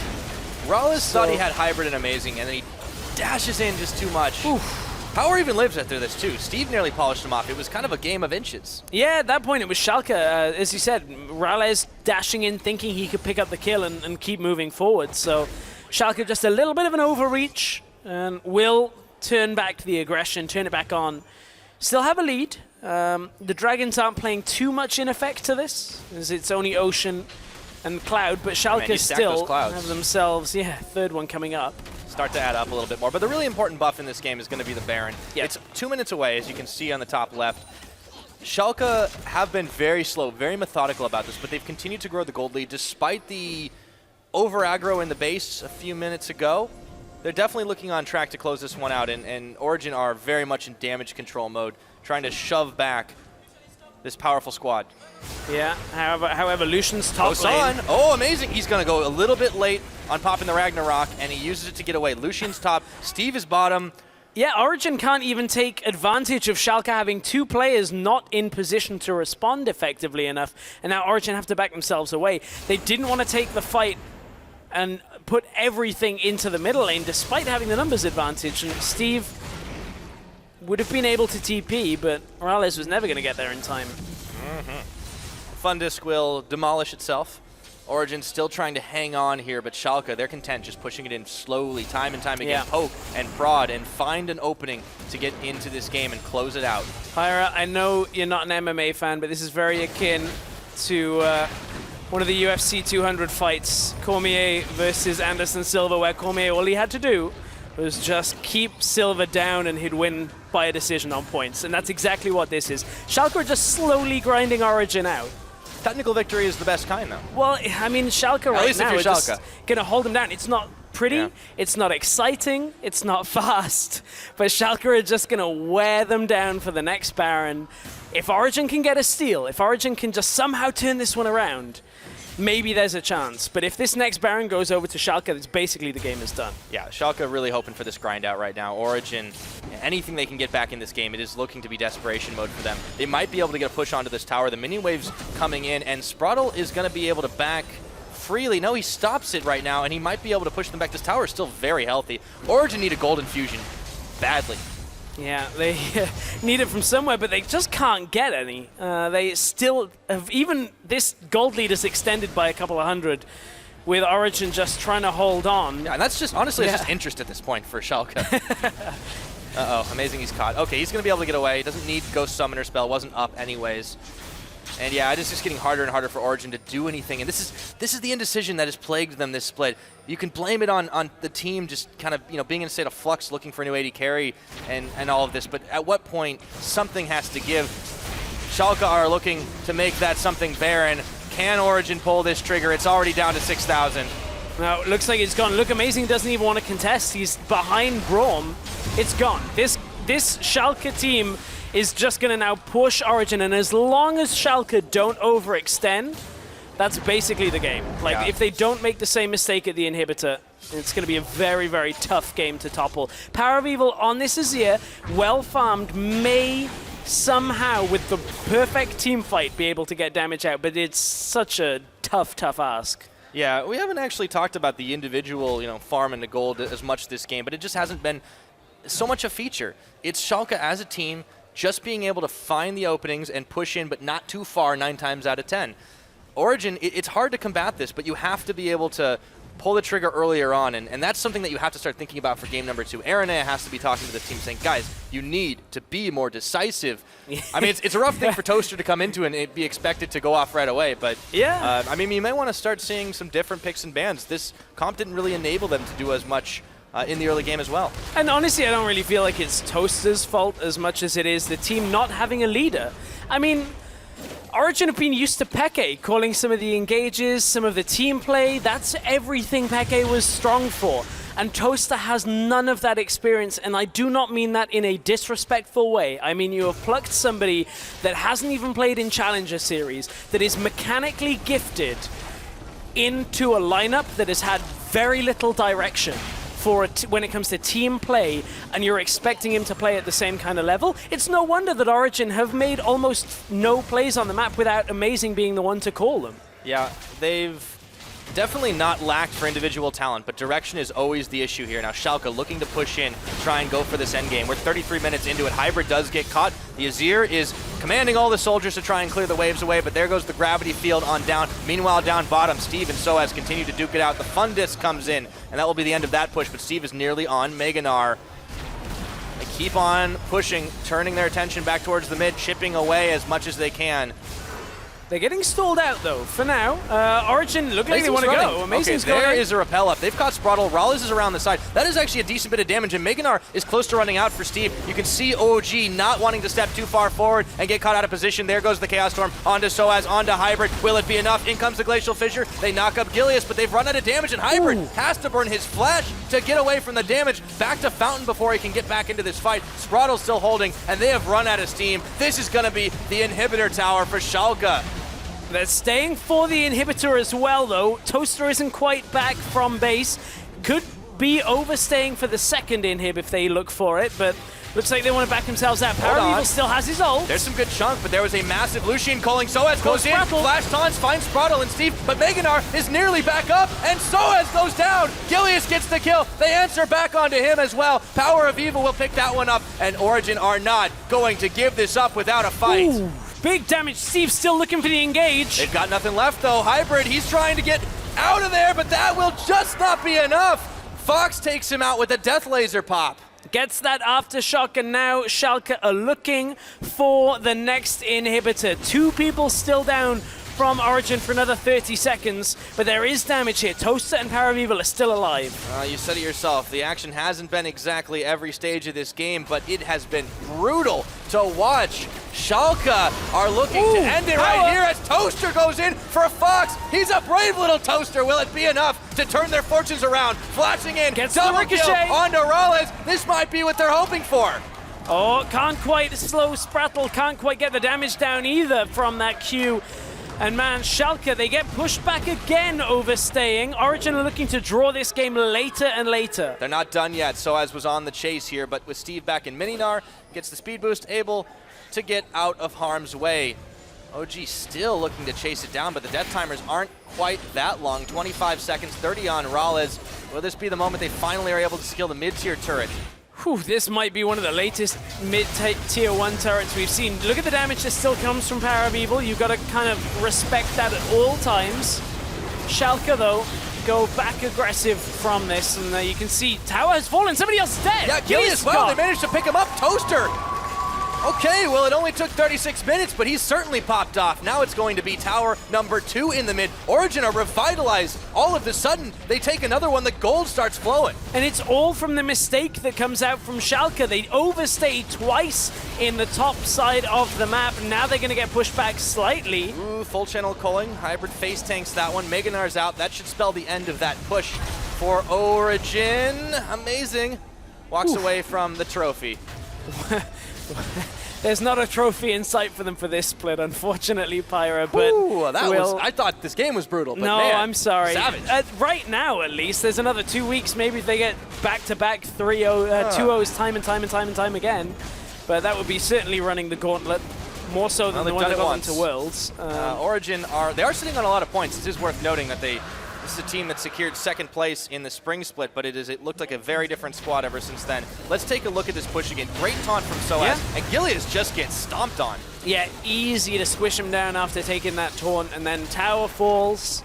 Origen back in this. I mean, stranger things have happened, Pyra. Yeah. Considering there was literally nothing happening in the first 20 minutes, Origen have dragged this game to 37. Well, we have seen them definitely get into their element when they play in some of these longer games. We could be in for another. It's 9-9 in kills, 37.5 minutes. Baron's up in a minute. That gold has started to change a lot. Look at the items being picked up across the board. Really liking what Soaz and Hybrid are able to do here. They're pushing back, and even with the downed inhibitor, they're still able to push some waves. Schalke had to be slapping themselves and thinking, what the hell just happened? Again, more just these mistakes, the over-pushing attempts. Schalke had already got one in him. You can back away, you can look to reset and try and push the second again, but that's Schalke's first 2 Barons have not resulted in a game win for them in this game 1 of this series. Now it's Origen that are pushing Schalke continually back, despite mid-inhibitor being down. Gilius could be caught here again. Yeah, he's got to go up, he's got to go down. So as they're going to back away after the culling is channeled out, 15 seconds still on this Baron to spawn, but Origen are controlling the pace right now. Fundus comes up. Steve with the Guardian Angel, hoping he doesn't get popped down anytime soon, but they just keep the counter pressure on to stop the super minion waves from doing any damage. Schalke can't quite get Steve around the side of the fight, but he does have flash. Good ward out from Origen to keep an eye on the side flank, for at least the left side flank at that point, but Origen will pull up into the jungle, try and maybe punish Steve for being top. He's building Meganar, though. Yeah, and he does have Guardian Angel. They'd have to kill him twice. That's plenty of time for Schalke to come and mess up their days, but the Baron has now hit the rift. They'd have to clear through the pink ward, but it's pretty obvious at this point what's going on. Schalke are going to have to respond. Meganar is running out. This is not the optimal situation. They've got to go for the 50-50. Can they get it? No! Smited down by Amazing. This is Origen's time to shine. In goes Steve. They've already taken out Gilius now. Hybrid a little bit low. Schalke pulled the wrong trigger, and they've lost one already. Still trying to fight this out. Big culling comes out, and Soaz is going to body block for Hybrid. Raleigh hesitating. Origen are going to walk away from this. With the Baron, they're going to walk away from it with Pyra, and this has been one of the most surprising last 15 minutes, because look, Origen now have the Baron buff, and they're pushing their way through the top side. They should be able to get the inhibitor here, because unless Rales pushes forward, they can't clear this out effectively enough. Oh, they've got the damage for it, that's for sure. Hybrid might be a bit low here, but there's nothing they can get done. Watch Fox the is Fox! caught, in goes Soaz, the Chaos Storm's down, but it's not enough damage. Soaz picks up the kill. It's onto the inhibitor for Origen. Steve is about to get Meganar, but he's taunted before the channel can finish. He's gonna be Guardian Angeled, and they're gonna turn their attention right for him. A little bit late on the timer for Hybrid, but that will be the downed inhibitor. 40 minutes, this is anyone's game. Well, it's Origen's game right now, Pyra. They're looking to push in for the win. Ignoring the bottom lane with the minions there, it's not going to be nearly enough. Gilius is going to get popped by power. Rales running back to Fountain. Will this be the turnaround? I think so. One Nexus turret falls. Origen come alive. And the end of this game, 2 kills for Power of Evil. They look for more. Another Nexus turret will fall. And just shy of 41 minutes, Origen pull the comeback. How did they get a win in this game? For Origen, a big win considering how this game started for them. Origen managed to hold the nerve, turtle up, and turn this game around. Schalke with the overpush twice to get repelled back from the Origen base, but No kidding. That is a massive win for Origen and a massive blunder from Schalke. Yeah, you're going to have to call them Schalke no Fünf at this point. They've lost 5 in a row, and it is indecision. Just like we were talking about for Origen, this is indecision from Schalke. This is going a little too deep and not realizing when you can get that 50-50 on. Gilius goes in a little too early. I mean, it was obviously it started turning in their favor after the big dives, and it was so impressive from Origen when they actually turned it around. And there's just some fairly basic principles in there that go wrong for Schalke towards the end of that.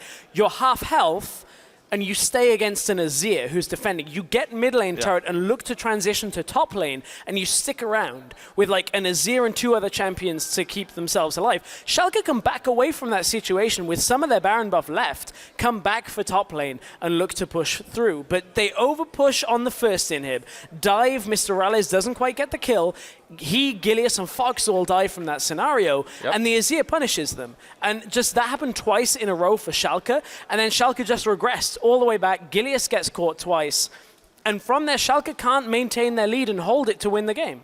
Yeah, and apparently we learned something today. It takes about 36 minutes before your toast can be finished. So, well played from Origen. Now we're going to go ahead and check in with Quickshot and the coaches. Well, that wasn't quite what we were expecting, gentlemen. Schalke are going to win the early game. Schalke have got the advantage. It looked like it, and then it didn't look like it. Yamato? Well, I think it's a kind of a classic Schalke. They kind of get ahead and then they get impatient and do something very, very wrong. And I think, you know, it's kind of sad because OG, you could complain about the draft, but it kind of works against Schalke because they don't know how to close out with 2 Barons. Like OG's only win condition was to reach 4 items on every carry and just hope that the enemy team doesn't know how to finish. You talk about the draft. We kind of like the draft. You know, we're sitting on the coaching couch as it is today. What went wrong? At what point did Schalke overstep? You know, it was the Baron, it was the Siege. Did they do any other mistakes? No, I don't think so. Other than closing out the game, they had a really good draft. They could always have priority on their bot lane and also on their top lane. So they could always use that to collapse on mid lane, and they should have just snowballed from that, which they did. They always had a lot of priority, and they got more and more leads. And then it came to actually closing out the game and sieging, and that's where it completely went wrong. Yeah, it really did. You know, the game kind of started out in that lane swap. Even though Steve gave up first blood, it didn't feel like it was very impactful. However, they just didn't seem to have the priority around the maps. Do you think it's fair to say Schalke are a little slow in that early to mid game? Maybe they weren't pressing their team comp as advantageously as they could have? I feel like they got the objectives, and of course OG were playing very, very safe because they knew we just need to reach 4 items and that's our win condition. But I felt like Schalke, when you have 2 Barons, you should be able to close out the game. I think that they made a massive mistake by not basing in mid lane and just overstayed. You die once, give the enemy team a Baron, and all of a sudden you can't take it home. I want to bring up that replay actually of the first team fight that Schalke won. It then leads into another team fight that eventually leads to Baron. Youngbuck, we were talking backstage about how this was a good team fight for Schalke, but it didn't really go anywhere. This is the first one where they don't get the Baron. What's your take on this play? Well, first of all, here we see what happens when Lucian is left alone with the Sivir. Completely takes out of the AD carry, and after they win this fight, they should be looking to get either a tower or Baron, but they were very hesitant on what they wanted to do. They were looking to get a Baron, but then they realized they couldn't, went to mid lane, then realized, oh, our top lane wave isn't really good. So they ended up being very hesitant and not getting anything from it, which is maybe something that a team in Schalke's play should be able to do. And also, of course, in these scenarios, OG have a team composition that is very reliant on being together. In both these fights, they are split up, and they kind of, they need to help each other. That's the point of the composition. If they're split up, exactly as you said, the Lucian just kind of massacres Sivir, and that kind of works out in the same way with the other lane matchups. Yeah, after that team fight, Schalke got the Baron. They started pushing in. They got an inhibitor down. Bring up the second replay if you can, because now Schalke, they're trying to push into the base, and it all just goes to hell. Toaster steps up here. Yamato, what's your take on this defense from Origen as well as the siege from Schalke? I feel like they overstayed and overstepped their boundaries. They recently, before this, they had this kind of fight in mid lane where they could have just reset, walked and waited for the next Baron, but they just overstayed. And eventually, Sivir ult is going to be back up, Sivir going to pick up some kills, and then Baron's up. All of a sudden, you're in a bad position. Is this a good play from Origen or a bad play from Schalke if you have to pick only one? Well, that's definitely a bad play from Schalke. Yeah, bad. Okay. I'm just checking if we're going to be optimist, pessimist types. So for Origen, they bounce back, they get themselves at least a point. As we start to wrap up from this game, looking forward, what are these guys talking about backstage? I feel like Schalke just need to talk about how they close out the game, because that was the big issue. I feel like if our teams had these drafts, I think either team would win with Schalke's draft, because they just had better lanes, better kind of ability to kind of take the objectives that are needed to win the game, but they just didn't take him home with 2 Barons. And from the Origen side, they've just lost this game. Origen bounced back, but they lost the early game. What is the team talking about backstage, knowing as well they've got a new player? I think they just have to completely redo the draft, not play for late game, even though it somewhat worked this game. I don't think they can rely on that again, but knowing Origen, they are probably going to do it again. Yeah, probably going to do it again. That's something we will have to find out. Gentlemen, thank you for the analysis. We will be back with you guys for picks and bans once we get back from the ad break. For now, though, just a quick update over in EULCS2. Vitality took down Rocket in Game 1 in pretty convincing fashion. Game 2 should be underway shortly. We are going to an ad break, and when we come back, it is the draft breakdown with our Coaches Week.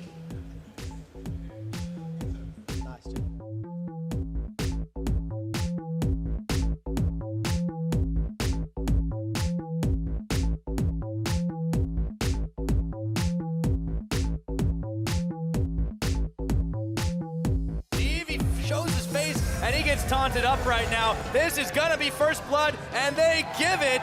We made semis. Hold on. Things just broke wide open. Gilius is gonna get caught up by Amazing, but they've turned around and they're bringing everybody to the party. Steve is the one they're gonna target, but Gilius takes down Hybrid, so as Amazing, uncertain of what to do, and Toaster gets popped by Rales in the back line. Steve picks up Amazing, and just like that, it is none for 3. Hybrid, though, is going low as well. They finally will finish off Fox, but there's a double channel. Amazing, very low. Toaster, very low. Soaz secures the kill under Rales. Gilius, they shut them all down.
Since we have best of 2 now, we have like some time in between games so we can talk about what happened and about the next game. So usually what I do is that we make a short review about the previous game.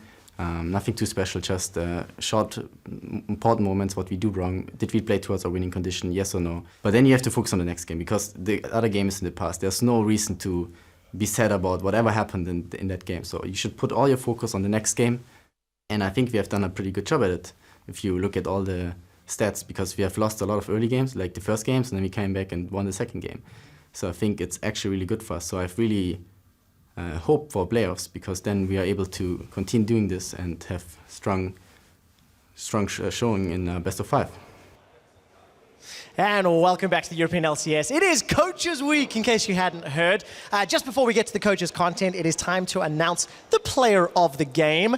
Of course, Nif is going to have to bounce back to try and control this man because Power of Evil won the award in Game 1, helping to bounce back and win the game for Origen, despite the fact Nif and Schalke should have picked it up.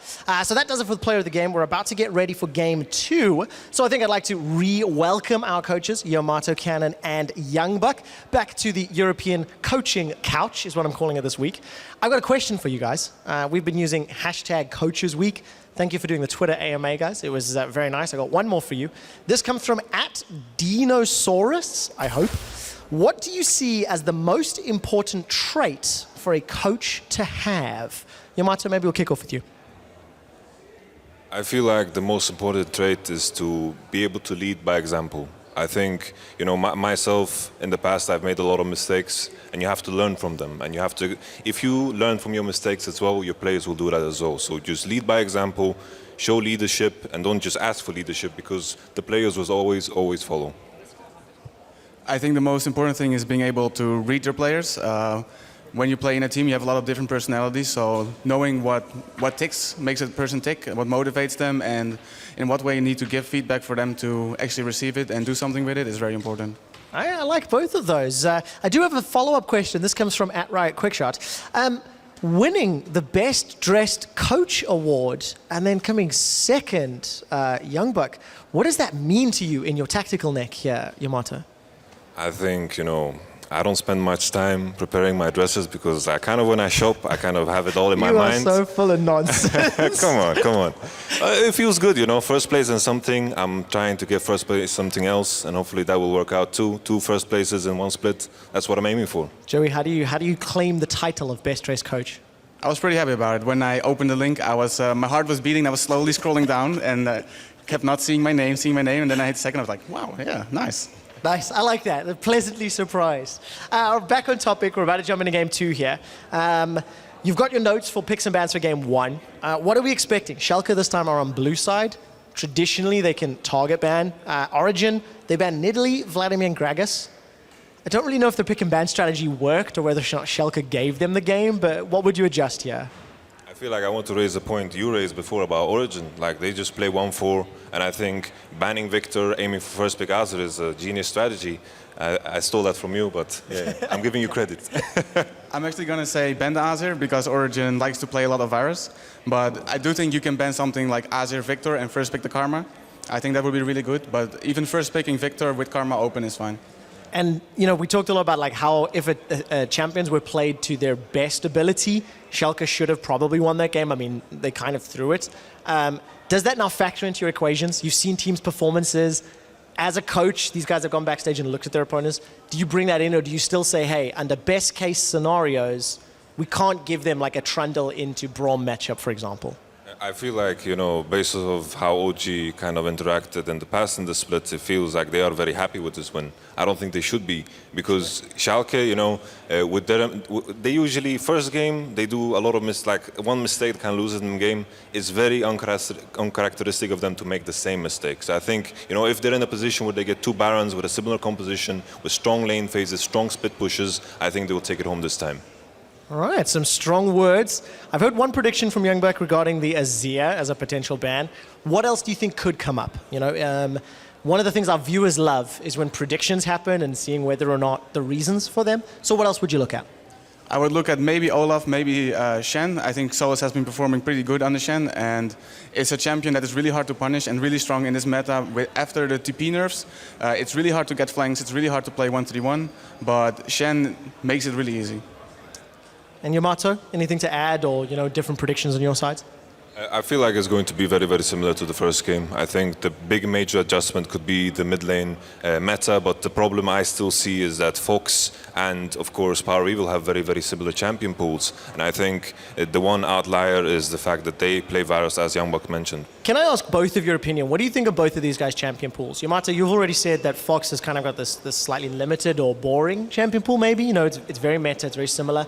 Power of Evil is a little bit typecast. I've never really felt he's had the widest of champions to draw from. Do you think that's a fair assessment? I think it's a very fair assessment because I think there is a lack of assassin. I think every team should have kind of a assassin counter to Azir. I know G2 like the LeBlanc, we like the Cassidy. I think there is a lot of ways where you can think outside the box and abuse the red side last pick to counter all these mid lanes that both these players play. Yeah, they're both teams that like to play the Azir into the Victor, Victor into Azir, that kind of things. And it's good that they know the most important champions, but they both haven't really built on their champion pools and have the ability to counterpick them, which can leave them in a lot of problems if one of the two gets banned. Hey, talking about Power of Evil and talking about Varus, Varus is banned. Origen do not opt to ban Azir, which could have been a potential first pick. Instead, Schalke will decide to do that as well. So for Schalke, a small pivot. They banned Jim, Karma, and Syndra. Game 1. Now it is, of course, Varus, Syndra, Azir. So if Schalke don't decide to first pick Victor here, I think the matchup Fox wants is to play Cassiopeia into it. He has played a bunch of Cassiopeia in the past. I don't think he has played it on stage yet, but I know for a fact that Fox likes that Cassiopeia. Cassiopeia does fine into the Victor, but I guess I'm completely wrong. First pick Malzahar. I mean, as a Malzahar player, by the way, I just need to quickly update. We are on patch 6.13, and I have just heard that Kennen will be disabled for the rest of the weekend. It is to do with a bug when he interacts with a Morgana and his ultimate. So no Kennen.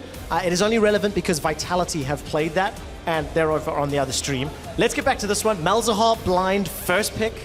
Youngbuck? I do want to add that our plan for tomorrow is thrown out the window now because of that Kennen. Well, that sucks. I apologize about that. But what do you think of this Malzahar? It's a pretty decent blind pick, I think. A lot of teams have been playing it, mostly in mid lane. I actually asked Yamato Kennen how good he thinks it is, because we don't have that much experience with it. But you see it pop up here and there. But he said it was a really good blind pick. I think Malzahar is pretty good when Azir is at the picture. Then Malzahar can do a lot of things. It's also a flex. Kind of denies OG the possibility to blind pick of course, the Shen again, because Malzahar does so well into it. But something that I want to highlight as well is OG once again blind picked this bot lane that gets countered by Trundle. So it's a similar scenario to the first game. Does this not say a lot about Hybrid when, he gets target banned so often and he's got these patterns that are very easy and very similar? Maybe explaining why Origen are having some struggles this split. Well, I think the main problem is that they have to show something and they don't want to pick jungler for whatever reason, whereas most teams would first rotate the Rek'Sai here to wait with the support pick, maybe even not pick the Sivir, because you're going to get counterpicked by Lucian now, and Lucian is going to have priority the entire game. Okay, so Youngbuck, you see a Malzahar first pick, you're on Origen, you've got your bottom lane. How do you react knowing that this Malzahar's come up, knowing that you even don't have the most amount of experience as a team against this champion? What factors do you take into equation? Well, I think today when we played game 1 against Splyce, we reacted very well. We picked Gangplank mid lane, which is a champion that can farm really well against him, but I doubt that either of the players play Gangplank. But other than that, there's still Olaf jungle, which obviously can get ulted by the Malzahar, so that would be a really strong pick, but they opt for the Rek'Sai instead. There's just such a massive issue with what OG do once again. If they reveal their bot lane, then Schalke is just gonna reveal their bot lane in the next rotation. And then OG are in the same seat where they need to reveal a card, and Schalke once again are gonna have stronger matchups everywhere. Trundle is fine to go bottom into Sivir and Braum. Sure, Gnar does fine into Trundle, but who cares? Just pick the Irelia and you have a counter matchup all across the board. Well, it looks to be the case here for Schalke. If they have a last-minute pivot to this tank front line, I can see you turning your nose up at this one, Yamato. No. Pick Irelia. Don't lose faith. Don't lose faith. Pick Irelia. Why would you not pick Aurelia? What's going through Schalke's minds? No, you have to pick Aurelia. It's like they're thinking like, oh, they only won in team fights. We're gonna pick a stronger team fight and just pray that we out team fight them. Yay! That's not good. That's not good, man. Okay, why meh? I think Nara is a really good lane against Jax, so Schalke is going to rely on either getting a lane swap or getting a lot of jungle help there. I feel like Aurelia is just a better version of Jax. I think it does very good into Gnar. I don't see any reason why you wouldn't pick it in this rotation. Okay, now at what point do you look at the champion and you go, okay, Jax, Steve, am I afraid of Steve's Jax? You know, you're afraid of certain players, Jax. Soez with some help from Amazing, hey, that's kind of scary. Is Gilius on Elise and Steve plus Jax something Origen needs to be worried about? I think in this particular matchup, something that is worth highlighting is that Jax scales better than Aurelia, I feel, with items. Maybe that's the thought process of Schalke, but to be honest, I don't think I would shake if I saw Steve Jax. I would actually shake if I see a Jax and Elise, because that's a very difficult combination to deal with 2v2 or 2v1. They can easily dive the Gnar. So you believe in the champions, but do you believe in the players controlling the champions? Always. Oh, okay. I like that. Last lock-in here for Power of Evil. It is that Victor. Victor into Malzahar as Captain Splyce over here. You've got a bit more experience. Do you like this matchup? Do you think Malzahar can push him in? I think it's a rather even matchup. I think Victor is very, very safe in the mid lane, can just skill up his laser and just farm away. I think it's a fine, decent matchup. Nothing to worry about. We've got about a minute or so left. We got some strong predictions from you guys in game one that turned out near flawless. So, Youngbuck, kick us off looking at those team comps. Where's your favorites? Schalke is going to win unless they snowball top lane. I feel like Schalke is going to win as well, because in this case they have a stronger late game, a stronger early game. I think they outdrafted OG completely. So we'll have to find out if Schalke outplay themselves like they did in game one. Gentlemen, thank you so much for joining me for Picks and Bans here on Draft Breakdown. There's your team comps on screen for one last time. Hashtag Schalke win or hashtag OG win. You're voting for? Schalke. Schalke. Schalke, that coaches have announced. We're going to head over to Stress and Pyra to take it away.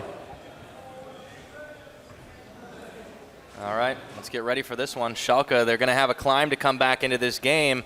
But we did hear it from the coaches. They prefer this composition. They prefer what Schalke's bringing to the party. And in all honesty, for about 35 minutes of this game, of that last game, Schalke had it won. And they preferred the last comp as well that Schalke had. We will catch up with that as we go through. Origen this time have a lot better when it comes to the team fight setup that they want. We'll see whether they can catch a couple of team fights like they did at the end of the last game. We'll see whether Schalke can get ahead like they did in game 1-2. What I really want to see is a little bit more proactivity from both of these teams. I think the fans are looking for some action as well early on, keeping an eye on Gilius on that Elise and see what he's able to do. We look like we're settling in for standard lanes this time, so we're already in for something a bit different. Little different. I like seeing standard lanes. I want to see standard lanes with Toaster going up against Mr. Rales, of course, the new AD carry. On Origen's side, Toaster had a decent end to the game. Yeah. Last game. And he wasn't really like doing poorly by any metric. No. It just the whole team was kind of not pulling the trigger on anything. Yeah, he was just kind of sitting back, farming up for a while. Still had a deficit against Mr. Rales for a lot of the game, but was a lot more reliant on getting himself up and out there later on. But it is a lane swap coming out now, and we are turning things around. All right, well, we get the fast push again. Steven Gilius will be up in the double jungle. Spraddle and Rales have opted to stay down towards this bottom side. So we'll get the pushes on. A lot of pings are flying, curiously enough, but there's a lot of vision in the river. No one's really getting through without being detected. Hybrid's going to make a move for it. Now they go. Toaster. Okay, so they have shown, as have Schalke shown on the bottom side. So we have got that swap coming through. All right. I want to pay special attention to the Malzahar as well. We saw it once already today on this stream, at least, in the hands of Senkuk's first picked, or rather, excuse me, in the hands of Senkuk's first picked up. But on the other side, Schalke, you know, they've got a lot of interesting single target elimination. If you can combine the Nethergrasp up with what Jax is able to do, obviously you want him in the side lanes, but like Giants proved last week, you still can get him into skirmishes and come out ahead. Yeah. It's all about getting that Steve up on the board. Yeah, all about getting him into skirmishes, and I mean, the Youngbuck and Yamato Cannon were talking about it. Get the Jax, get the Elise together. It's very, very strong 2 versus 2, as if they can get that, against the Rek'Sai than nah. We're never going to happen, really, because we are in the lane swap. If you'll excuse me, I mind blank for a moment. That means we get the Voltron cam. Yep. Yeah. So we won't get the 2 versus 2, but if they ever find someone in a 2 versus 1 Pyra, they are dying really quick. Oh yeah, well, I think that's a pretty big indicator of not wanting to take any chances at all. There is some more to fight for on this map early on, though, because if you'll notice in the bottom left of your screen, there's a Mountain Drake. It's not going to be relevant for a little while because it's still hard for the teams to take, being a little bit more tanky as well, and with the lane swap, nothing doing just yet. But since Schalke rather started on the bottom side, that in theory benefits Origen if they want to opt for it quickly. Schalke are also pushing a little bit faster as well, although we'll see if they end up with the denial here as bot tower does fall. It's only by a couple of seconds, so shouldn't have too much repercussion, but you can see Mr. Rales had already recalled back to base, bringing himself back out of that a little bit faster. And we'll see what the knock-on effect of that actually ends up being. Yep, keeping track of it, of course. So Toaster goes for the Cole, of course. It's going to be a longer, more drawn-out early game. Plus the towers just traded back and forth yet again. Origen, on their side, they have to be pretty pleased with what they were able to finish the game at, but still, they need to be choosing their fights and rather than choosing to run away a little bit earlier on. With this composition, it's another Sivir comp. They've got a Gnar, they've got the situational tankiness and CC that he brings. Combine it up with a Victor, combine it up with a Rek'Sai. They have some potential here. Let's see what Sprattle's able to do to Soaz as he finds him down in the up in the top lane and has a laugh. Yeah, same thing happens again there as Soaz got blocked off in the same way as he did in game number 1. Gilius now in the jungle farming away. Back to mid lane. We're going to keep our eyes on that mid lane matchup between the Malzahar and the Victor. But it's going to be a fairly even one to start this one off. As difficult to kill Malzahar, difficult to kill Victor as well. TP comes out onto the cannon creep. We see that time and time again. Keep that stronger creep alive for a little bit longer. A couple more tower shots gives you some advantage in the push, and you can keep going on towards the tower. Yeah, it's the little things. And that's also what gave Origen the turn of the tide in the last game. Steve is going to be soloing up on top side, and the rest are actually backing early on this. With the wave, it should be clearly enough for them to take it, and Origen have opted to leave all their members down in the bottom side. Let's see if they end up turning for this dragon early on. It would be spotted by the ward. It is also Mountain Dragon, so they are pushing on towards that tower for now. It's evened up a little bit of the timing because Origen actually aren't going to maybe not even get it on this wave. They've run out of minions. They have to back themselves away. So what had been evened up, now, oh, hang on. Sprattle's heading into the lane. I don't think he knows Rek'Sai is around here. I don't know about this one. He is outnumbered. 1 to 4 is never good odds, even with Rales adding a little bit in. He's going to burn a quick flash, but in goes Amazing. Summoner heal pops Sprattle, trying to stay alive as Gilius comes to the rescue, but that will be first blood to Toaster. Toaster grabs the first blood. Now they get the turret in exchange as well. Jack's got it top, but it doesn't really matter at that point. Origen have secured themselves the kill and the first blood for that, as Paravival has still got himself a bit of a lead in the mid lane, despite having to use his Ghost at one point. So we will keep an eye on all of these matchups as this game continues. Yeah, Origen aren't going to try to push their luck here. They won't be shooting for the dragon just yet. However, that was a great move by them and a real big blunder by Sprattle. He should have known he was wandering into sudden death. Maybe with the Rek'Sai not being around, it wasn't quite as effective, but it was still really weird. Let's take a look at that one again. Down on the bottom side, he thinks he can hold it. Yeah, so Sprattle at this point caught under the tower, pushed too far up, and gets caught out. Sprattle now ends up just falling, then they back away for the turret. Jax had already taken the top side. That's just purely not really respecting the fact that Rek'Sai was there, as Origen were pushing up to the tower. And now Hybrid is pushing up towards the top side, looking to collapse on Steve. He's being joined by Toaster, and the trap is sprung. Let's see if he can get out. Jumps on, counter-strikes, but he does take a channel, or rather, he does take a couple shots from the Braum, which means the concussive blows are coming in. Exhaust is down. Steve hops to the ward, but he's got nothing to fall back on. No tower, and they follow with the flash. Toaster is going to be able to get himself a second. Second kill for Toaster, showing up in his debut performance. Will be extending his lead in the beginning when it comes to the kills. He is down in farm, but will be made up with that extra gold. Is actually 300 gold up on Mr. Rales currently. Schalke looking for the bottom tower, though, in exchange. If they can get that, that's a fairly large objective to be taking this early on, considering Origen aren't able to equalize it with one of their own. So Schalke taking objectives while Origen are taking kills. We'll see who it ends up benefiting. Well, feeding the Siver is definitely a good start to this game, but Schalke have managed to get some global gold for themselves. They are backing off here instead of trying to go for the Dragon, but let's take a look at this one more time up in the top. And again, Steve not respecting the numbers game. It was Sprattle first that does this. Now it's Steve. Auto-connected from Hybrid. And that's all that Steve could do from there. I'm not even sure whether it was worth flashing out, although he does get the flash from Hybrid and Toaster. Yeah. But then Toaster gets the kill. Yeah. I feel like it's one of those ones where he was pretty dead, but was just trying desperately to survive. Well, Steve has definitely had some struggles as of late. Last week, if you remember, he was pretty much outclassed by Wonder in the game they had versus Splyce. You know, despite how much the crowd just loves cheering for him, it's been hard to find so many positives for Steve. Not that his performance individually has fallen off super hard, he just hasn't been enabled. So as no, he's going to be caught though, and Steve might be able to get a little bit back in his pocket. Who do they give this gold over to? It's going to be Rales. What is this game? It's weird. This is just people being in the wrong place in the side lane at the wrong time. Don't push up without your turret if you haven't got full vision control, and don't have people on the bottom side of the map. It's fairly straightforward setup. Origen will answer with a Dragon. Okay, so at least they'll get something, and this time they're the ones who are trading objective-wise. This will help out with securing more of those objectives, but it's going down fairly slowly. It's just Schalke not reacting to it. Paravival narrowly avoided gank in the middle lane there, and was playing on the wrong side of his lane. Nearly got Gilius coming into his lane for him, but Schalke couldn't quite get there in time. Dragon is going to go over to Origen, and they'll settle themselves into the bottom lane alongside Toaster.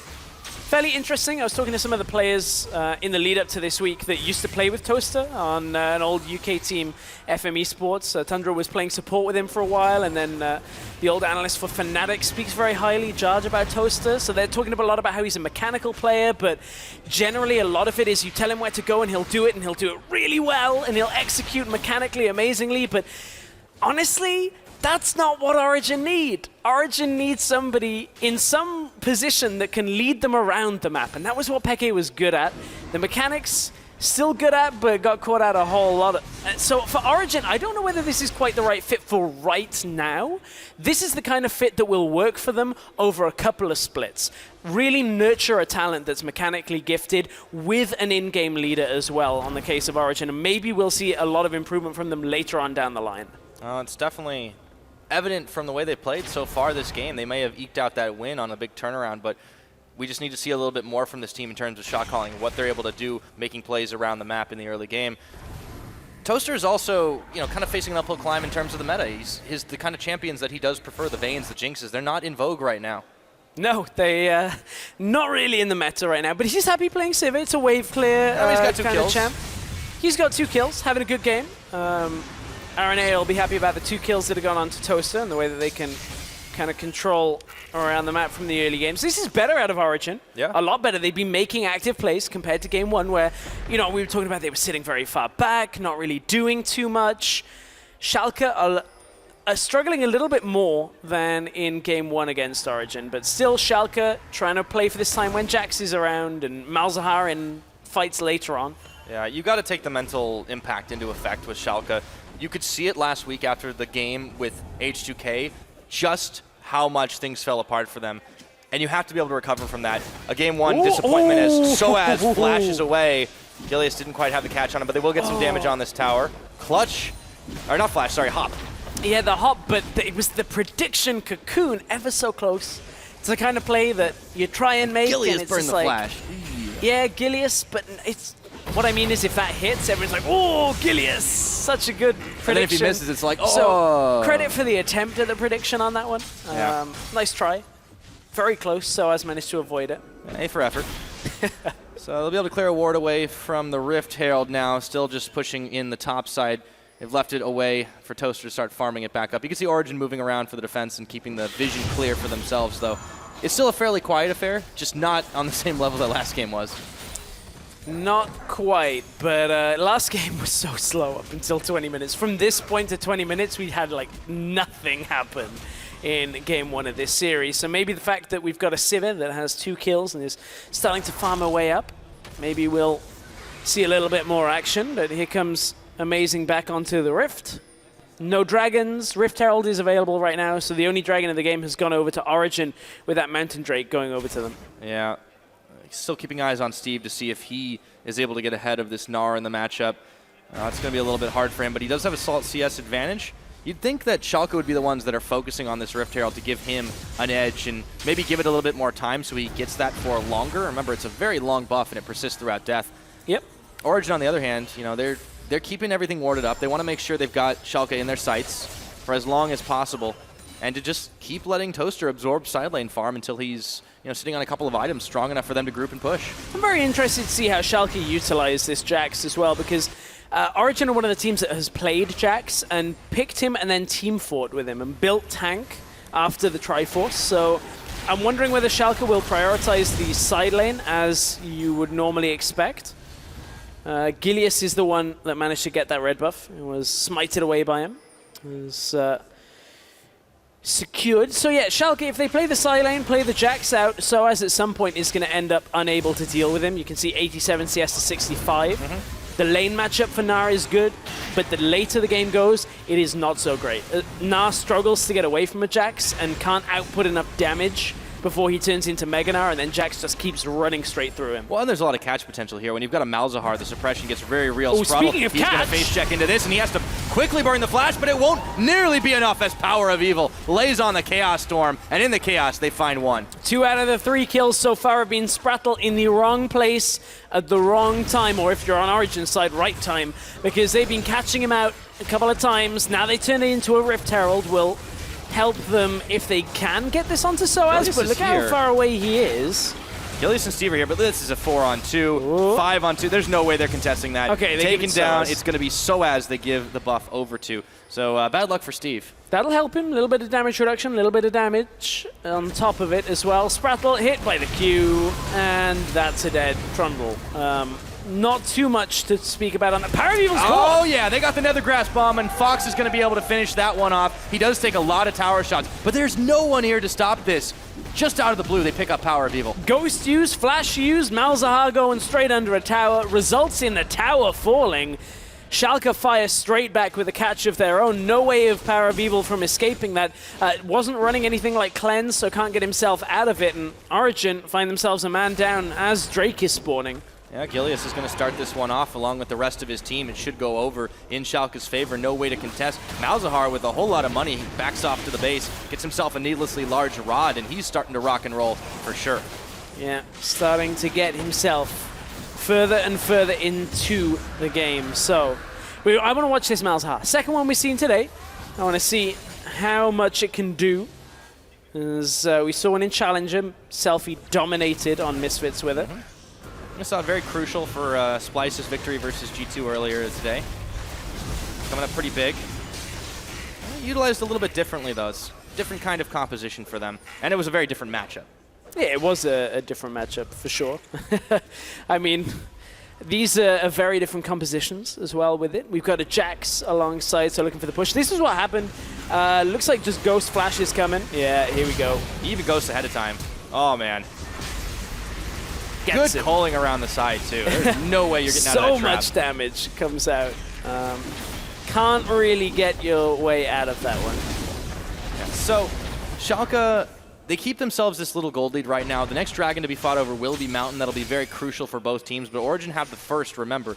Gives them a little bit of an edge in trying to contest objectives and take them on. But Schalke have secured up the map off the back of that big mid dive. Toaster's still on this side, farming up all the minions and working his way towards multiple items, still just sitting on the Essence Reaver for now. Origen are going to be pushing into this territory. It's still going to be a while before the next Drake comes up.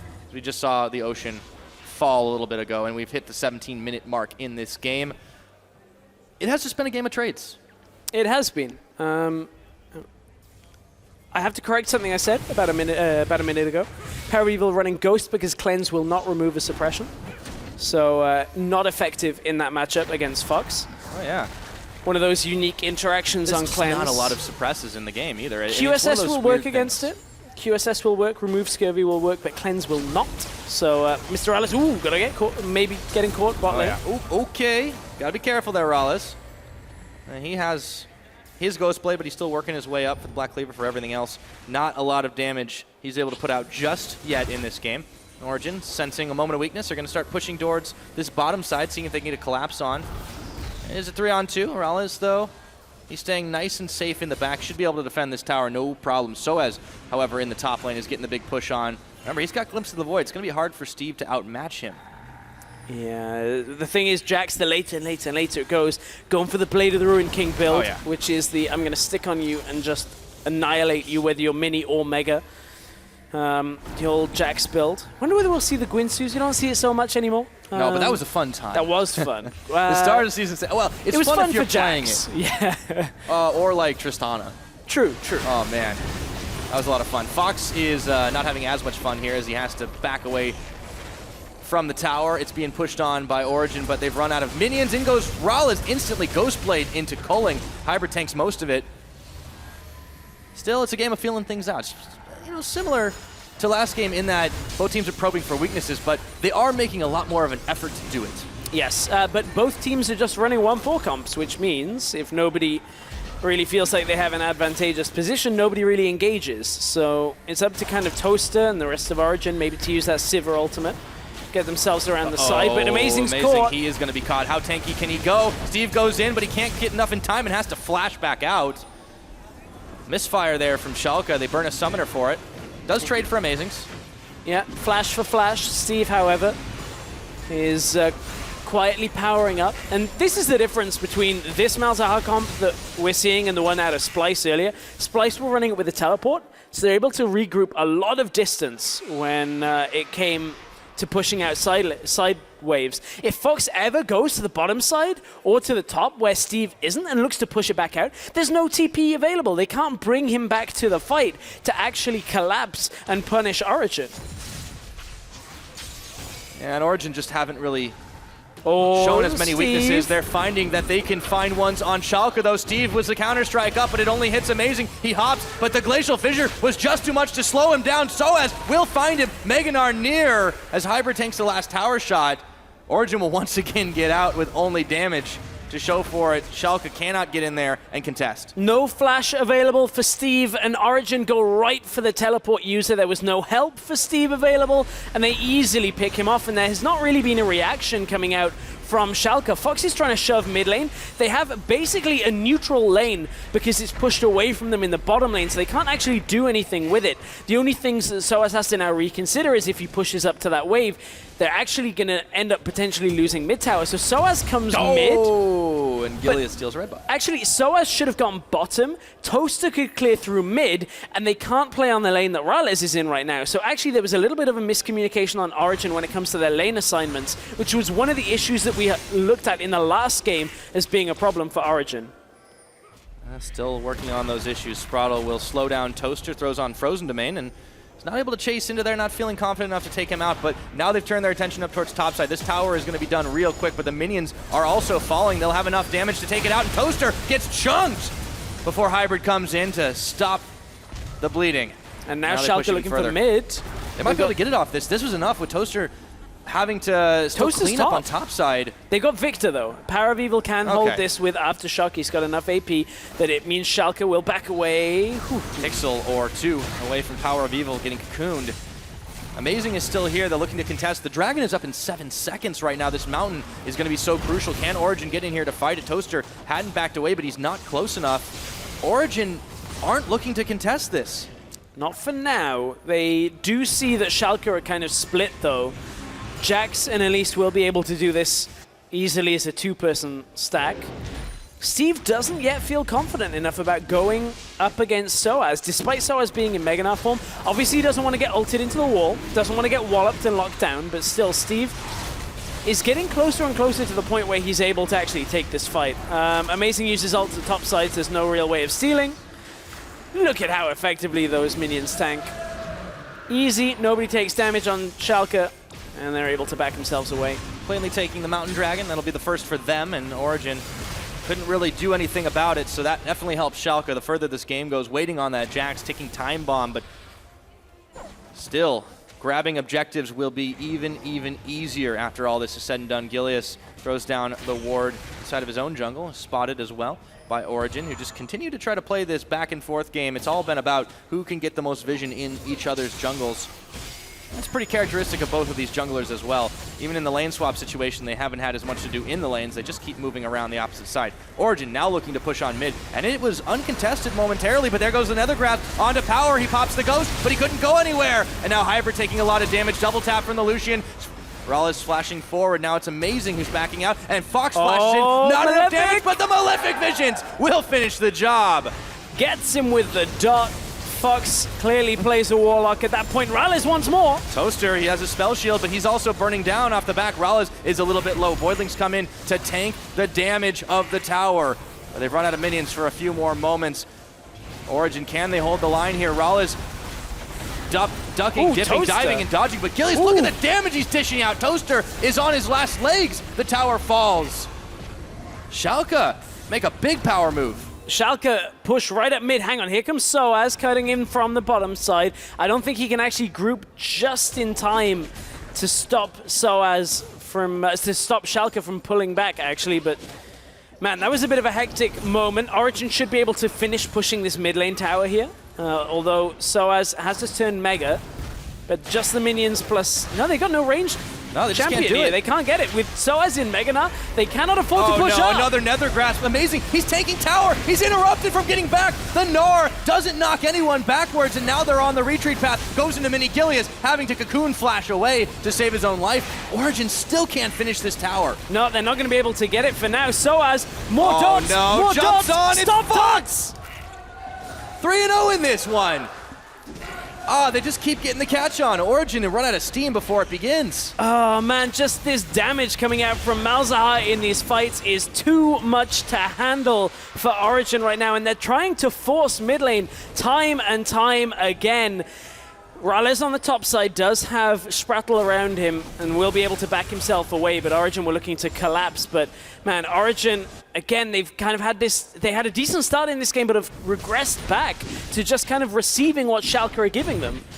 Oh man, and now Origen feel the same pain as they had last game, unable to finish off a mid-tier turret as the game progresses. 25 minutes into this one, Sprattle now is found Hybrid, and in comes Rallis, instantly Ghost Blades into calling. Amazing was body blocking for Hybrid in all of that. Won't be enough to finish them off, but they do secure the vision yet again. Here we go, Steve versus Soaz. Is this a moment Steve feels confident enough? Still glimpse of the void on. I don't think the answer is yes. Not Jump just on yet. him, jump on him, Steve. At some point, Steve is going to feel confident enough to just queue to Soaz as soon as he sees him.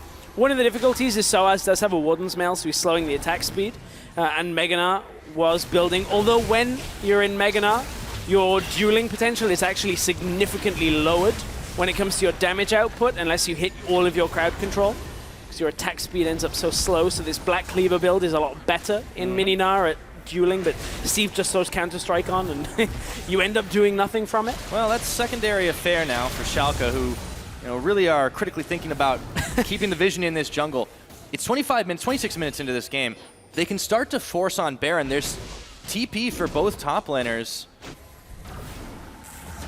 And let's see if Origen can really contest. You can see Toaster and Power of Evil were a little bit back at base. Soaz is going to head back as well. Do they now try to start this in the hopes of getting a bait? Doesn't look like it. I don't know. I don't know whether I want to bait against Gnar Victor Sivir. That's a good point. It's the only problem. If you end up in a team fight around terrain, good luck. Okay, hey, Origen are going to do it. So, 26.5, they finally finish off tanking the tower in the middle, giving them some much-needed gold. Speaking of the gold, it's really only been about 3K, but Origen have lost more than they've given. As you said, they reverted a bit more back to taking what Schalke were offering, and that was the turret in the middle this time. The next dragon to come up will be the Infernal. That is a Drake definitely worth fighting for, and Origen are going to need to scrounge some map control back to get it. They're going to need some wards for either team to get any kind of vision control, because neither team even cares about Dragon right now. You can see on the map. Here we go. Steve wants it.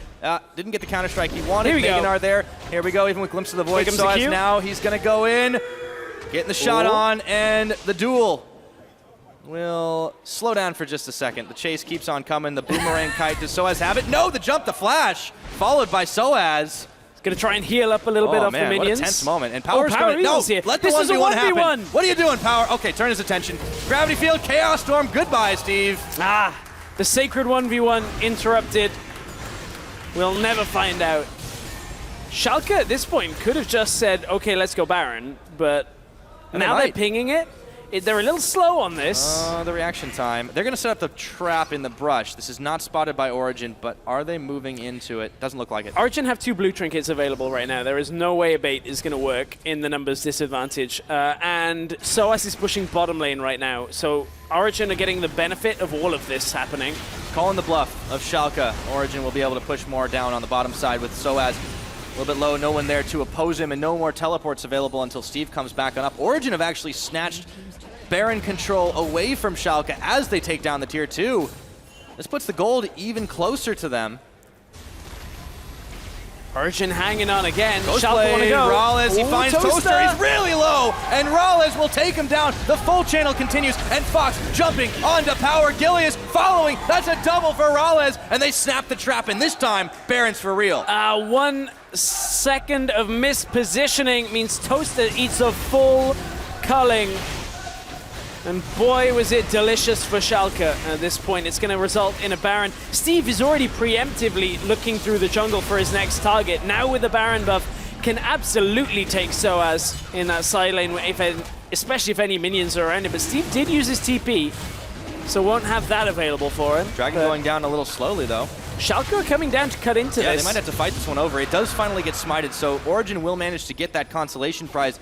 Goes great for them the longer the game goes. Amazing. But they're going to look for Amazing. Can he get out in time? He's got the Guardian Angel, and he's going to need it. No help is coming for this Rek'Sai. He flashes right into the cocoon, however, as Gilius comes around the side. They kill him once, and it looks like, in all honesty, they're going to kill him again. Yeah, but look at what happened in that exchange. So yes, Baron went over. We'll take another look back at how Toaster got caught. Was it just a stray binding or cocoon? Toaster tried to go through past the trundle pillar and ended up getting locked down. Just couldn't get himself out. And ultimately what happens from this trade is the Baron goes over to Schalke, but now they had to deal with a bot lane wave. They got chased around the map. Origen get the Infernal Dragon. Top lane is still pushing towards them. So what it actually results in is half of this Baron buff almost not being too effective for Schalke. So Origen are able to kind of stem the flow a little bit for the first half of Baron buff. Schalke will still be happy with this. It gives Steve the ability on the side lane to keep pushing in, but Origen, look at how they're trying to punish already.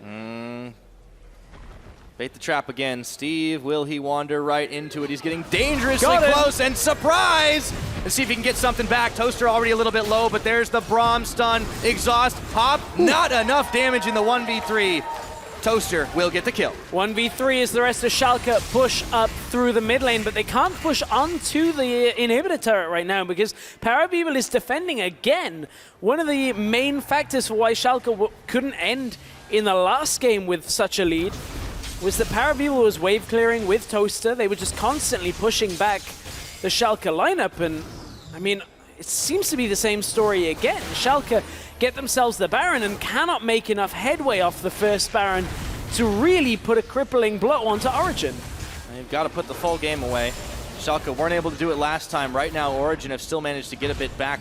1 minute remains and some change on the Baron buff. Let's see what they can work with. Everyone from Origen's up the middle contesting these Baron-empowered minions. Forgotten is the 4-1. Yeah, at this point... Well, not anymore. Steve's back. Steve's back, but his TP is still not available, so Schalke have to be somewhat careful. SOAS is about to hit Meganar, but doesn't really have too many options for getting into fights from the front side. We'll be looking to hop flash in, but... He was a stone's throw away from Gilius, but Schalke weren't able to push on that. It's going to be the push in the mid. SOAS backs away in Mega form, but there's still no wave here. Schalke running out of time to utilize this Baron buff a little bit further. Rawlez steps a little far forward. Playing with fire somewhat. Schalke again trying to use that pillar just to land damage initially from some of their abilities, but you can see Rawlez and Gilius have been chunked. Steve is hanging around in this jungle. Let's see what he does, pushing up towards this top side now. If Schalke can buy enough time, but you can see instantly Origen are reacting. They're turtling in this base, but they're denying. And the thing is, this is where lane assignments is so important, because Steve doesn't have Baron buff. you can afford to very easily clear away the minions. Could have even done that with the Victor, but it's fine for Toaster to go up there because they'd already repelled mid lane. So all it is just stopping the Jax before you can ever push up. While you're inside your base, you're also safe that he's never going to be able to kill you. You can dodge out that counter-strike very, very easily. And now Steve has to resort to going back to the bottom lane to clear it out. And sure, he's got a lot of attack damage, but he ain't clearing that out quickly at all. Yeah, this has definitely been a really interesting game, a really weird game in the way it's been paced. And you know, you think the longer the game goes, it's benefiting Steve on this Jax. It gives him more time to get more items, to get less killable. But Origen, they're not presenting a target here. No, but their Sivir is up on the top side without any way of grouping with a team, and they are pushing over wards, which is a little dangerous. But it's only Trundle there. There's no real way for Schalke to regroup. Okay, fight over that blue buff. Let's do it. Amazing gets the smite on, denying from Fox. And he even gets away from Sprattle's pillar. Steve, after pushing the minions away, will start to move back towards the mid lane right now. Origen controlling this part of the map for the time being. Another Infernal Dragon's a minute and a half away. It's really been all about stacking the buffs, seeing who comes out on top when they butt heads. And that's the thing, is Origen's Dragon, the fact they grabbed themselves an Infernal has been helping them out. Mountain was helping them earlier. Wait a minute. No, one last chance. It's not actually going to be because the Elder Drake is what's coming up next. Ignore that. Quick take a look down to the Dragon Pit will show that off. Barely. We were like 3 seconds out. Yeah, it seemed very plausible. Elder Dragon's coming up. I was a little surprised by that one. So the Baron's also coming back up, but as we said before, Origen kind of held Schalke from making the most out of it this game. We'll see if they can make the most out of this fight. However, as Hybrid, it tanks the entire channel of the Culling. Unbreakable indeed. Sprattle trying to get involved, but he can't do much more than take a boomerang. Steve trying to push bot lane again, trying to play out on that side lane, but he's not had the most success. He's not been any kind of monster because of the way that Origen put their focus on Steve fairly early on. And from there, Steve hasn't had the security and safety. So Elder Dragon in 25, Baron in just over a minute. Fox will finally get himself a blue. He had to go all the way over to the other side of the map to do it, but he's got one back now. The gold lead has stayed in Schalke's favor, but it means less and less the more this game goes. We're approaching the 35-minute mark. That's when things really get real. Skillia stepping forward for Amazing. Fires a Prey Seeker in return. Rallis has isolated him, but he tunnels away. Out of there. He gets himself out safely. Again, we see this bottom lane. Soaz is very tanky. Has himself Steve, though. Randuin's. Okay, the Counter-Strike's not going to hit. Soaz does stave him off for now, but he takes a little bit of damage for his trouble. And you can see the wards for Schalke. They look to be focusing on this bottom side where the Elder Dragon has now just spawned. It's a dangerous game, though, because we've already seen how fast Origen can decisively go for Baron in the last game when they had the position. So they're all here, too. It's Origen Gilius is top now. side. Yeah, Gilius is top. Why is Gilius top with their smite is just not there? Okay, they tag it, but they But don't Origen should just go. have enough. Sivir on the hunt here. They're looking for Fox. They want Do they Fox. have enough to find him? But immune for a second. Flashes burn for flashing. Comes Gilius around the side, but they keep on chasing. Now they turn their attention to Gilius, who has to flash out of the Chaos Storm. They tag him on the back, but look at that Fox around the back. They find Hybrid. Rollins on a rampage, and in goes Steve around the backside. A 4-man Counter-Strike. Double kill over to Rollins, and now Soaz running for his life, trying to kite out with the boomerang. Schalke in the lead. Let's see what they can get. Well, they're not really getting anything yet. Toaster just got out. Sprattle didn't stop his recall. I don't know whether he had vision of him. Schalke want to push for the inhib. Bizarre call from Origen to go for a kill on a mid laner when Elder Drake had spawned and the enemy jungler is on the top side of the map with no way of grouping fast enough. Sure, Elder takes a long time to take down, but by no means was it ever going to be enough time for Gilius to regroup.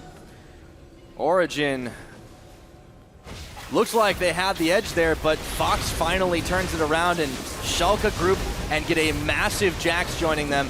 Now onto the Baron here. No reaction possible. Amazing still doesn't have Void Rush. No tunnels even in the area. And though they know it's happening, they can't do a damn thing. 37 minutes in, Schalke grab another Baron. Truly bizarre call out from Origen to just run across the middle lane for a champion that had both summoners and spell immune and crowd control immune and a silence and everything in between.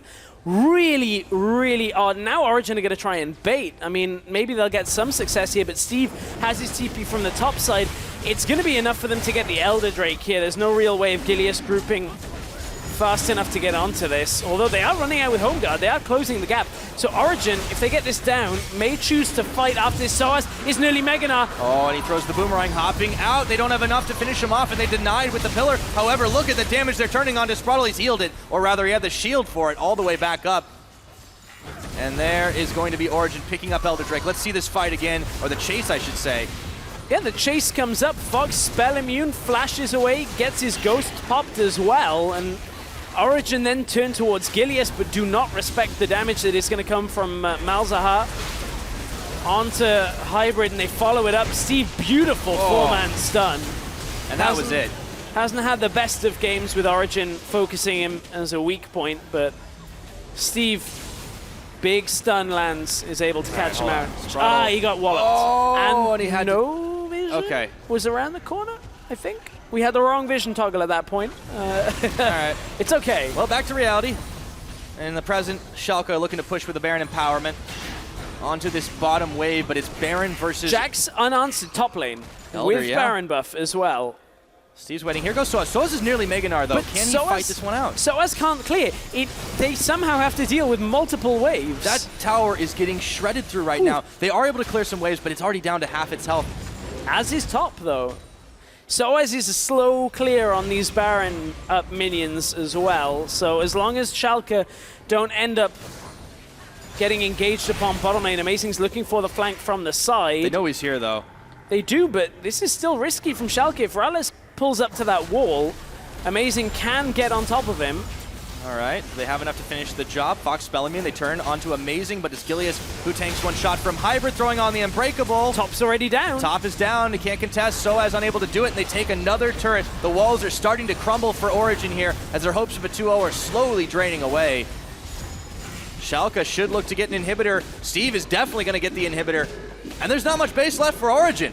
No, there's almost nothing left for Origen. They're losing bottom side as well. Here comes the engage, though. Desperate fight. Can they get it? Soaz nearly Meganar. Can he hop in? In goes Hybrid. Glacial Fissure. They shut down Fox, and they look for the chase. Look at the base. Wallace, though, is turning around, but Steve is doing Jack's things on the base. One Nexus tower is going to fall. He turns to the other. They just need to buy the time. Rollins with the double kill. Rollins is going to pop the Guardian Angel, and Soaz and Toaster desperately trying to hang on. The last Nexus turret is gonna fall, and Steve gives his life. It's only Nexus. Schalke are gonna do it.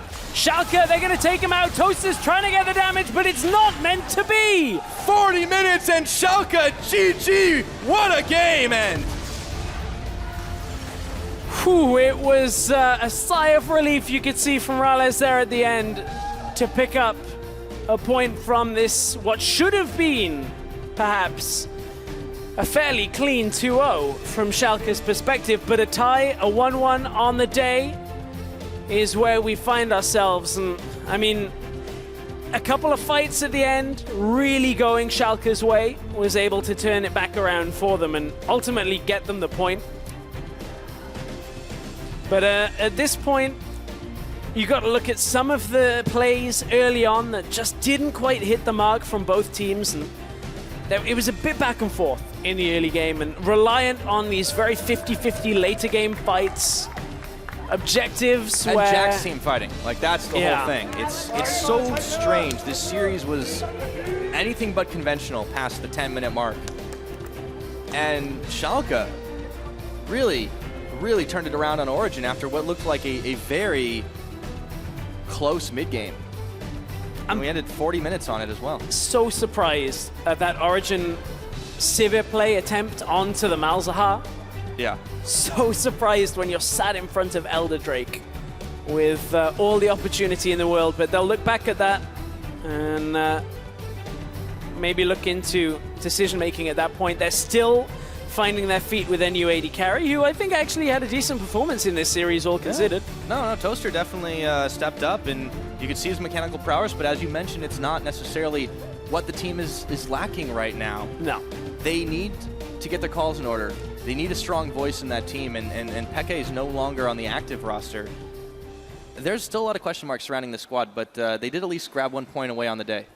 And I think that's the weirdest thing is sometimes we'll see these games where Amazing controls the early game beautifully and is able to get kills and direct the flow, but then for some reason sometimes when it gets a little bit later on in the game the map opens up and there's a little bit of these weird plays where it's like, let's try and ult for the mid lane, let's TP down to the bottom lane like they did in game one, where some of the global usage just isn't quite on point. Or the lack of global usage too. I mean, across this whole series we saw like sometimes this bizarre individual decision makings by holding TPs and Shen ults.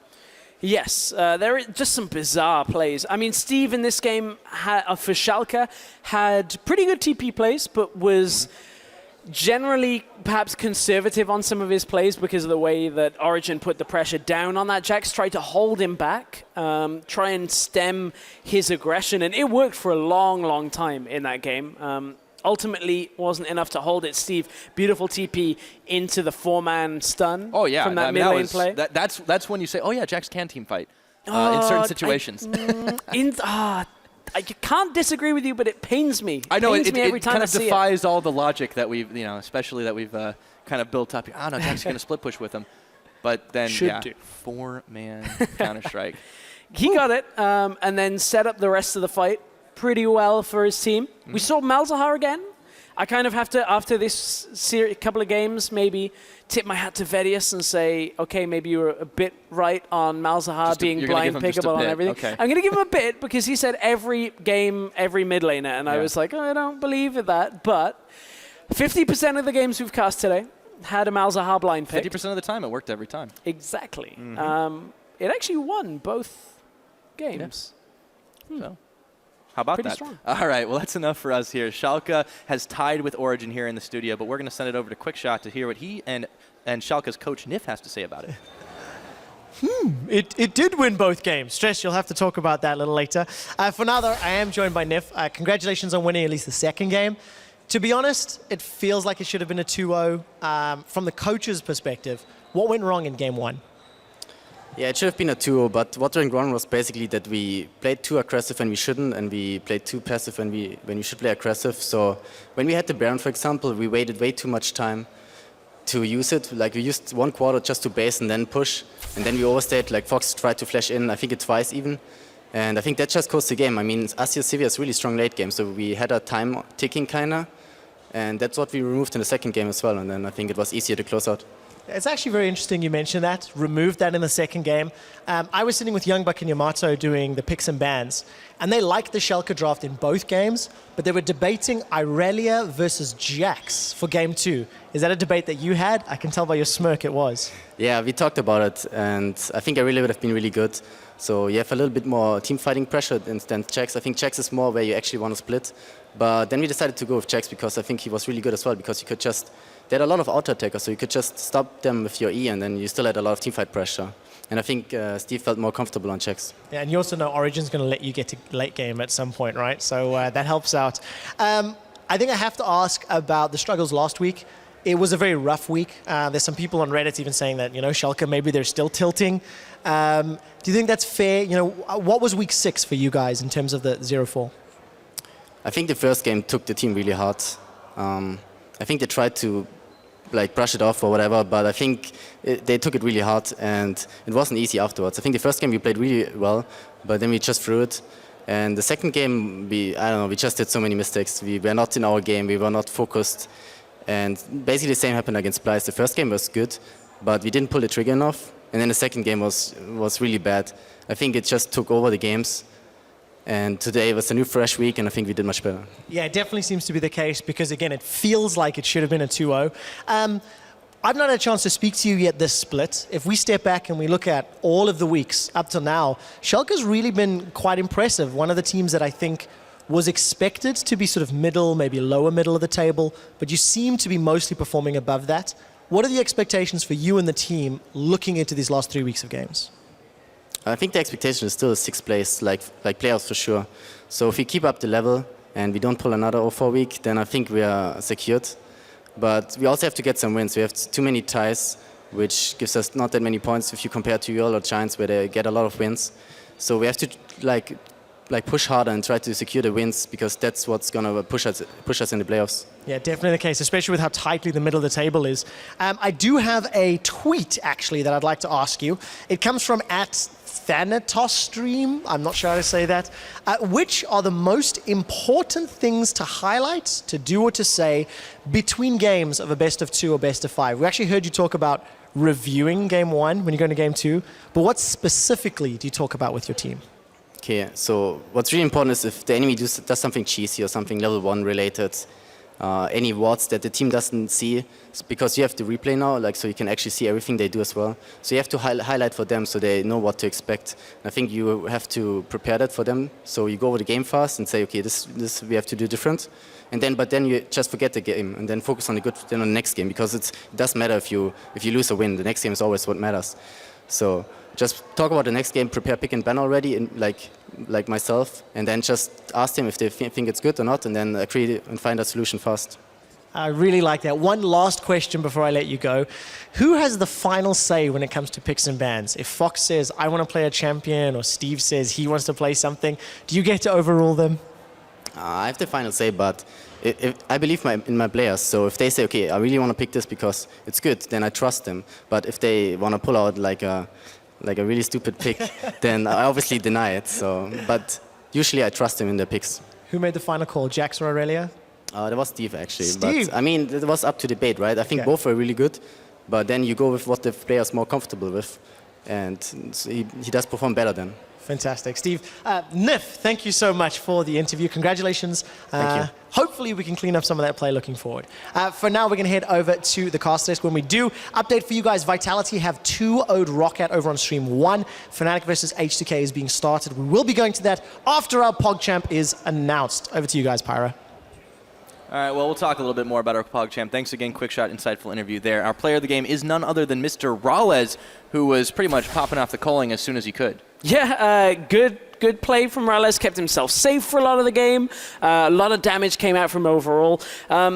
Really has been, I don't want to say playing second fiddle to Fox, because I think they've both been good in their own right, but I still think he's fairly quiet, and it's been my one criticism perhaps of Rales for a while now, but I'm glad to see he had a good game here, was able to output a lot of damage, triple kill at the end, kind of topping it all off. Well, he's always been a very quiet player in EU. He has like a lot of experience, but you never have thought of him as, no, he's the primary carry. Now, yes, he is still playing second fiddle to Fox, but he's come into his own in a way that we hadn't really seen from him before, and I think this team has really enabled him to do it. He's pairing very well with Spraddle, and that's something that the teams can definitely pop the kid champagne over. Yeah, we'll see whether it's a little early for that, for now at least. Speaking of his lane opponent for this game, Toaster, first appearance on the LCS stage. I think he can have his head held high. Gets a win with Origen in game 1. 2 games to Sivir. Looked pretty decent as a player. My difficulties are just on, again, Origen shot calling as a unit, and that's a team thing, not something Toaster's going to instantly come in and fix. So I'm looking to see where they can go from here, because there is potential. We're not done in the split yet, so maybe a couple of points here and there will rescue Origen slightly, but I think for debut performance was pretty solid. Yeah, got to give him a lot of credit, and really good decision-making individually, but the team still has to get it together. Looking forward to see how they do in the last remaining weeks of the split. They've still got some tough teams to face off against, but it's a good proving ground, and if they can survive, if they can get just outside of the promo relegation zone, it's still going to be hard to do. Even in that, I think this team still has the potential to be able to survive that gauntlet of challenger teams, even with the likes of Misfits coming up. Yes, I think Origen are likely, if they are still in relegation zones, they should be out of that 10th spot. I don't really see a world where Origen are right down at the bottom. So they should at least have a couple of fallbacks on it, and I feel like the rest of the challenger series is maybe not strong enough to handle a team like Origen, because we've seen Origen take it to a team like G2 picking up a win against them in their series. We've seen Origen actually still putting up results, so it just seems to depend on how the early game goes for like SOAS and Amazing. They can take over a game completely, but all of a sudden, sometimes they have these games where they don't feel confident in the early game and nothing really happens. And those are the dangerous games for Origen, really, in my eyes. Well, sometimes the late game decides everything, as we saw in the first. But that's just kind of how the cookie crumbles every now and again. Yes, that is sometimes how it works. For Origen, if they can get to 90 minutes and win every game like that, that'll be great. We will be very exhausted if that happens. I think we won't be the only ones either. That's definitely the case. So, all right. That was our last game of the night here over in the studio. Now, as we send it over to EULCS1, be sure to stay tuned after Fnatic and H2K for a special behind-the-scenes look, after Game 1, that is. And go ahead and check that out on facebook.com/LOL Esports.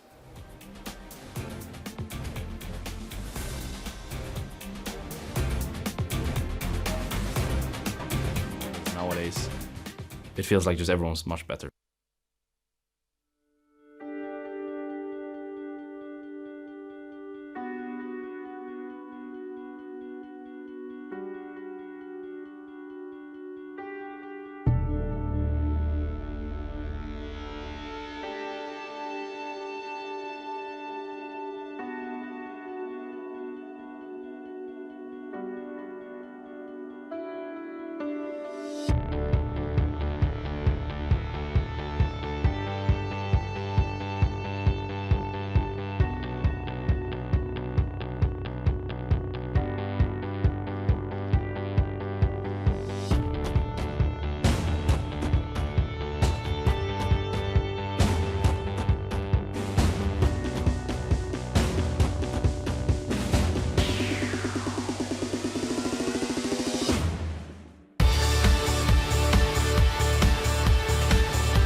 Welcome back to Coaches Week here at the European LCS, and also welcome to the viewers from Stream 2, EULCS2, who joined us. We're joined here at the analyst desk by Vitality Sean's and Roccat Grabs to bring you the upcoming series between Fnatic and H2K. Of course, for 1 second, we will talk about that matchup. First up, Grabs, thank you very much for joining us still, because that couldn't have been an easy game. I mean, what can I say? We all thought we were going to win this game, so even harder to fall. But what can we do? There's nothing else to forget about this game, think about tomorrow. We lost. I told them we lost 1 point today, not 3. And tomorrow the 3 important points. So just forget this game, try to lift up your mood, and tomorrow's a new chance. If it helps, Sean's also thought that you won that game. Yeah. Don't think it helps. Yeah, I know it doesn't help. I even feel like you deserved it. The first thing, thank you. Like Sean came up here and just stabbed him in the side instantly, and like now we're going live. So never said that. We should. All right, let's focus on Fnatic and H2K, and also a little note: after Game 1, we also will be bringing you a behind-the-scenes look at the analyst desk. That'll be over on Facebook.com/LOLesports. By the time this game ends, we'll have a special look here. You'll see everything the Fisho can't say on the regular stream. He'll say it on Facebook Live. I cannot say it on Facebook Live either, so let's move on. Okay, moving on. As the players ready up for picks and bans, we're going to take a look at the lineups. Starting on the blue side, representing Fnatic is in the top lane, Kikis. In the jungle, Spirit. Then Febiven holding mid, Reckless, supported by Yellow Star and their coach Daylor.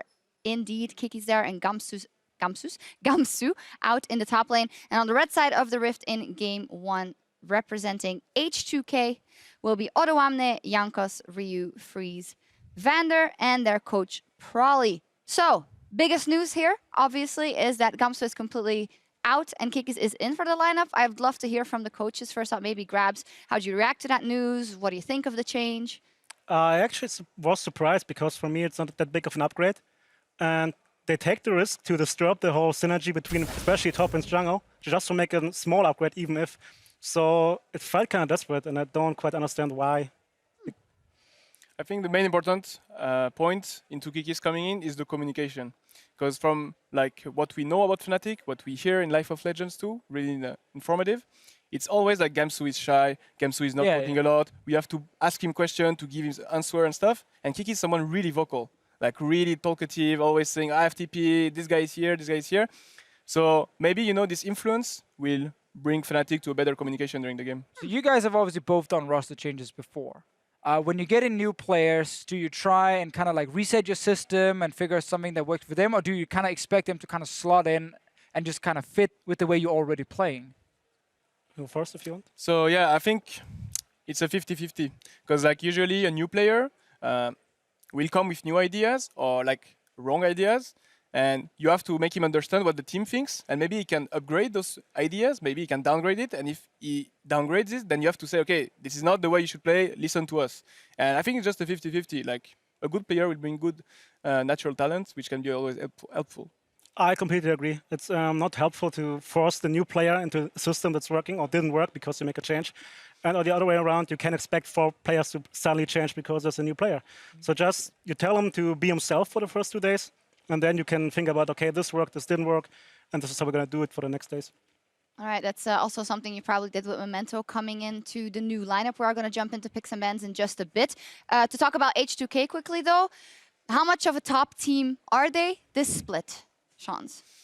I think they were a bit disappointing, let's be honest. I still think like the macro is pretty good, and I think like the overall core is pretty good, but I think it's always in mid-game or close to mid-late game that they always throw the game most of the time, sometimes in early too. And it comes with, I think, confidence, so you never know what can happen inside of the team, but you can reflect that's always a moment where like there is lack of communication, and instead of like helping your teammate, you are more like in a conflict with him, so maybe this can happen.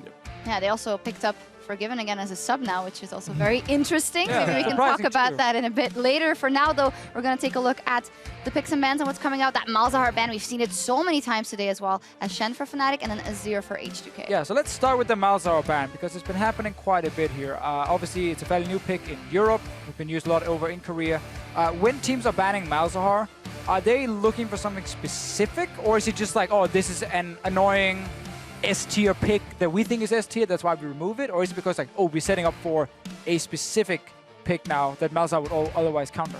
For example, we banned 2 times against Rocket Malzahar because I felt like overall Betsy showed it I could play it because like G2 and Splyce the week before banned it too, and we checked from like solo queue and I know we can play it.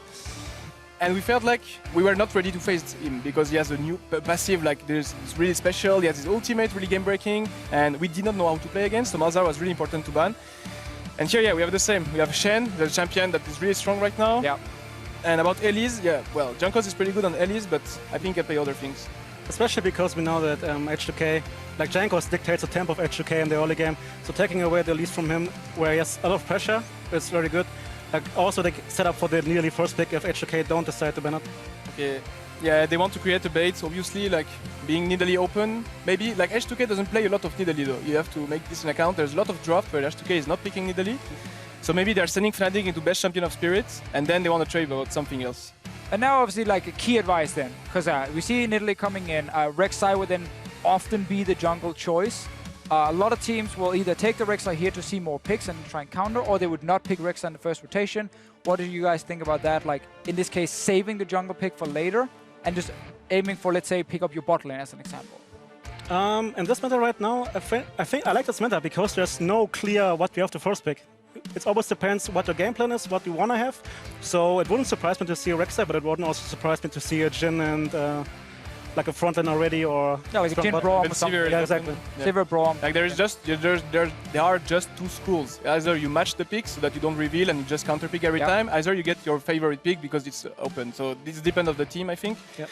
And here, like you will see what kind of school H2K is basically. Braum is one we expect. There you go. So they don't want to reveal AD carry though instead of support, which is something like sometimes is particular. But yeah, Braum, pretty solid pick I would say in the overall meta. So. Do you guys feel like there's a lot of counters in the current AD carry meta? Specifically, so like you can save the AD carry pick for later because then you can try and counter pick with it. Let's say the other team goes for Ashe and then you lock in a Sivir as a response. There are quite a lot of favorable matchups for AD carries right now, I think. It's not like a hard counter or something, but it's something you know you have the pressure for bot lane, and it helps your jungler to know, okay, now my bot lane pushes, I can invade, I can do my plays, and I will get back up by, in this case, the Braum, for example, or it's what Fnatic picks up. You need to be really careful because I think Rek'Sai Braum is the worst duo in jungle support in mid-late game possible. Like this is the two worst champion in the meta into scaling late game. For example, if you're playing against Nidalee Bard, which I expect Fnatic to lock probably. I don't know if YellowStar is actually playing it recently, but if Nidalee Bard is ahead in early game, then Rek'Sai Braum can never contest because you're gonna get spear, you're gonna get Q. Rek'Sai Braum do not synergize together really well, and I saw a lot of people picking it together, and I think most of the loss of Rek'Sai and Braum comes with this combo, not of the champion themselves. Opinion about Fnatic right here already showing that it is going to be Trundle's support and not having any sort of flexing. I really love it because when we think about Irelia, the two main counters are Trundle and Shen. Shen is banned. You know it's a Braum support, that means you have a melee support matchup on bot lane. Taking a Trundle there is perfectly fine, and you deny the counter pick to the Irelia. I like what Fnatic did here. Yeah, I like this rotation too. You can always like either match Braum and picking like Trundle or like Alistar or even like Tankech or Morgana, but usually what we tend to do in this meta right now is to pick like some Karma, Nami to overpressure the Braum and then win through early game. But here Fnatic are just saying we're gonna match you, but you're gonna have a better matchup support than you, melee. So I think yeah, this is good rotation with Irelia so far. Is there for H2K right now when they're considering their composition, are they still able to maybe like find some sort of counter pick for Irelia, or instead do you just go like team fighting? Which they're actually doing right now. The answer right now, Tankech is back. We also had some games with Tankech in scrims. It's really weird because sometimes he feels so oppressive if he's ahead, but if he's behind, he's completely useless. Yeah, he's pretty good against like a tank though, less against Irelia because he has this 20 or 30% HP damage that he can deal. So I'm not too sure if it's the best pick. The wisest, well, and Caitlyn is really solid, like one of the best AD carry in the meta. It definitely seems like H2K is opting in for lane swapping here with what they're doing, also with the Trundle into the Braum. Lane swap and then move the Kate to mid lane out once the tier 1 towers are down. Especially, one thing about the Tankech pick again, usually you pick Tankech to deny a single target CC or a single target burst spell. Right now, what we saw was nearly Trundle and Irelia, and there's nothing really you want to eat away from. Maybe the Irelia who dashes in, but I feel like there would be other options than Tankech for top. Yeah, and obviously, like when you see this telescoped lane swap coming in, then you know they're probably gonna invade 100%. So they're probably gonna look for the dive. So here you have to know right now, Fnatic should understand if they can match the invade or not, or if they should just trade the ward, or if they just like fight them when they invade. But yeah, I think H2K are like in need of this lane swap, and we have like Jhin locked, decent against Caitlyn, and Victor, which is the safest or the safest pick mid. And H2K right now is fairly locked in what they want to do. Like they're not gonna build a split pushing composition with the Tankech. Like they're locking into like the 1-4 almost pure team fighting composition. So are we expecting right now like a control mage just to match the Victor and then like play team fighting if you are on the side of H2K? I mean, it's hard to say. I mean, they can pick a little bit of everything. Even like Zilean being banned, like you can pick anything, it will just change your composition basically. Like I don't think any champion is the best right now. Azir, Zilean, Karma, and Malzahar were banned, so yeah. Cassiopeia is a safe pick, I think. Going for the safe pick there. Very interestingly, Caitlyn, we had a discussion here before that it wasn't that strong, but here you would prioritize it. Is that because of the composition now, or? Well, Caitlyn has dropped down in priority for a lot of teams right now. Obviously, you still have some issues in the mid game, but she's fantastic at sitting in mid. Problem with this composition, in my opinion, from H2K is they're not winning any side lanes, like right now. Tahm Kench is not going to win the top side lane, and you're going to have Cassiopeia and Caitlyn sharing farm and experience in mid. It's the same with Jhin Victor, though. It is technically the same, but I feel like, at least with Jhin Victor right now, you have more ways you can actually like force some long-range picks, potentially. I think it's going to be an ARAM at the end of the game. Yeah, it's just an ARAM. It's going to be an ARAM. Game, especially because Fnatic is so good of catching people out of position, like the Trundle Pillar, the Jhin ultimate. As soon as H2K oversteps without vision, they're going to die for it. Yeah, that's also like I like in a way the Tahm Kench. We will see what he's gonna do during this game, but Tahm Kench is interesting to deny this possibility. Yeah, we will see what happens as we see the coaches there shaking hands as they're going to get onto the Rift. The drafts are locked in for game 1 here between Fnatic and H2K. That's enough from us. Let's head it over to our casters. Thank you very much, Shox. Of course, I'm Sifa, subbing in for Pulse, still joined alongside Crepo. Still here. Can't get rid of me. It's been difficult in the recent days. Of course, take this opportunity, guys, to head on over to Twitter, tweet out at LOL Esports, hashtag FNCWin, or hashtag H2KWin, depending on where your loyalties lie. Now, you're used to this now. You've been here once with this whole coaches doing pick ban thing. It's still throwing me off, man. I like this, you know. Any shift in responsibility is a shift I support. It's really cool to get some insights on the picks and bans here. What I really liked about this draft here, though, is that Aurelia and Trundle were locked in the same rotation, so you can lock in the Aurelia if you want to play with it. One of the champions that Kikis did extraordinarily well in the limited time he had in the LCS, and then you remove the counter pick. So I think that's a cool notion, especially since Trundle lanes well into Braum. But definitely echoing what the analyst said there on the desk, we need a lane swap if you're H2K, because otherwise your lanes will be a little bit rough. We can see it now. Odo, he's spamming the laugh. He looks like he might be happy with the standard lanes. They are going to know what's going down. We'll have to see if they do want to go for the swap. I mean, melee supports into melee supports, it's still okay. Like I don't think I've Trundle as a counter to Braum. It's okay, it's playable, but I don't know. Maybe because it's Reckless Yellow Star. That also plays into it. I don't think their laning ability is that strong, personally. Why would you say that? It's just not that strong in lane. I wanted more. I wanted to know. I don't know. They're just not in point. They don't push advantages as hard, and like I feel like they could win winning matchups harder. Anyways, it looks like Yellow Star and Reckless are heading to the top lane. Aurelia in a lane swap always does worse too. Like Tahm Kench is kind of he's a utility champion, right? Yeah. So like if you put like a carry champion in lane swap, they do a lot worse than tanks. Tanks love being in lane swaps because they can always tank. Now, we heard from the coaches on the desk there that if the Tahm Kench can get ahead, he can be a giant threat. Do you feel like they're limiting the potential of this pick by kind of denying him some of those resources? He can still be incredibly annoying, and that's basically his role here. But again, 2 lane swaps today. See, I just want standard lanes. And these guys just not fight. Always lane swaps. No. It's just, I'm sorry, Crepo. It's not going to happen, man. People want to open up the map. They want big team fights. There's no opportunity for your 2v2 bot lane. Yeah, let's start digging into this tempo.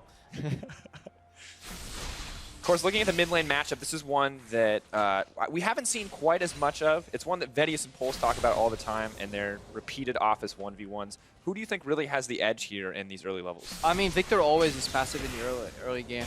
The problem with playing as the Victor is that even if you punish him early and push him on the tower, he CS's decently under tower, and eventually he becomes a wave clear bot. Yeah, sure, Victor loses lane priority in a lot of matchups, but he stays even in CS more or less while losing, and then his E eventually clears out the entire mini waves. So that's kind of the problem with Victor here. Now Feven has to pick up as much farm as he can on the tower. He will drop. Cassiopeia is a lane bully, so he will always have the edge. The problem is that he's now overextended and technically can fall victim to a gank, but Victor literally have a really hard time ganking people. One thing that I do like about the way Fnatic drafted here is they took away this Victor, reused most played champion, and it also felt like additionally a very safe blind pick. So it felt like they really got a 2-for-1 in that rotation. And while you can see, obviously it's a little bit harder to farm in the lane against Cassio, it still looks like Fnatic got a really solid setup here.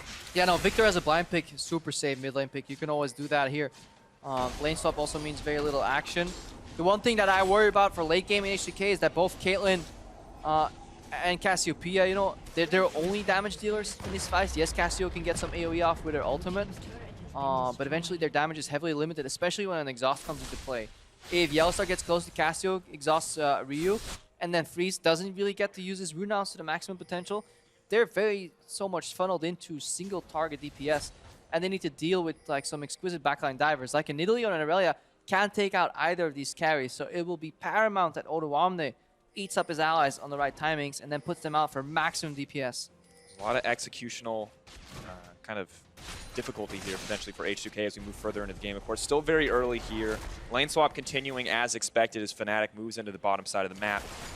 Do you think that there's a really big break point? Because for me, I mean, there seems like a lot of pick potential on the side of Fnatic, but in these lane swaps, it seems so hard to execute. Yeah, like, people say there's a lot of pick potential, and Grabs mentioned that, but like, is there really though? There's Jin W, and then there's the jungle pillar that snares you, but you're playing into a team that has a Braum and a Rek'Sai to jump in front of you in case you get caught, and you have the threat of a Cassiopeia R-Flash counter engage.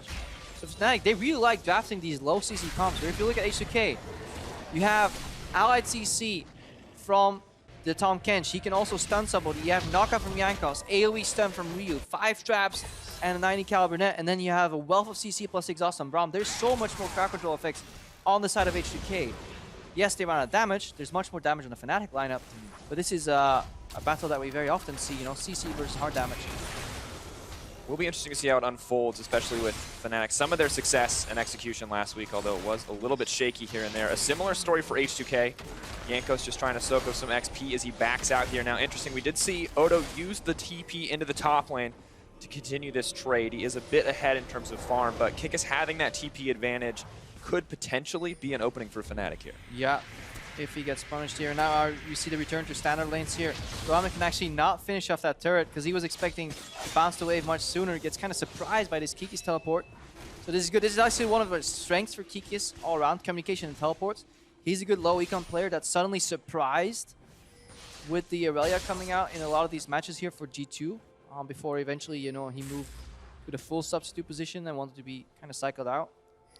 And what I really like about Kikis' evolution as a player, too, is that not only was he start playing these carry champs like Aurelia, he was one of the first to pick it up in Europe here. Very experienced on this champion overall. And on top of that, combining that champion with good teleports is so crucial. Yeah, but he's still stuck in a pushing lane here with a roaming Rek'Sai around. And his jungler is on the bottom side of the map here. The way this lane swap played out. So he needs to be careful right now. H2K have Prior in mid and top lane.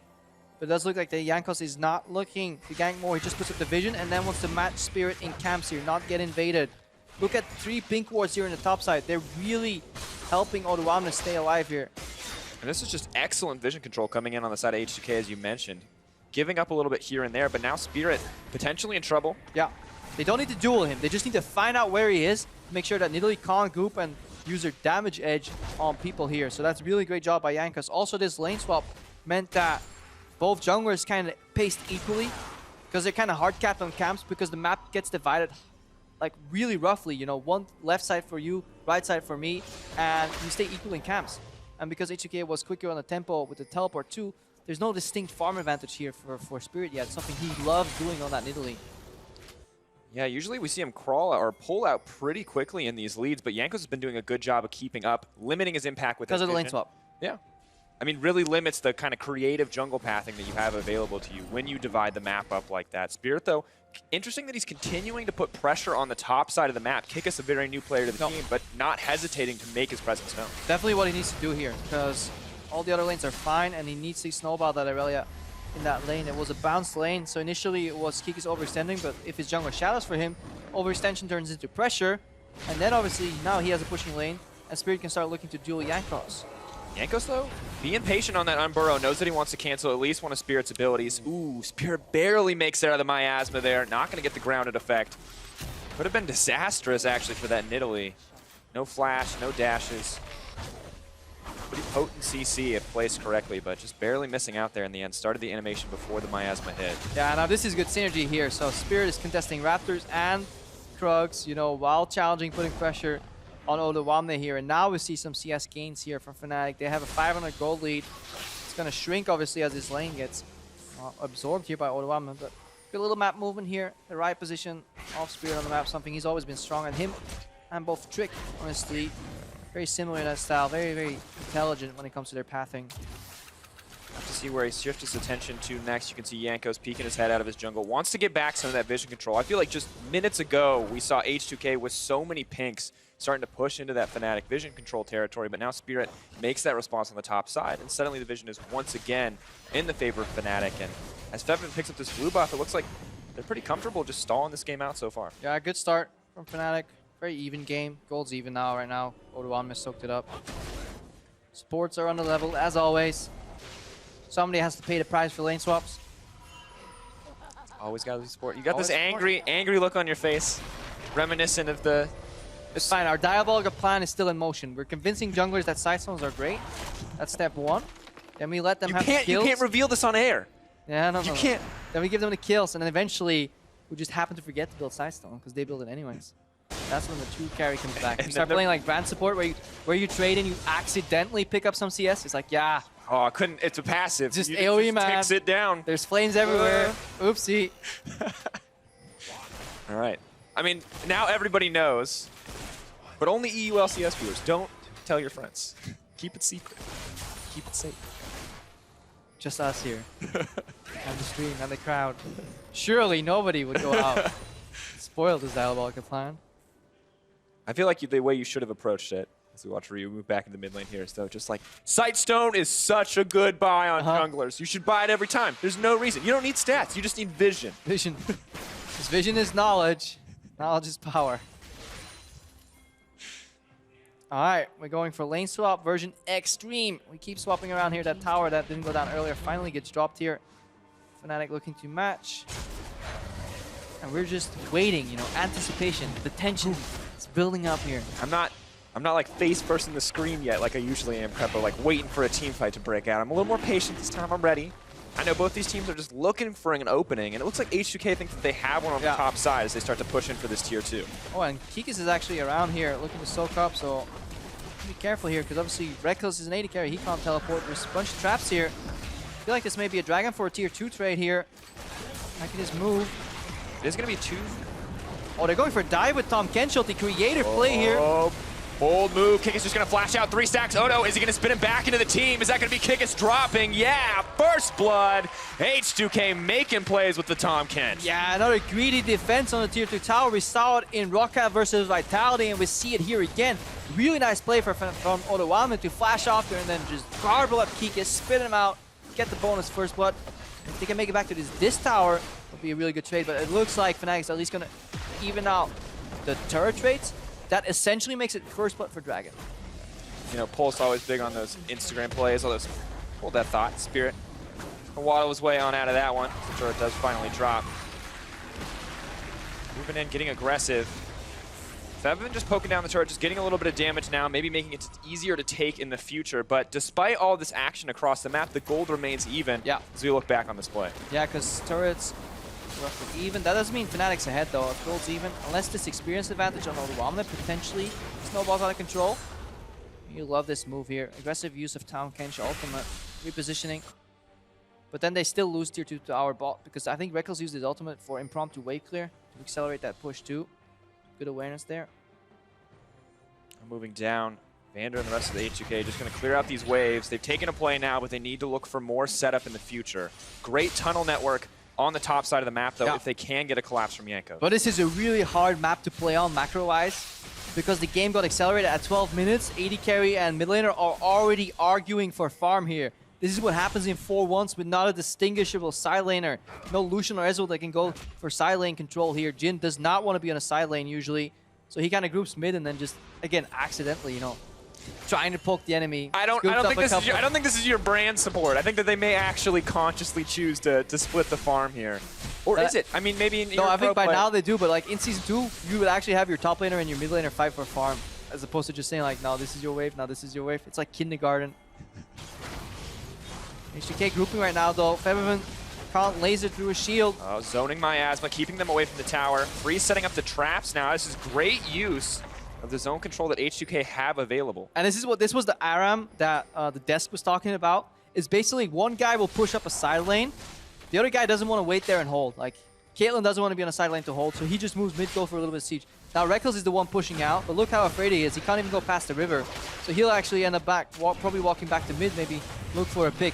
So these mid laners, they need to shift playstyle so quickly. They need to go from defensive 1v3 to offensive 3v1, look for picks back, incorporate the jungle, and it is so easy to lose track of all of this and get picked off. Yeah, you can see Riptail going to drop and go over to Odoamne.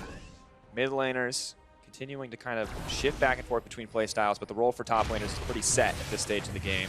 Yeah, look, like Yellow starts walking down bot. Reckless ran top and takes a sharp right to bot lane anyways. He's going to catch that wave. We see Vander has to hold hands with Freeze to push out that wave. You don't have like solo split pushers.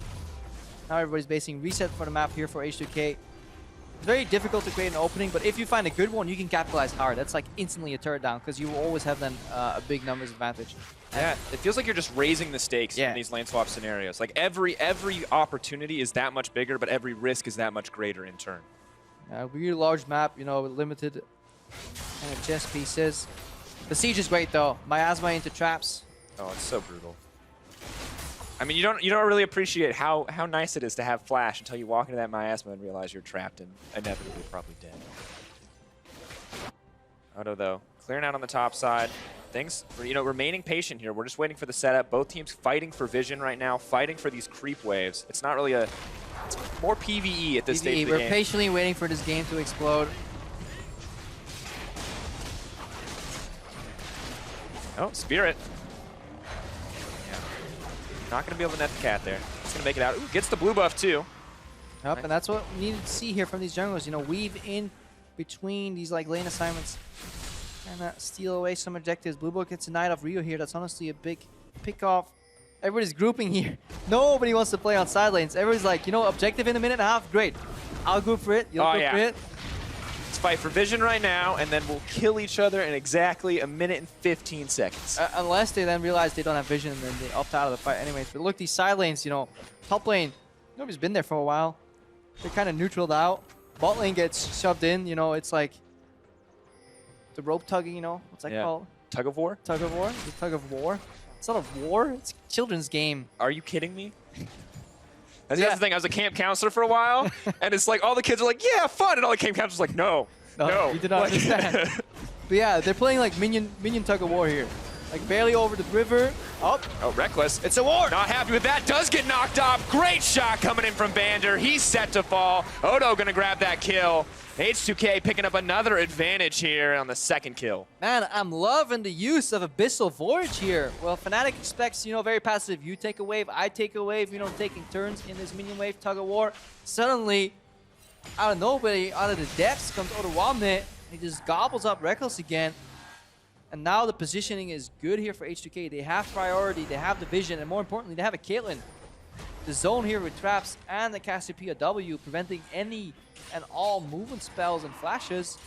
Yeah, they're going to isolate this objective. Not only that, Reckless is the one that they were able to pick up the kill on. No TP available for the AD carry. He can't show up to this fight. H2K, though, still second-guessing themselves a little bit here. Trap zoning out Febabin. Can't afford to get that one. Laser. Just looking for the cheeky steal, but H2K are going to be able to grab that dragon. They want to get out. Because Kikis is pressuring top wave here, so Odoamne probably going to use his teleport. Trade his TP advantage for a wave. Fnatic looking to maybe capitalize with a flank in mid then. They're pushing in. Esports guarding out the flanks. They're going to know if anyone's coming on the side of H2K. Yeah, TP is preserved, so Odo is sacking some CS, but he's already ahead here. Watch this again, Reckless. Yeah, like you feel so safe here. And then you see the problem, and boom, out of nowhere here. Look at this ulti from Vander, really well placed. He flashes to get in the right position, triangulates Reckless' position, and there's no way out. If Reckless jukes that somehow, he still walks into Tom Kench here. So that was a play out of nowhere here. Really like that play from H2K. Yeah, really bold, sudden aggression. I mean, compared to the H2K that we saw struggling at the start of the season, who was never aggressive, always looking for passive plays, this is a great start to the game. Yeah, Fnatic, they're looking for pickoffs too, but it's much more elusive on their side. They need to like tag with Pillar into Deadly Flourish, then have Jin's 4 shots come out. But if you look at Rek'Sai and Braum, who can block them, Braum even, you know, block one for free. It's so hard for Fnatic to find picks again. Really struggling thus far in the game. Aurelion now struggling so much as well. 1-0-1 the scoreline for Odo, the 20 CS advantage. She'll get a little bit of that back, as the wave is going to crash into her, but Not a great place to be. We talked about the Tahm Kench being scary. The Abyssal Voyage has already been terrifying, but now having a lead as well, actually making him the damage threat here. Yeah. And the Cassiopeia is slightly better on the side lane. She has really good, like, 1v1 potential at least. Victor on the side lane is... Yeah, I never want to do that. So at least HK's composition is catered slightly more to maybe play 1-3-1 at least for a while. That's what that's what Ryu's doing right now. He's pushing out bottom wave, hopefully for a group. And HK, they had a passive line of traps. Nobody's watching. Suddenly aggressive line of traps, you know. Keep maxing that trap ability. Slowly moving up. Vander potentially caught out here.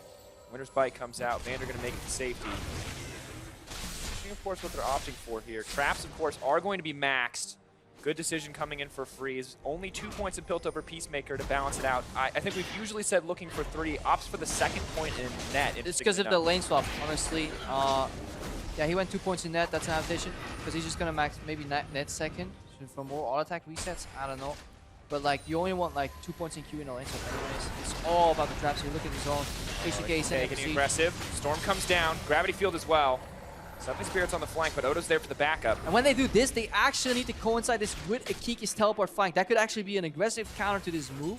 But right now, their teamfight tools are being used defensively to clear minion waves. HK is still in control. Kikis is farming up in the side lane. No. Kikis trying to balance out that CS. He has it just about even. Triforce backing him up as well as the 4 shots are going to come out. Freeze has to burn the flash here in the end. Good ult coming in from Reckless. Oh, everybody based. Nobody want to spend all that gold. Mid lane tower. Here. Been exposed. Did he pick up a blue buff? Why was Rion up there? Interesting decision making coming in from H2K. They haven't given up the tempo quite yet. He's now shifting his sights to that blue buff, but Spirit's going to spot it. They should be able to hop over and take it. Yeah, you don't want to leap into a Cassiopeia. Oh, yeah. Because she'll take the blue buff back from you. You don't want to gift wrap it for him, Prepo? If you order boot right now, the blue buff comes with a nice fur. Fur and 400. Yep. Odo the Tahm Kench, his Abyssal Voyage has been key for the playmaking here. I really like the way that H2K have been using this pick. So often Shen with the double globals is our focus, but Abyssal not, of course, global, but using that long-range engage. You just forget it exists, man. You're playing Fog of War, and out of nowhere, like this random, this toad just pops up in the lane, and you're like, is he carrying somebody? I don't know, let's find out. And then he spits out like a Braum, and you eat a face full of fists. And there's like an acquired taste on you, there's concussive blows on you, you're just, it's not a good time. A lot of stacks. A lot of stacks. We like the stacking abilities here in League of Legends. Reckless moving up. Both teams continuing to catch waves. It's passive, Prepo. We're waiting for the Abyssal Voyage. We're waiting for Fnatic to look for the flanks, but both teams, no one wanted to overcommit. No, and it's the nature of the competition. When it's so hard to play on side lanes. It becomes very compact around mid lane, but teams are smart enough to realize that they will get cut out. I like what Vander's doing every time. He blocks out just a little bit of part of the laser, so the minion wave doesn't get evaporated. But then every time he does that, Spirit comes around and lands free poke, and HK kind of have to disengage. But they got Victor ulti relatively easily now. They need to breach mid. Once they breach mid, the game will accelerate, or the pace of the game will accelerate, rather. And Fnatic is desperately looking to stop that here. Look at Kiki's coming in too. Bevan completely zoned out, no ultimate available. Keep your eyes on the Aurelia. Yeah, mad props to Vander's Braum here. He's really denying a lot of wave clear. It's the solution to these Aram comps because you need to break the wave clear somehow. Usually you wait until a Baron, but Braum can obviously deny any projectile-based wave clear. And now these strap lines are moving up here. And look at how slow these side lanes are stacking up, one on each side. Teams are very much so centric around this mid lane, but Fnatic, they can't find a way out because they have no kind of hard engage. All they have in their hopes is a flying teleport from Aurelia that's slightly behind. Relying on their new player, Kikis, of course, such a threat on the side of G2. But if you want to set that play up, you need to get wards behind them. And trying to get pushed in, this is so familiar to watch them. Obviously, they have more late game damage, so they're fine, they're still even in gold. This only becomes a problem for them if they fall behind 4,000 gold or they lose access to the Baron here, because the landlord of the spells is quite some damage. They're throwing down their ultimates, they're getting pressure down. Maybe they can use this to lay down some vision. Mountain Drake is alive. This would make it their second one of the game, that much easier to contest major objectives in the future. But H2K have a lot of tools to win this fight. No Jhin ult to threaten them. Odo's late though, no teleport channel just yet. Hesitating. Down. Yankos is going to go for the steal. Doesn't look like it. They are going to get it in the end. Reckless takes so much damage. was wondering if H2K was actually just going to go... Here goes Yanko's flash ult. Landing on Kikis. That's way too deep back. here. They should have just went down to mid lane here. Look at where their top laner is. Unless he's going for a fancy flank here. He's finally... Oh, and he is right in the middle of the team. Vander hops forward. Got to be scared of that. But the Chaos Storm in the turn from Fnatic. Odo's locked up. He's knocked out. Overcommitment from H2K as they run from this one. Yeah, that is too deep from H2K. They could have traded their positional advantage on the map. Obviously losing Dragon, but then going mid there and put up a nice zoning wall. Force Fnatic to walk into them. Instead, they get kited by the Fnatic lineup. And the beautiful turnaround. This time, they are not surprised by Abyssal Voyage. And overwhelming damage, not only nets them 2 kills. On top of that Dragon that they took, they will claim mid lane tower and equalize those turrets. So suddenly Fnatic with a really good counterplay. Excellent overall from Fnatic, and I think a big mistake from H2K. They got aggressive, they got greedy. I mean, see it here. At this point, like, if you're H2K, you gotta know, you just used every single one of your abilities, and you still up in with your Tahm Kench somehow. Let's see. Yeah, max range Abyssal, just what's he gonna do? Instantly, the stat steal comes out. Subjugate goes down. Vander drops here. Odo's just pinned between a pillar and a wall. And, I mean, we talked about this being high risk, high reward, but there was no high reward there for H2K. There's no dragon to take. There's no turret to follow up on. Fnatic were the ones who could get everything from Yeah, H2K does not get access to my bank account for some investment banking. They go high risk, low reward. Not the kind of investment I'm looking for. Probably don't even have enough to really play on investment banking. But yeah. I've always been curious because the movies, the movies always make it look so crazy. Like investment banker lifestyle. But all you have to do is have really good ideas and be ahead of the market. No. You gotta understand, as play-by-play-caster, I talk fast and I recycle other content. You know what I mean? We got rap references, we got the Pokemon, Gotta watch Big Short, man. Great movie. Just gotta predict the whole housing market falling down. That's all you gotta do. Try to make money. Ah, yes. Capitalizing on other people's misfortune. The key to capitalism's success. Alright, H2K looking to capitalize a little bit. Some misplays from Fnatic, mostly based around vision. If Fnatic run into H2K, they can punish, because they have traps, they have the miasma, counter, petrifying gaze is enough. But right now, the damage threat is becoming quite large here. At any point, any member of H2K gets caught out, then Reckless's Jhin can just unleash 2-item spike. Victor so much damage, Spirit so much damage. Duskblade as well, making it that much easier to execute out if they find the right target in these fights. Freeze taking a lot of poke. No curtain call coming out. Vander moving in front to block if necessary. And Aurelia starting to get a lot scarier on these side waves. You can see Kikis, or rather Odoamne, backing out of these trades. And it's easy target selection for Reckless. Find one of the 2 damage dealers, same for Feather, but poke them out. And if either Caitlyn or Cassiopeia start a fight on half HP, it's already lost. There is not enough damage on the other side here. Spirit with good poke here again. Ryu and Freeze need to carry these fights for H2K. Absolutely, and what is so terrifying is that even though they have this great 3-tank front line, you've got a Trundle on the opposite side who can steal all those stats, who becomes a monster tank when he takes those stats away. My tank. This tank requires 0 gold investment and will steal everything that your tank bought. Man, support Trundle is such a unique champion. Max Pillar. Basically, your job is to just be annoying. You put pillars in people's face, and then if a tank presents itself, you press R. I feel like that's a story we use so often for champions in this game. And not all. Most champions, obviously really interesting, but for Tahm Kench, for Trundle, there's so many champions that play around that. Yeah, they have like a really obvious telegraphed skill set, which means if you snowball, there's no stopping them, but if they fall behind, they're so utterly useless. Now let's see, H2K focusing a lot here on vision control, eating a lot of poke on the way in. But I need to make sure that they don't fall asleep here, that they don't snooze and lose the vision control, because right now Baron is completely dark. This tank front line is aggressively moving in for vision. Cassiopeia Caitlyn can have a moderately successful Baron. But if Fnatic collapse, then obviously it's curtains. They have to be careful on their own on the side of Fnatic. Have to lay down this vision, can't afford to walk into that miasma or those traps. Freeze taking a bit of poke here. Gonna heal that back up relatively quickly. I mean, both sides, they know that Baron is the objective, and it's just gonna be that fight for Baron vision control. Because you can't play the open map. Like, both comps are so catered around grouping that they will always identify an objective and play around it. Maybe if it's Ocean versus Baron, at least there's some trading going on. Right now, the only sense of split push is matching the waves on the side lane that is not a split pusher. So like Victor will walk up, neutralize top lane. Look at these top lanes. They're gonna go be bang on even. Nobody will even walk there for quite a while. So these 4-man units on either side are just gonna stick there for a while. Fevin, he wants to go top, but he knows he'll leave his team behind. HUK have their eyes set on Ocean. Fnatic wanna challenge Ocean by threatening Baron. It's like a subtle dance here. Meanwhile, everybody just waits for the mid lane wave. Ryu throwing down that trinket. Bobbing and weaving. Spears coming out, poke going down.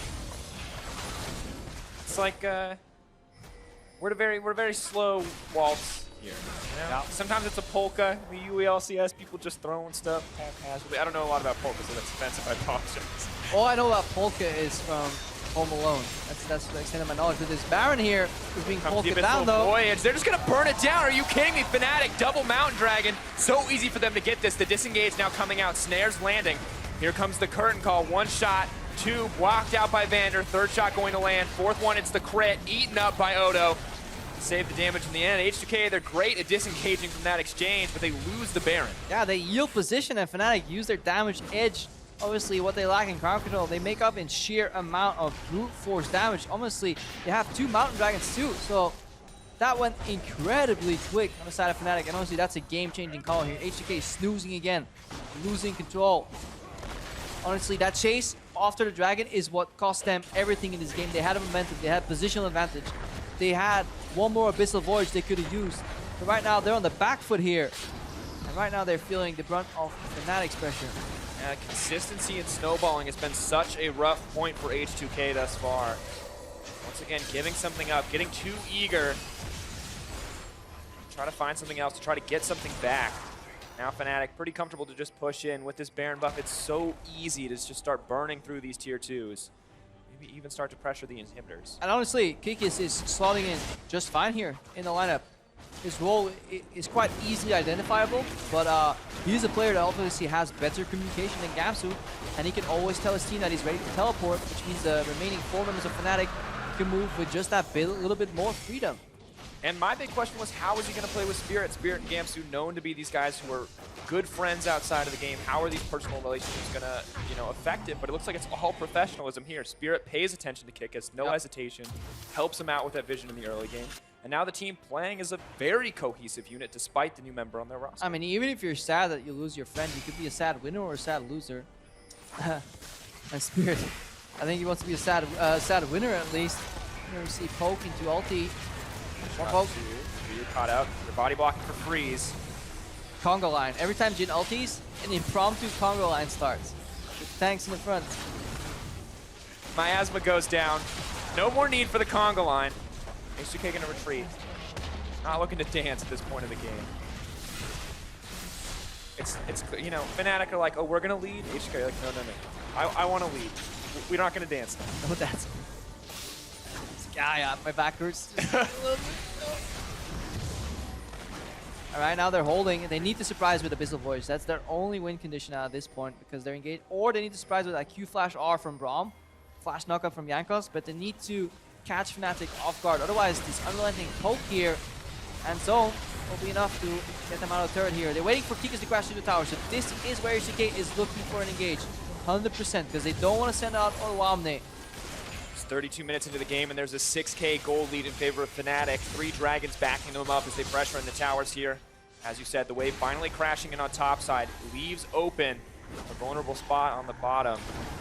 Fnatic getting ready to push in. Traps blocking them. Yeah, it's kind of Pong that they're playing. Jankos and Vander always need to be at the same side where Fevin and Spirit push in. Catch the ping pong balls, catch the poke. I gotta say, these teams good at multitasking. Pong, dancing, there's polka. Hey man, they get paid well enough as pro players for some multitasking. Tower's gonna go down. Odo's throwing down a lot of poke, but they're gonna commit to him, and he pops before he can use the thick skin. That's disaster. Curtain call comes out. 1 shot, 2, 3, looking for Jankos. The 4th is gonna connect. Jungler ripped through. Fnatic gonna take down the inhibitor on the back of that engage. Yeah, and they're looking for more here. 1 imminent falls. 1 top laner dead too. That's the recipe for a second one. This is absolutely disastrous for H2K. Ryu doing what he can to defend. This is their last opportunity to hold this inhibitor. Moving forward, Ryu gets locked up. Kikis goes forward, he gets aggressive. Yellow Star suddenly on the front line. Spirit looking for the cleanup. Kikis goes in.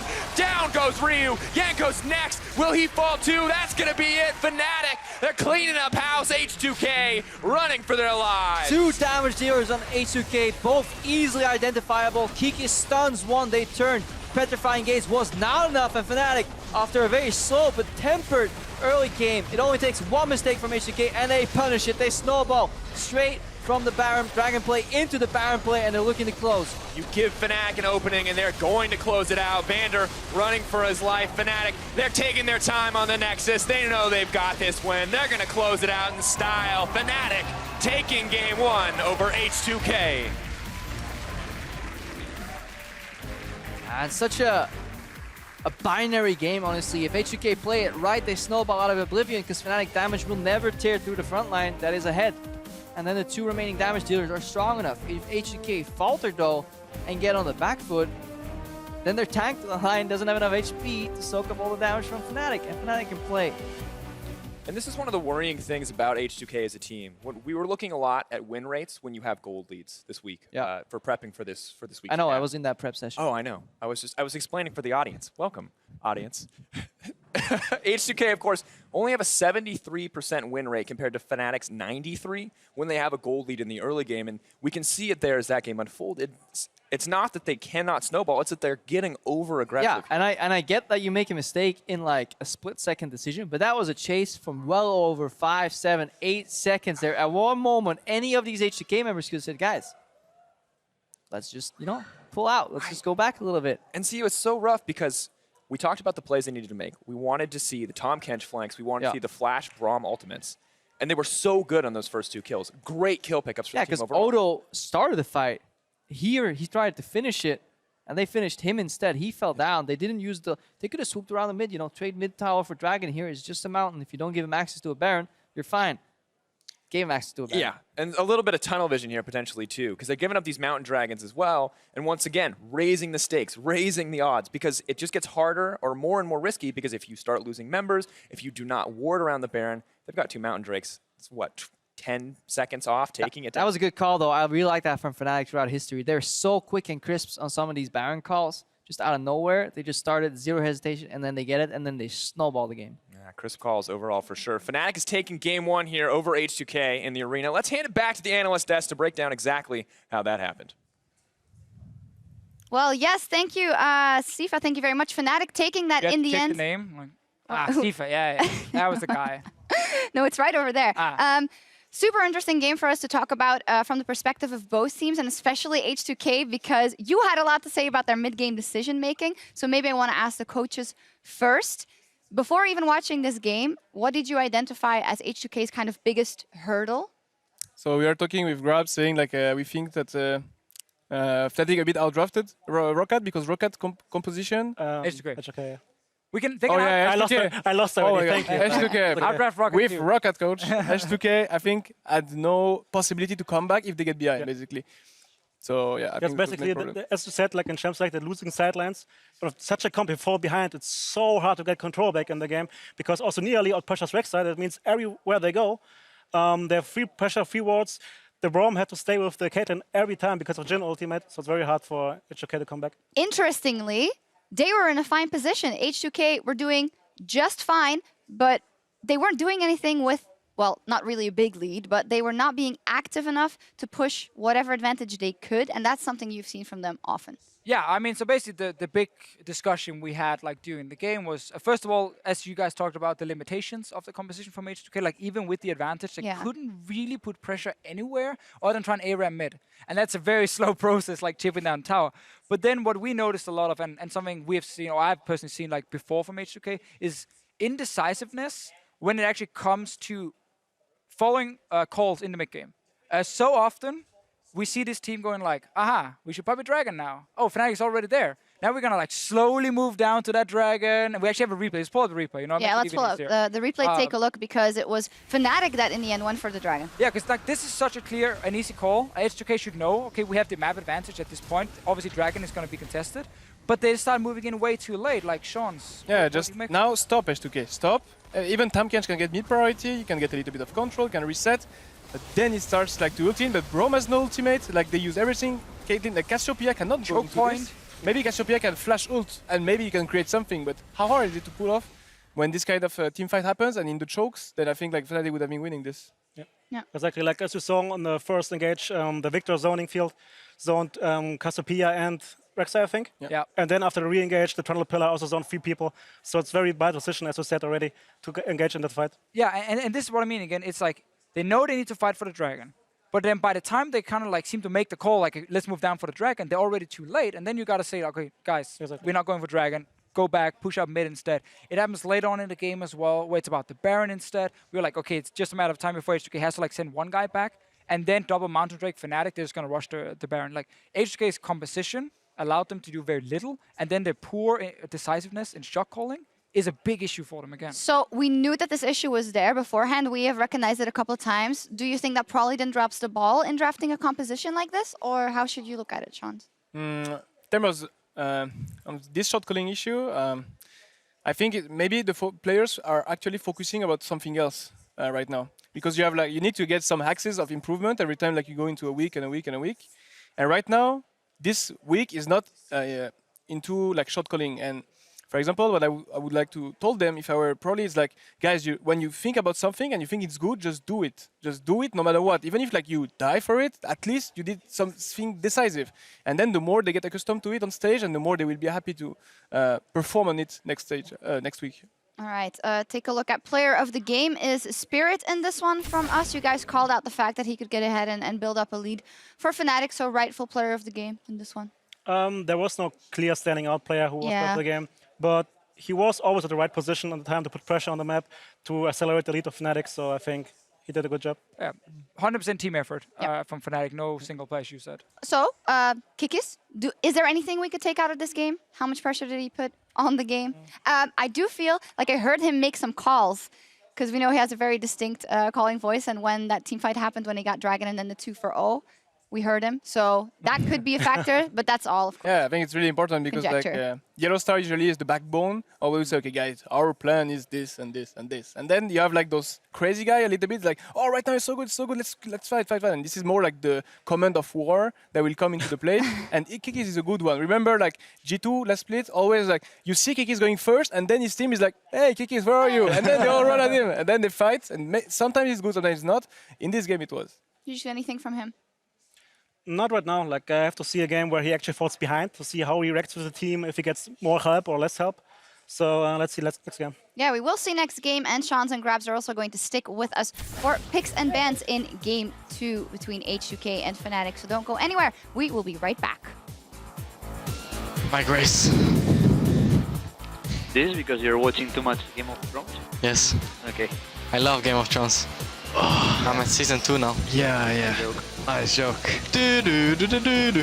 Bold move. Kikis just gonna flash out 3 stacks. Oh no, is he gonna spin him back into the team? Is that gonna be Kikis dropping? Yeah, first blood. Right in the middle of the team, Vander hops forward. Gotta be scared of that, but the Chaos Storm and the turn from Fnatic. Odo's locked up. Yellow Star suddenly on the front line. Spirit looking for the cleanup. Kikis goes in. Down goes Ryu. Yanko's next. Will he fall too? That's gonna be it. Fnatic taking game 1 over H2K.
I think Proli is overall super good at understanding the game, and it's amazing that he was a pro player once, so now he can actually sometimes 1v1 with our players, you know, and show them the matchups, practice with them. He always knows what's good, what's bad, you know. He puts so much effort into it that it just pays off, and he's just like so...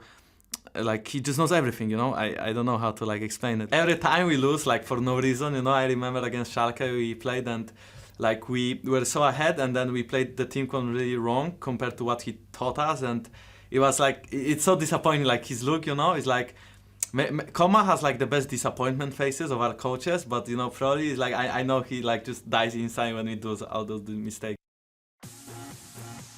Welcome back to the European LCS Game 2 between H2K and Fnatic is about to get underway here. Janko's there, you know, saying what probably would say in a situation like that when you lose a game you shouldn't. Of course, Grabs, you have a nice article up on eu.lolesports.com/coachesweek about motivation. Yeah, you guys should check it out because it's very important in situations like this. Yeah, I wonder how important is it as a coach to have a good disappointed face? Like for the players to realize you're mad at them. I never. You're never mad at your players? What's your mad face? Oh, no. Shows your mad face. Oh, shit. We noticed in the opening teaser that you were like, I love you to the players, and they were, I love you to you. Isn't that crossing a line? Okay, one player, yeah. Yeah, I always, that's funny, not meme, but like funny part, because I always said it since the first day I joined Gambit 1 year ago to every player, because I'm grateful for the opportunity they gave me to trust me into the coaching, and I could not coach people if they were not there. So it's just a relation. I just want to say that I love you for that. Okay. If a tree falls in a forest and no one's around, is it really? No, but Champ Select is there between H2K and Fnatic. Game 2. I want the end of this. You want the end of this? It's a philosophical thing. Anyway, Nidalee, first man coming out inside of H2K. Not the biggest surprise, obviously. Yeah, this time they don't want to trade because they were like, I think we can lift Spirit, because he lost a game last week with Nidalee. Yeah. So like, okay, let's send him on this guy, but now they're like, okay, we don't want to play Nidalee and we don't want him on Nidalee, so they just ban it. Yeah, like that's like kind of the clear message from H2K here. Is like, we actually don't want to first pick it ourselves. So we'd rather remove it. I think you can save it for later ban and see if Fnatic is banning it. But maybe they're really like Nidalee. Fnatic is also the same. They know that H2K doesn't like Nidalee, so they will keep it for the third ban into this. So mind games. I think it's just safer. And the Aurelia then that we saw Kiki's on just now, is that a sign or is that just taking it away? I like the Aurelia ban on blue side because it's a very simple blind pick on red side. Yeah. That means you can set up yourself for counter pick on mid and you still have a good top laner. So banning it away limits the options of Fnatic here. Opponent's Gnar. Yeah, exactly. How often in your games do you look at what the team played in the first game and kind of like ban out some of these picks if you feel like they were annoying, or how often do you feel like it's better to actually just kind of stick to what you originally playing? Because like right now, it's 2 new bans obviously from H2K. They went Azir, Zilean, Karma in the last game. Now they're going complete opposite in banning Nidalee and Aurelia, who was played in the last game.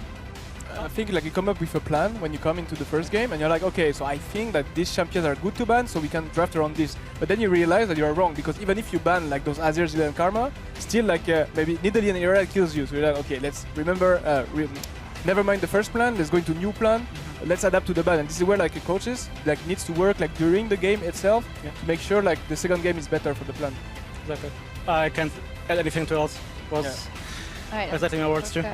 At the rest, the Shen ban and then a Zilean ban, Yeah, so at least one part of the plan from H2K sticks, banning out the Zilean. What are we looking at here for first picks? We've obviously seen a lot of AD carry first picks today, like both Jhin and Ashe has actually been first picked, Sivir as well. I actually expect a Sivir here too, because Freeze, not his best performances this last weeks. So putting on a champion who has a lot of utility like an Ashe or Sivir would be very, very beneficial for H2K. Karma is open too in this draft. This is the champion they both like. Yellow Star usually picks either Karma, either Nami right now in this meta. Yeah. So, that would be It's also important that the combination of Karma and Sivir is so toxic. That means you want to break it up. Like at the moment Karma and Sivir open, you're kind of forced to pick one of those. Yeah, and Sivir Karma into 1-3-1 is the best, and here you have Ryze open, Vladimir open. So like the side lane champions are already really good. So like here you can expect Fnatic to deny at least the Sivir if they want to play around it. Yeah, and go like Sivir, Rek'Sai with 2 jungle bans as well in Elise and Nidalee. Like Rek'Sai kind of comes next on the tier list for a lot of teams. Gragas could be. Gragas could also be up there, but synergize good with Sivir, and hopefully like since maybe H2K like maybe wants to play like some Lucian and stuff, maybe it's better to have Gragas into Lucian. So that like because usually Rek'Sai tunnels, Lucian dashes out. Yeah. It wouldn't surprise me here to see an Azir actually. Like it's the same thing. Having a safe mid lane pick, which is a good plan pick, setting up yourself for a counter top. But they pick both solo laners right now. So in the LCK, if we see Azir as an early pick, almost always Varus comes in as like one of the direct counter picks to it. In Europe, we almost never see that. Yeah. Is there a specific reason you guys do not like the Varus pick in that? You guys pulled it, but once. I mean, you guys like used to one. Yeah, one. The thing is, Europe and I think in A2 rely very much on lane pressure still. And on lane, Azir still has pressure over Varus. It just comes onto 2 items, 3 items when Varus takes over and has just a super long range to deny the Azir. So, as I said in EU, people think about lane first and then about team fighting. Yeah. So otherwise we would pick like Maokai, Silver Brom every game, and hopefully we win. But yeah, we have some ego. That's true. What's saying Grubs. So I agree with this. But right now against Azir, we never pick Silver most of the time. So I expect like Jhin, maybe like Morgana. Karma is already picked. So I don't think I think it's gonna be support, not flex pick. And then maybe in mid you can pick some Talia or something like that. I don't like the Rek'Sai. Sorry, I don't like the Rek'Sai pick up here because against Azir you really want some hard engage from like Gragas. Gragas the way better option here.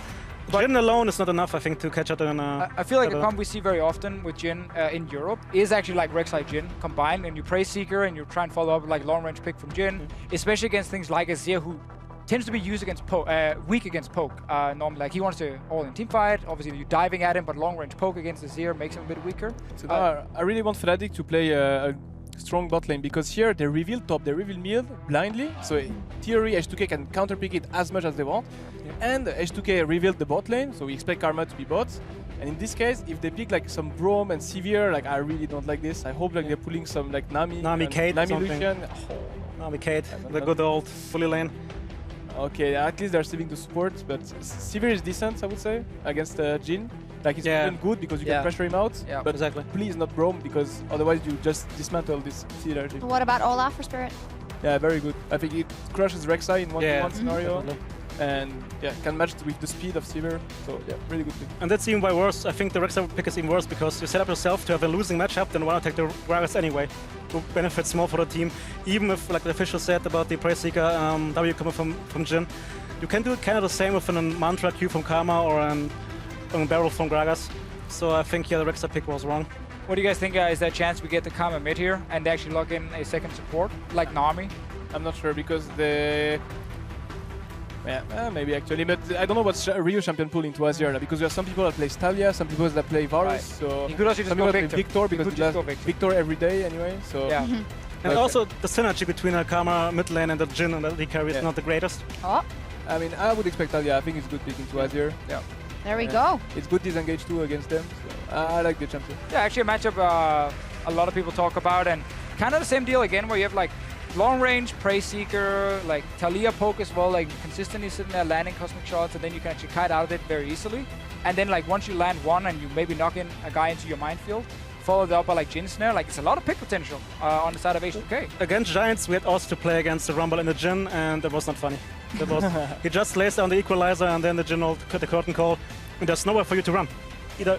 But this is the kind of comp where you need to be decisive. This is the kind of comp where you need to be proactive. Like, to me, like if H2K here are like hesitating in terms of like setting up sieges or moving down to objectives, then suddenly like Fnatic can start putting up pressure in side lanes with Dinar. Braum comes in as the last pick. I'm seeing two guys here shaking their head. Yeah, I mean, it's good against Jhin, yeah, but it defeats the purpose of picking the mid and top so early because you want to set up yourself for winning bot lane. But right now you're just like accepting the fact that you're gonna get pushed in. What could have been a different support pick? I think Nami would be better. Nami or Bard. If that doesn't play Bard, I think I lost him. Yeah. One pick. Bard would have been interesting, and in a big way, maybe Soraka. Sure.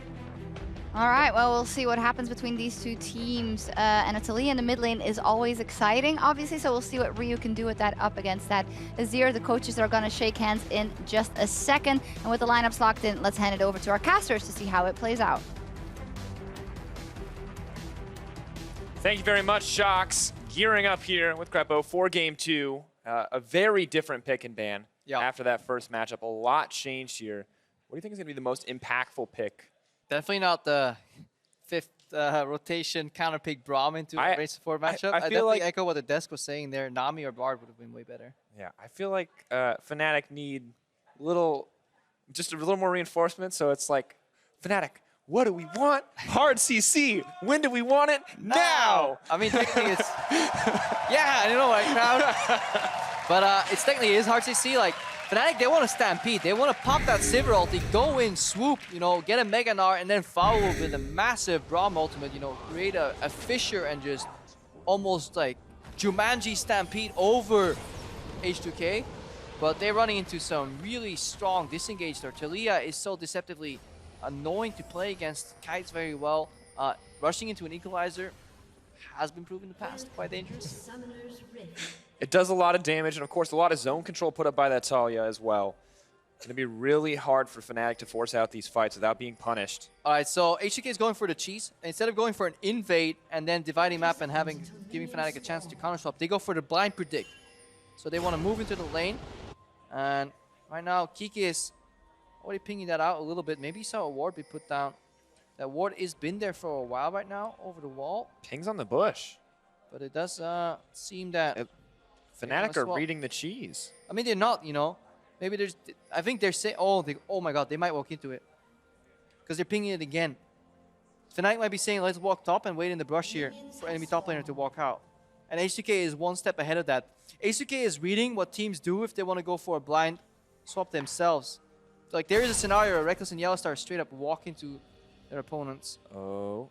But they're going for a camp. Never mind. H2K moving up. It's not too late, Grip. Don't let go of your dreams. We could see some action here. In the hey, if they stop them at the Krugs, they can actually do a really good level 1 proxy. No ping going down on a Vander. Looks They like Fnatic do see him. Yeah, they are going to back off that camp, Vander. And he doesn't know. He doesn't know he's spotted, so he can actually get zoned out. Oh, Freeze, he has auto attack on. Oh, going in. Oh, Yellowstar. That's a massive fumble.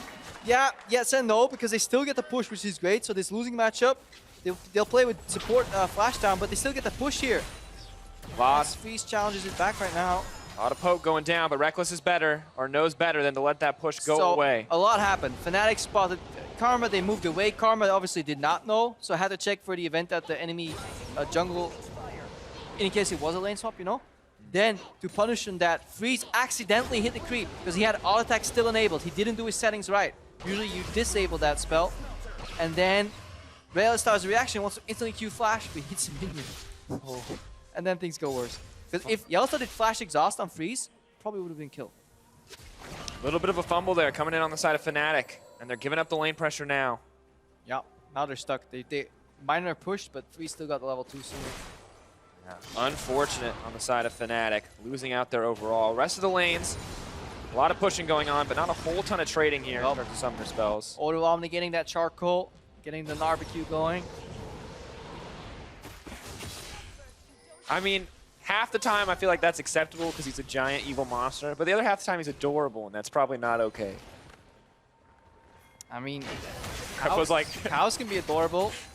Still good meat. You're on that veal life. Gotta get the protein somewhere. H2K continuing to apply pressure here on the top side.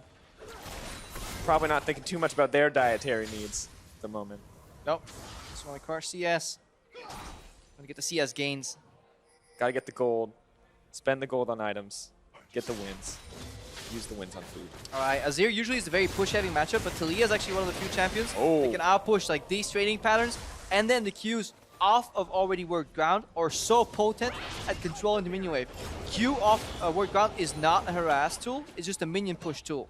And then you can go for harass. Ooh, Jankos swept around here. Getting cheeky. But he's playing against the typecast low econ player, Kikis. Can he dodge it? Moving in. Is he going to be able to get the hop out? Move in, no Mega Gnar. Flashes.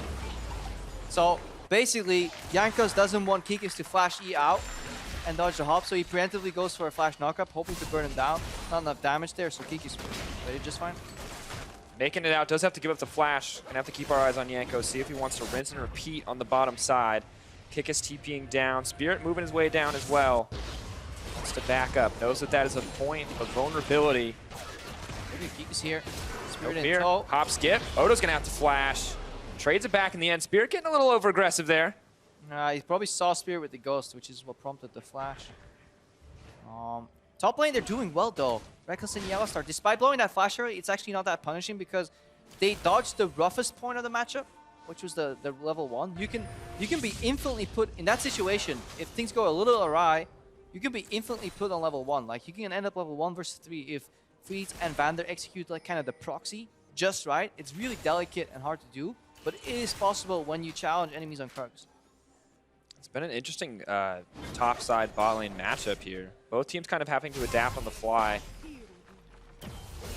Both a little teams wide. Look, man, you can't. I mean, that spell has the hitbox of a truck, dude. Misses, you gotta call it out. Look, I mean, how many times have you been hit by a truck, Crepo? Not once. I can't there you go. I had my mom drive over my toe with an SUV once. Does that count?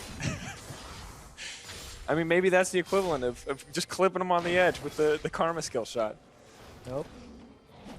I don't think Vander's going to be sorry if he clips him, though. Your mom was probably pretty sorry.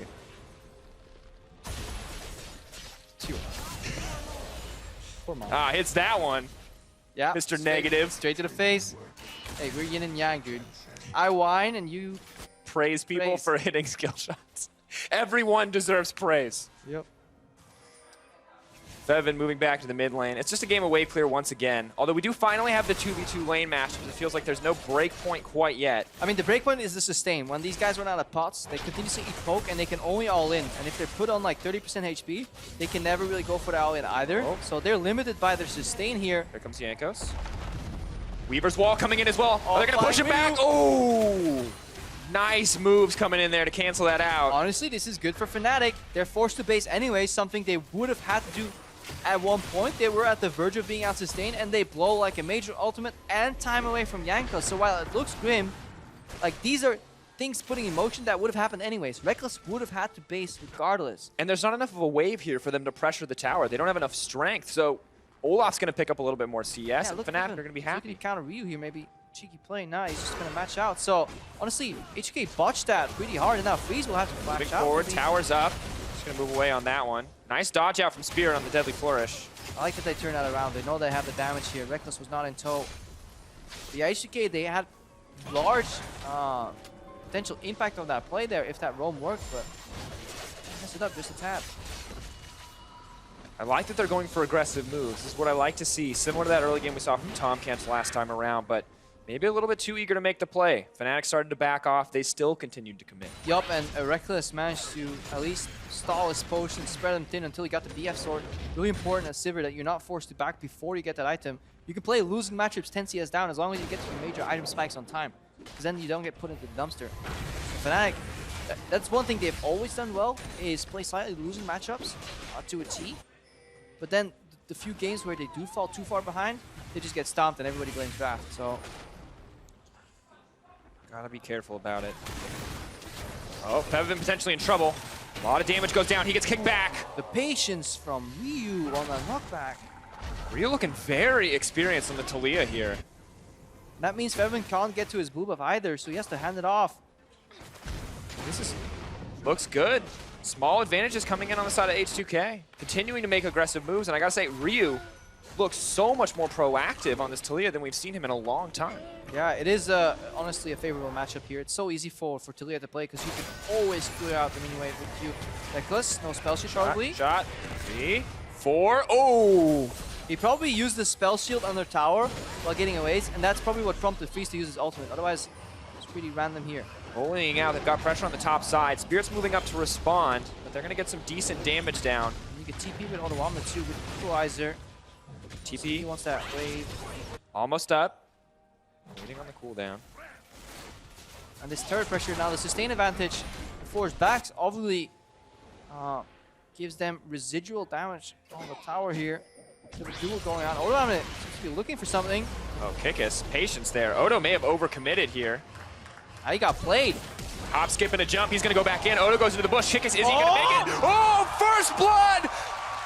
So little health available on that R. 14, it's ticking down. The TP is coming in. Talia, here comes the Weaver's wall! It's not enough! H2K, they trade it back. They trade it back, but it cost them an additional teleport, and it gives Fevin breathing room. He's looking to deny at least a wave, but then Jankos is going to soak that up. But what a duel there. Complete miscalculation on the side of Odawama there, and he gets 1v1 by Kikis. It was super close on the back end though. definitely very close, but Kick is coming back into the league in style. He only had 3 days to practice. Hang on, the team. we gotta look to the future here instead of looking at the past. There's a 4-man roam. This is reaction to that bot lane play here, but there is still TP on Odoamne. They need it quick. They've up available. Here comes the TP from Kikis. Looks like they're looking to force the dive. Odo's TPing in as well, but he does not have the equalizer. Proto Belt forward. Exhaust goes down. Yellowstar looking for some fancy plays. Grabs one. The other one's going to go to him. Odo falls too. Beautiful execution from Fnatic. Oh, Fnatic. They capitalized on the back of that entire ordeal because Kikis played that so well in the bottom lane. H2K used an additional teleport and more importantly moved Ryu away from top lane. So guess what, Fnatic, they move up with Febiven who had lane priority because of that entire plane. This is how you snowball a lead. You use your mid lane priority to roam. You don't go for damage on the turrets, you don't go for Raptors or Wolves. Those days are over. You just roam top, use the teleport on your top laner, and you just dive 5v3. Such good play coming in from Fnatic, responding to the advantages given to them. Mid lane tower will drop for H2K. They will balance out that gold lead, but it's just traded for Rift Herald. Right, it's traded for top lane tower too, so not only do they get the kills, they trade towers equally. Like, this is where it all started. Kikis jukes the entire equalizer in that brush, hops over into his minions, and then can help out. This is why Odoamne went out, and then he realizes, you know what, I can just win this trade. And a single tick of the equalizer. Yeah, and the aggressive flash too, very important. If you just go for the normal boomerang, it will get flashed, and then Kikis has too many cooldowns, and he can't actually kill the Rumble. So going for the aggressive flash was the right play. And then Fnatic's like, okay, push up mid is here, jungle holds, jungle is now not ready to react, your jungle is there to foul, 4v2 turns into 5v3 with 2 teleports coming in. Beautiful block from Yellowstar. Like, this is macro play to a T. Great punish by Fnatic. Comes in, boomerang play. We can watch the cleanup now, but it's just too easy for Fnatic on the back half of this execution. On the hunt comes out. Odo set to fall. We can watch it again and again. It's just so well done. But the flow over of advantages is something I just really adore watching, you know. Starting in the bottom, ending at the top here. One more 1v1. Gnar goes in, hops over the equalizer, knocks him back, wants to keep him in the fight. Odo falling down, but no skills left. Oh, Kikis grabs another one. Here comes Jankos. Well, it traded back. Mini-Gnar coming. Does not need to make it out. Wallop, is it available? Isn't going to get the CC. They're just trading blows back and forth. Trading blows, but while it takes 2 members to deal with that fight in the top lane, Fnatic claim an objective in the bottom lane. Not only a turret, they're looking at their Infernal Dragon here. Things just continuing to go in Fnatic's favor. The gold lead building. Jankos looking for another tower. Just going to even it up. And once again, Dragon now falling in favor of Fnatic. Yeah, so additional bonuses, a couple of kills and a Dragon on each turret trade here for Fnatic. What a fast-paced game here. Tons of action centered around, honestly, high-skilled duels here in which Kikis is a front-runner. Absolutely. We can take a look at it one more time. I need to see if Kikis actually jukes the Proto Belt here, because it looked like Odoamne went the wrong way with the belt. Because Kikis is going to hop over and put him behind him, and then Odoamne's Proto Belt misses. Ooh. That's that could have massive. maybe been the difference here. Those rockets, if you can land that cluster head on, do so much damage. Regardless, Jankos is still in time, like in this area, so the cross map for Fnatic would have played out anyways. The only difference would have been that Jankos doesn't maybe not get an assist on a kill, but Odoamne picks up the kill gold because he's desperate for some gold influx. Desperately needs it indeed. H2K, they're clearing out a little bit of this vision. They're trying to regain control over their side of the map, trying to push in some vision down on Fnatic. They need to know what's happening before it's right on top of them. Fnatic, the Stampede is coming through. Vander maybe looking for the steal. Febiven waited with starting that Blue Spirit, picks it up in the end. Febiven waited until the ward was gone before attacking it, so hopefully nobody can even steal, but then the challenge from H2K, the ward made it so that Spirit had to pick it up himself. So another blue buff tonight for Febiven. Honestly, so many teams target Febiven's blue buff. He continuously has to play at a blue buff disadvantage, week in, week out. Gotta be frustrating for him. Much harder for him to clear out those waves. Already in a matchup, very Talia favored. As we mentioned, Weaver's Wall comes in. Suddenly Reckless is all alone. Great isolation, but Yellowstar is gonna hop over the wall. Is gonna make it in. They re-engage. Curtain Call comes in, but who is going to drop? Yellowstar 2 shots, 3 shots. At the 4th, Reckless body blocks for his brother in arms. And they're starting to fall as Spirit runs forward. Vander falls. Kikis out of nowhere. Jankos and Freeze running for their lives. But you can't start a party before firing up your barbecue. Where was Odoamne in that entire exchange? He has Equalizer, he has Teleport available. If you're going for a global pickoff, you need to instantly TP, because you know the ensuing fight, you will win because you are the first one making the move. H2K dive into a situation where Fnatic out-react them. That should never be possible here. Good reaction from Fnatic though. Instant trigger on the leap from Yellowstar. Watch this again.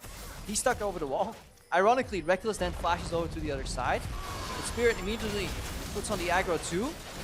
And then Featherman swoops over. Now over the wall with the QE combo. And Freeze can't pick up any kills here. And then Kikis even comes in for the finish on Vander. And then look in top lane. Odoam is just farming, so this is so disjointed by H2K. Absolutely, and Odo may have recouped the loss there to a certain degree, but Gnar picks up another kill, balances all out again, and Fnatic, they get the kills, now they got the time to back, and he's just going to catch that wave on the top side. When he gets to itemize Soul. Oh, aggressive play, good knock-up coming in. Featherman, though, going to push him out. Vander goes in, Snare goes down. Looks like Featherman is going to fall. H2K getting one back, but here comes the TP. We're not done yet. Kikis, Meganar jumps forward, knock into the wall. 3 members, Spirits on the backside. Kikis is starting to fall. Freeze flashes to safety. Jankos is in trouble. Ryu looking to disengage. They're so aggressive. Fnatic do not care. They are down members, but the fight keeps going. Reckless has arrived on the hunt available. Pops it to take his team to safety. Odo gonna back off. Weaver's wall comes in. Weird fight here. Couple of misplays, couple of really nice plays here, but we need to watch that again to point out some of the subtleties here. It all started with a really good dash interrupt. Good reaction too from Vander to up into a snare. Finish off Featherman. But then I think in that fight, Spirit's ultimate came a fraction of a second too late, so he still got knocked up. Wasn't immune. And then Ryu's play at the end was a little sloppy too. Definitely could have been played better on both sides. But I like the action we have this game, Sifa. Absolutely, and I like that H2K, despite falling behind, are not scared to make these proactive plays. Yes, it's taking a risk, but when you're this far behind, it feels like you have to take risks, especially against a team like that. Watch this again. So Jankos, this ward kind of fades in front of him. Gets the interrupt off Featherman. It's a little bit greedy not to just flash over. As he flash anyways. Good finish. This is great. Then Kikis comes in. Everybody wants to dodge the knockback, but then he goes for a lead triple, and that's a beautiful Gnar ulti. Let's see Spirit. Does he get knocked up? Yes, he does. And then he pops his ultimate. So he loses a couple of seconds of attack time that could have maybe finished off Jankos. Odoamne almost got the turnaround there, but really good on the hunt. Oh, Ryu. Oh, Karma's coming too. This could be disastrous. Rockstar comes out. Gonna make it out, throws down the damage. Blocked out by O-Star. Good leap back. Yep, always check your brushes. Refresh your pivot tables, check your brushes. 2 rules of League of Legends and stats. And they're moving in and getting cheeky here. Freeze in trouble. Spirit, what? Spirit just runs through the 80 carry. Freeze, what are you doing? Standing? Still, yes. Dying, yes. How dare you, Freeze, be in front of your own tier 2 turret, trying to clear a minion wave? I mean, is preposterous. Is Spirit just that strong? He just doesn't care? I mean, that's an Olaf that is slightly ahead, and you're playing a low mobility pick here. That's why you will always need your support around you, hopefully with an exhaust, because exhaust is the one thing that still goes through. Damage reduction goes through the back knock. Oh, knock back into the tower. Ryu does a lot of damage, is going to get knocked down. Spirit's going to pick up another one. Body block comes in. Kikis maybe looking to go forward, tempering that aggression, backing off. Fnatic is tearing H2K apart. They're locking Odoamne in these side lanes. His equalizer can never be used in any of H2K setups here, and they're continuously falling behind. 2K became 3K, looking to become 4K here as they're going down. Knock back. Looking for the disengage. Wallop comes out. There's Odo. Transformation. Here comes the TP. Spirit. No ulti available quite yet. Buying time, hoping to get it out. Curtain call comes in, and it's going to be curtains for Spirit. One more shot. And the shutdown goes over to Freeze. Good for Freeze here. Picks up residual kill there. After Spirit came and asked him the question. It's rough. It's rough life being 80 carry against Fed Olaf. Yep. Barrels down. Righteous Glory. He's going to get this Cloud Drake, though. Maybe a little harder to get on top of him there. We're not jumping on the anti-Cloud Drake hype. No one is dead. Because they buffed him next match. Look at this again. Ryu going for poker and Featherman, and then Featherman reacts with the swoop. Look at the damage though. Ryu does a lot of damage. Featherman almost drops here at the end. Spirit steps forward into the mountain. Good. And then gonna make it out alive. Reckless takes bot lane tower, and then obviously teleport. Teleport for 1 kill is acceptable. I'll see in the back end of that play because they also got bot lane turret. But Freeze still is the one that picks that up. Get it in the end. Nice shutdown coming in as well. So a little bit of extra gold moving over to Freeze. Looks like he'll be building towards that Dusk Blade as well. And I like the Sivir choice, at least with the Azir, because Sivir can play on side lanes, has enough mobility to make it out. Spell shield, really hard to be picked off. So Fnatic is playing on 3 lanes. You know, whereas last game we had such a dense game. Spirit will have to ult here. He should be fine though. Fight continuing. More In chasing goes the Weaver here. wall. It's Reckless is all alone. Body block comes in from Yellowstar, but he's trapped in the equalizer. Flash to safety. Disengage comes out. Spirit, is he going to commit? Suddenly Kickus is on the backside. Ryu's trying to buy time for the team. Meganar is on the way. Freeze drops. Kickus on a killing spree. Moving onto the front line. House comes out. Vander flashing to safety. Fnatic taking another fight. Yeah, it looked really nice. It was one of those stone grills there, you know, cut off with the wall and then fire it up with the equalizer. But if Fnatic have flashes, they can kite so well. Oh, in goes Kickus. Ryu gonna try to make it out of this one. Zones as best as he can, throwing down the workaround. Movement speed not enough. Kickus on a rampage now. A 6-2-in-1 here. This Gnar performance from Kickus is honestly extraordinary. Slotting in almost perfectly in his Fnatic. So this is a guy who subbed in. This is his first games, you know, his first week with Fnatic, and he's already performing so well. Tweeted out earlier, 3 days of practice. This man staying on point despite his time away from competitive play and absolutely crushing Odo in so many of those 1v1 scenarios. Hey man, he played in the Gravity Chamber, he played in European Solar Cube. It's like suddenly his jungler helps him. His team doesn't flame him if he gets 3v1. It's like, what is this, you know? Power of friendship. Working out well for them so far. A little bit more than the power of friendship backing up now too. So many magic resist items. Really only one AD threat on the opposite side. All right, so they engage on Spirit. I think this is where HUK just reset. They continue to play good wall zone. They want Reckless, but like this is all conditional on Reckless not flashing out. Guess what? Flashes out anyways. Psych. And then the turnaround. Freeze gets zoned by Kickus on the bot side. Again, you know, Kickus hurting the cattle here. Forcing Freeze to walk into his untimely demise. Forcing Vander Flash here. Yeah. Fnatic in control. Meganar ticking down. Flashes in to get that. Hey, good. Yeah, good play coming in overall. Kickus taking Gnar to his limits on that rage bar. So many players, you know, make mistakes around managing that, but it has not been an issue for Kickus thus far. Stored up his rage. I mean, maybe that's the solo queue experience you're talking about, Yep. you know? Reading all the community threads, making fun of him. It's like, guess what, guys? Right all along. This one's for the haters. I mean, if there's one thing that Kickus had, like, he left the Unicorns at a high because he didn't feel comfortable in the team. Hang on, I'll go back to that later because we have another fight here, Sifa. Weaver's wall. Talia just gonna hop off there, though. All right, get back to the fight. Get back to the point here because we don't have a fight here, Sifa. Like, he left Unicorns of Love on a high to go to G2 and Challenger, and everybody kind of, you know, mocked him.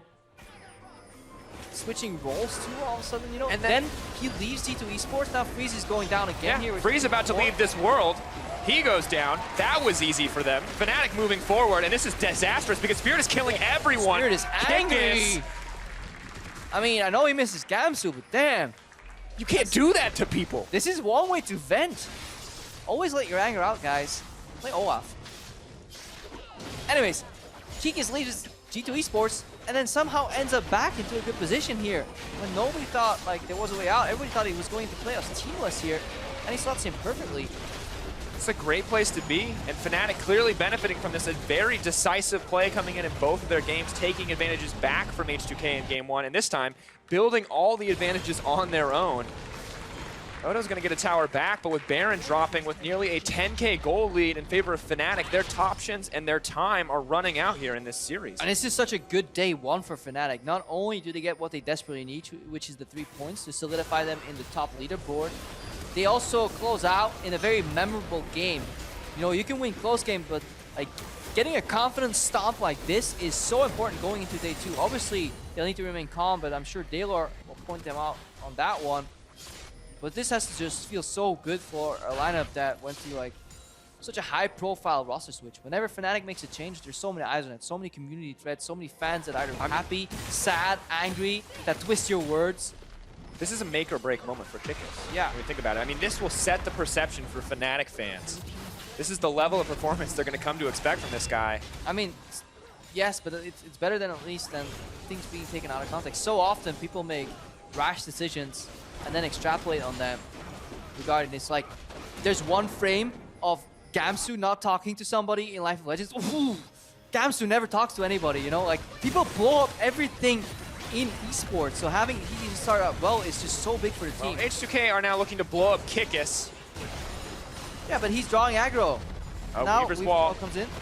Tower's dead though. They're trapped in the base, but what are they going to do with it? Equalizer on the backside, that's great. On the hunt for the disengage. Yellowstar protecting his team. Odo dashes forward. Reckless potentially in trouble. Flash over the wall. Fancy footwork from Reckless, ripping through Odo. He's stunned up. Spirit takes down Ryu. The fight continues. He's unstoppable. Ooh, shot down onto Reckless. Moving forward. Soldiers on the front lines. Inhibitor going to fall. Fnatic taking another fight. 4-16 the kill score. Yeah, and they're just slipping away on slivers of health here. Really good kiting from Fnatic. Moving as a well-oiled machine, not panic flashing over the wall immediately. One Jais jumps out, second follows. Yellowstar did a good job peeling, but somehow still survives. The fact that he's died 0 times on his Braum is honestly impressive. You have to praise him for that one. I mean, continuing to move in here as well. Going to continue to grow these advantages with the Ocean Drake. Not giving the opportunity for HTK to come back whatsoever. Jankos will get a nice view of that one falling. No opportunity to steal. Still enough time left on the Baron buff to get the recalls in as well. Now look at how clean this fight is. So they have the hard engage equalizer. They're playing against all this smoke coming out. Feverin actually left the fight pretty early, but here, Yellowstar, very latest moment, flashes out. Odoaman still gets stunned here. There's an exhaust that comes out from Feverin as he walks back into the fight. Nobody really dropping here. Everybody kind of has each other's backs here. Fnatic lineup. And we look at it, freeze. I mean, you can't afford to be missing 2 or 3 shots. Really got to turn it up a notch here. H2K moving forward. Jankos a flash engage. That is desperation coming in for H2K. They just want to get something. They want to find a pick, a kill, anything to bring them back into this game. Continuing to move forward, backing out here. Ward's clearing out as well. I mean, just Fnatic, it should be easy for them to close out at this point. There's just not really any room for outplays. Yeah, setting up the 4-1 tower in their back, which is safe. They need to wait just a little bit for Kikis to arrive at the top lane tower. This is the one window here. Yes, and HK is looking to take it. Comes in where the shot's going to land. They're going to grab it, turn around. Spirit running for his life. Shot landing onto Yellowstar. Overeager by Fnatic. Their Baron buff was wearing off pretty soon, so they really wanted to capitalize on that final push, but they didn't wait for Kikis to be in place. Put counter pressure here. And HK immediately unleashed. Kikis has to hop away. They're not going to be able to get the tower. Yeah, they immediately unleashed all their ultimates at once. And then obviously the push is thwarted here. Reckless gets caught out. His flash was down from the previous engage. Jankos, fancy footwork to make it out of this one. Brett Febbevin just going to walk away here. No fear. He has to be scared of Jin W that's coming. Oh, yeah, there it is. Locked up. Freeze on the front lines. Ooh, the back end teleports from Kikis. Have to heal to make it out of this one. The knockup coming in. The sacrificial lamb. Jankos, he's going to be knocked down, but he's going to save the rest of his team here. Oh, they're getting cornered. Kikis is in the base here, looking for the swift cutoff. Ghost. Spirit. Ragnarok not up and available. He could get locked down. Freeze takes down Febbevin in the meantime. Vander going to make it to safety. Spirit has overextended, overstayed his welcome. The 1-for-1 trade in the end, but H2K holding on. Yeah, Mantra W, incredibly strong on Karma. It regenerates more, and on the back end, you just get like 20% of your health back again. Missing health, rather. So Vander making great use of that. I mean, excellent hold coming in for H2K. I thought they were down and out, but they're continuing to match Fnatic here. Yeah, in Fnatic, you have to respect that, because you always have to put yourself in the position of your enemy. If you're about to get 4-1, and you know you will fall apart, 4v4 and 1v1, the only counterplay you have is to either hard engage on the 1, but that means the 4 take your base anyways, so that's off the table too. The only play you have is to hard engage on the 4 and get a pick off on the AD carry, and that's exactly what they did there. And then hope you make it back in time to challenge the 1 and not let him get the tower here. And we can see this extended gauge. We'll play through it one more time. Febbevin looks good for him. Yeah, Febbevin thinks it's 2v1, and HCK want him to think that as they go in for Jin W, but there's just so much damage on the side of Fnatic that they kind of get surprised here. On the back end, teleport comes in. And then the follow-up from Freeze. Look at this, like Vander should be dead here, but I think he jukes 1, and then goes for Mantra W. Yep. So much immediate healing. Heals up one more time. Spirit desperately trying to throw those axes. He can still kill Freeze too here. Oh, he's a monster performance from him. Really solid. Mahog Malmorty is the only AD he needs, apparently. Kikis has more kills than the entire HTK squad combined. That is terrifying to play, and it's all in tanky stats, too. Jankos tunneling his way out of that one. Fnatic trying to retake control of the jungle. Tired of giving up advantages here. Yeah, they're just going to choke out the vision, keep them pushed in, and then return to Baron, rather. And then they can finish off cleanly. They're also waiting for Reckless's flashes to couple more seconds. Again, HTK can only win against no flashes because then they can really make use of that lockdown combo that they're running, really punish people. But if one guy kind of flashes one shot, jukes the next, freeze ulti is useless, equalizer doesn't have the full effect. Lot of poke. Here. Look at how aggressive they're putting their vision though. HTK is challenging vision at their own wolves at this point. So forward. Spirit taking a little bit of damage here. Lots of poke going down, but I don't think it's going to deter Fnatic from trying to pressure this Baron. Fnatic pushing in immediately side wave 2. You know, Reckless is a little bit low. No lifesteal. Very many AD carry builds sadly don't have too much lifesteal in them. So this is maybe an opportunity for HTK.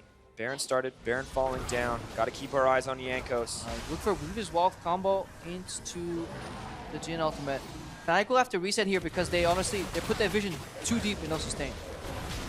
Moving in, Kickus maybe looking for the flanker on the wall. Goes in, hits 4 back. Is it going to be enough? Jankos moving in. Yellowstar with a follow-up. They're continuing the fight. Spirit in the backline. Ryu in trouble. Suddenly there's so much damage onto Spirit, but it is simply not enough. Equalizer comes in. Fnatic burning through H2K. The double kill comes down. No hope left. And we just got to be honest here. The impact in some of these coordinated engages that Fnatic has is just so big. Now, Fevin looking for the swoop here. Highlight reel moment for him. Double kill comes out. Is that the double-double? He renders his opponents into montage material here. But holy cow, that engage here. That was a well-communicated setup where Kikis was leading the charge. He was spearheading that engage here. Even with a slightly missed Gnar ultimate, Fnatic still close out 6 kills to 23. What an impressive performance. Absolutely dominating. After a comeback in game 1, they absolutely crush it out in game 2. I mean, just beautiful play coming in, even with that new player. I mean, we don't have to argue who gets player of the game here. No. It's Yellowstar, of course. Not dying on that Braum. Good job. Noticing a little bit of a trend toward which roles you appreciate more. Let's talk about support. Nah, Kikis did phenomenally well, man. What a game here. Subtle outplays in the 1v1s, drawing Yanks to the top lane, and still going equal in some of these setups here, allowing Fnatic to cross map. What a game. Yeah, I mean, that was just... We had 1v1s, we had crazy Gnar engages. I'm excited to see more of Kikis. This lineup looks... Hey, man, don't pull a community here. Don't extrapolate. What? Listen. Kikis is going to carry every single game. I don't think Kikis is going to carry every single game. I didn't say that, Mr. Extrapolate. I just said I'm excited to see more. I'm pulling a community here. I'm putting words in your mouth and then immediately fighting against them. I essentially made you a straw man. Great job. I don't want to be a straw man, Credible. I want to be a real man. I want to be a real boy. Nope. Fnatic, though, that's performance. 3 points, so important. This is a direct competitor. Like, HTK is up there in the leaderboards, and Fnatic, they're going up there. And especially after Splyce 1-1 today, got that additional point, H2K really needed a 2-0 if they wanted to remain in the top 3 or to move back up into the top 3. No longer an option for them. Fnatic, though, happy to have those additional points, now contesting G2 for the top of the standings. And they have a really good mix of players. Because Fnatic as a team, like, there have been times where we questions, you know, Yellowstar's individual play, but then he made really good contributions to the teams in terms of shot calling. The more people that can thrive off that and have really good communication, you can overcome some of your inabilities, at least in a Western area, with a low econ top laner that has really good built-in communication. Like maybe Fnatic have higher their skill ceiling. Very true. At the same time, that guy got a lot of gold this game. 10 kills. I mean, technically low econ and the way that he played. I mean, we don't know how it's going to play out, so we have to kind of, you know, guess and at least look for some narratives here. That's what we do, you know. But build everything in storyline. Yeah. But it looks good. I mean, it looks good for Fnatic, and things actually on the other side looking really rough for H2K. I like the composition they built. Yeah. I like the way that they tried to execute those team fights, but it just did not. They just ran out of together. steam. Like H2K have this weird ability to always run out of steam with their comps, even when they have considerable roaming. I think the biggest drawback was their first roam when they went to the top lane and they didn't get a kill right there. You know, when they went to force Reckless back and Reckless backed anyways on the BF sword, I think that's where H2K lost a lot of potential momentum. And that's why it seems like out of nowhere, H2K start losing the games because some of the plays that they need to make to play towards their spike, they fail. Like in the first game as well, they had that Dragon skirmish where Oldawamna didn't TP in. They could have gotten like way more out of that. And because they only dropped 1 or 2 kills, as opposed to claiming 3 themselves, that's like a 5-kill switch, you know? Yeah. That's where you, like, the opportunity cost on some of their plays are just too high. Absolutely. And I just think that additionally, you could see there the desperation starting to set in at the end, and that's never really what you want to see from a top team, making these over-aggressive moves to try to come back. I like that they made moves. I like that they were aggressive, but sometimes it felt sometimes like too much. they work. You know, when Fnatic did the 4-1 and they immediately engage, that's technically a desperation move by HGK, and then suddenly they kill the enemy AD carry and everything is great again. But they need to stop being put in those situations. They really need to shore up and fix, because they used to be the macro team. Yeah. Like this roster used to be so good, you know, barring, you know, Freeze being in now Forgiven previously. There are some clear issues with HGK as a team. Yeah, absolutely, and I think it's honestly a little bit disappointing to see them fall down like this, to see them struggle like this. I'm always excited to see teams pick up roster changes and do well, but H2K is the opposite side of that, and it's not Freeze's fault. I mean, the team as a whole. It's like stuck in the team. There's no clear player that's making these mistakes. It's just not meshing well together. You know, more importantly, Autobomb teleports. Like the fact that they go for a 4-man play aggressively with Autobomb out there, like both deciding plays that H2K lost were miscommunicated towards their top laner. Whether he's joining or is joining late because of his own fault, or whether his team is working without the knowledge of where he is. The Abyssal Voyage that chased into the loss, into the losing play for 1 was a fault. And then this game, they went for a 4-man aggro play. Autobomb had teleport and equalizer, and he didn't join the party. And additionally, despite losing the initial 1v1, continuing to do that, like continuing to look for these fights against Kikis, maybe has the confidence there. I mean, a game of inches so frequently, so close for these outplays. 14 health left on Kikis. Both times, H2K is able to pick up the kills in the end, but it costs so many resources to get that 1-for-1. And that's pretty much everything said and done. Now Fnatic can go home after a very long day. Yeah. Had a couple of pauses here. I think we're waiting for the interview setup. I'm tired. Sifa, how are you feeling? I'm good, man. I'm hype. I did interviews for the first part of the day, and then I came up here and I got to watch League of Legends. League of Legends. What a great day. I mean, I live for this. Proper scrolled. Oh, it did. All right, well, it's time for us to throw it over to the analyst desk for a special Coaches Week edition of PGL. Where do you get all that energy, Sifa? Hello and welcome to our Coaches Week edition of Post Game Lobby. Fisher and I are joined still by Shans and also by Prawley of H2K.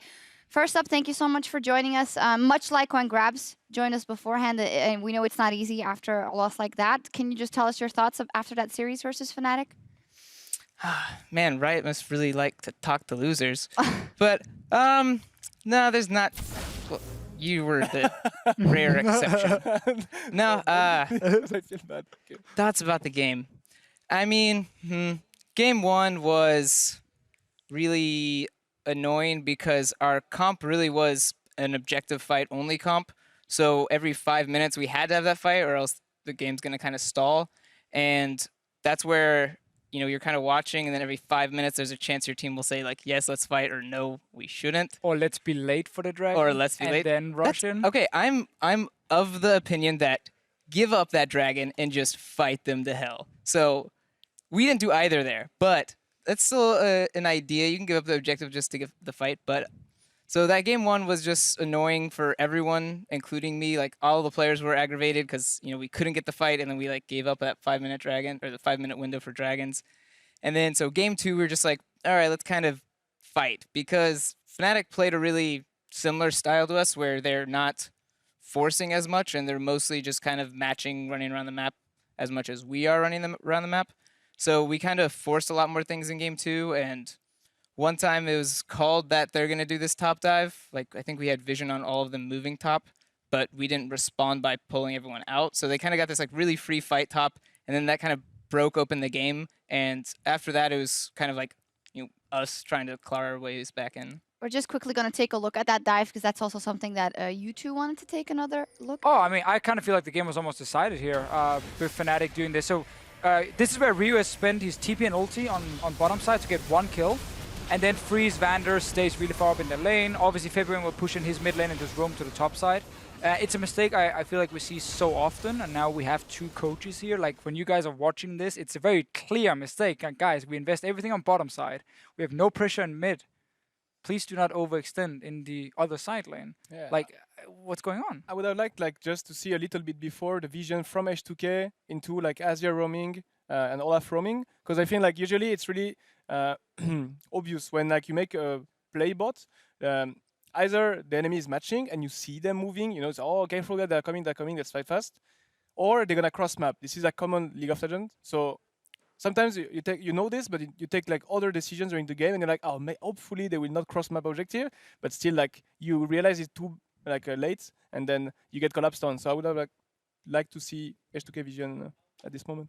We actually saw Azir. It was really telegraphed play because we had wards. So at least the silver lining is this wasn't a mistake. Like my players saw it and they were like, "What are they doing in our blue side jungle?" No, it was pretty clear. Like we called out, like they're gonna dive top. We need to back off. And then I think the information just didn't get relayed. It was kind of like said but not heard.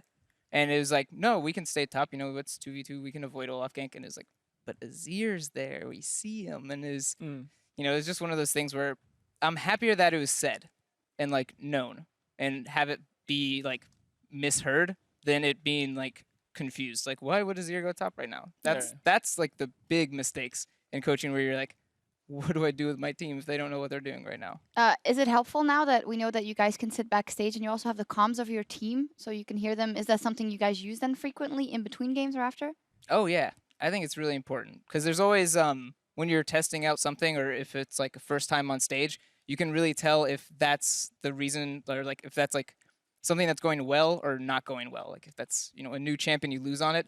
But maybe like comms were fine for that champ, like play was fine and it was mostly other people messing up. Then you kind of know like this is working, and for the game 2, instead of being like, oh, this is the first time I tried the champion and lost, we should shelf it for next game. So I like it a lot, and then you can always do like the micro adjustments, like you guys need to call Drake and go fight there, please. How much do you want to go talk to them in that moment? Like I think like the most important point of having like audio coaching is that you can see from where comes the mistake. Like let's say easy example is the TP advantage. So enemy top laner has TP advantage, so he will probably like try to gank bot, or at least like this is the common thing. And then you have like many factors. Either, for example, our top laner Cabo doesn't know he has TP advantage. That's a mistake because he should have realized the timing on the chat. And he's basically calling for shook and then like communication. I'm not done. Second part is at least Cabo should communicate to the team that okay, enemy has TP, so careful. And then you have to, as conclusion, for example, jungler and bot lane. Okay, so if we play aggressive, enemy gonna come top. So then you can figure out at which moment of the track is the mistake, and that's what I really like. And then just write down in my book, okay, this is this moment, and I can talk about it. This is helpful for you guys for this match game. Rather, we still have to declare our player of the game. It was Kikis. Some really, really awesome Gnar stuff, have to say, in the beginning of the game. Then some mistakes by the end because I think Fnatic also realized they were so far ahead. So these things happen. But as a re-entry into a team, a playoff-worthy team, it's just incredible how it's kind of, I was talking to Sean's, like he sets challenges for himself. Oh, on Unicorns of Love, that's doing really well. You know what? I'm going to join a challenger team. Oh, this team is first place in the league. I'm going to join that other team that isn't doing well. Like, it's kind of insane to me how this keeps happening, and he performed here in a very important match for Fnatic. Yeah, I mean, it's important to highlight there's always reasons behind Kikis leaving teams. Either like some things didn't fit for him or something maybe didn't fit for the team with him. Obviously, why he's sometimes leaving teams. G2 was another example where they got the sub and he wasn't happy with that situation. And now he has to be happy with it because Werlip is still sub for Fnatic and he talked about being more used to it. But I think he just didn't miss a beat. Like, he came in, he played exactly like he did before he stepped down from G2.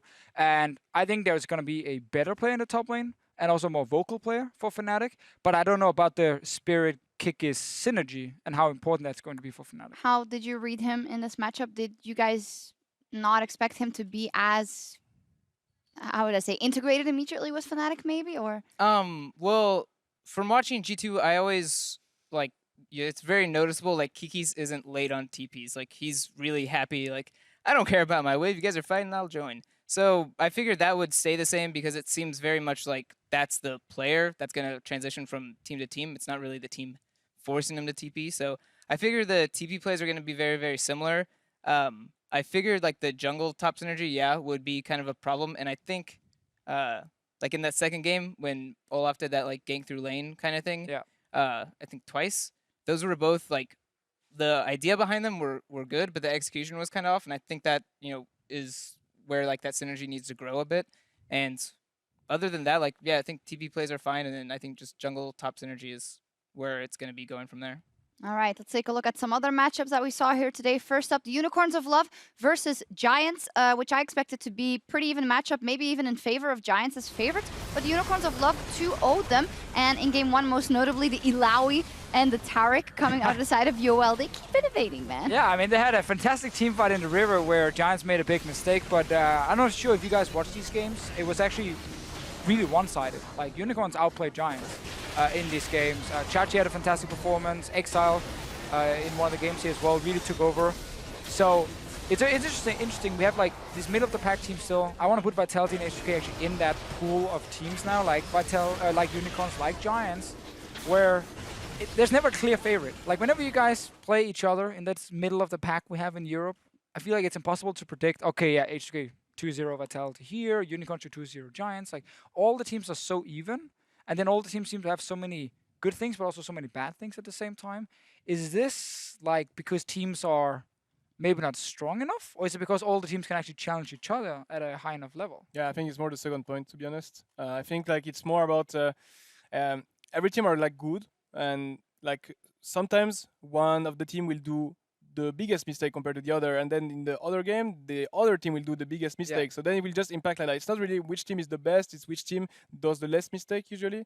And I think we are like kind of even in this way, because it's just about like player nerves on stage, like decision making on the what you practice with them in the beginning of the week. So yeah, I just think close to everyone is even, but there are some teams that are better at ending the games, which is really important. Like, for example, against us, Rocket is not known to end really well the games, while against G2, if you lose the early game, usually you lose like also the late game, so it's just a matter of performance. For a middle-of-the-pack team, Giants was actually surprisingly good at closing out games for last week, but then here the Unicorns of Love come in, and they actually had a good couple of weeks. How do you see the potential of the Unicorns of Love if they get to playoffs, and it's looking likely?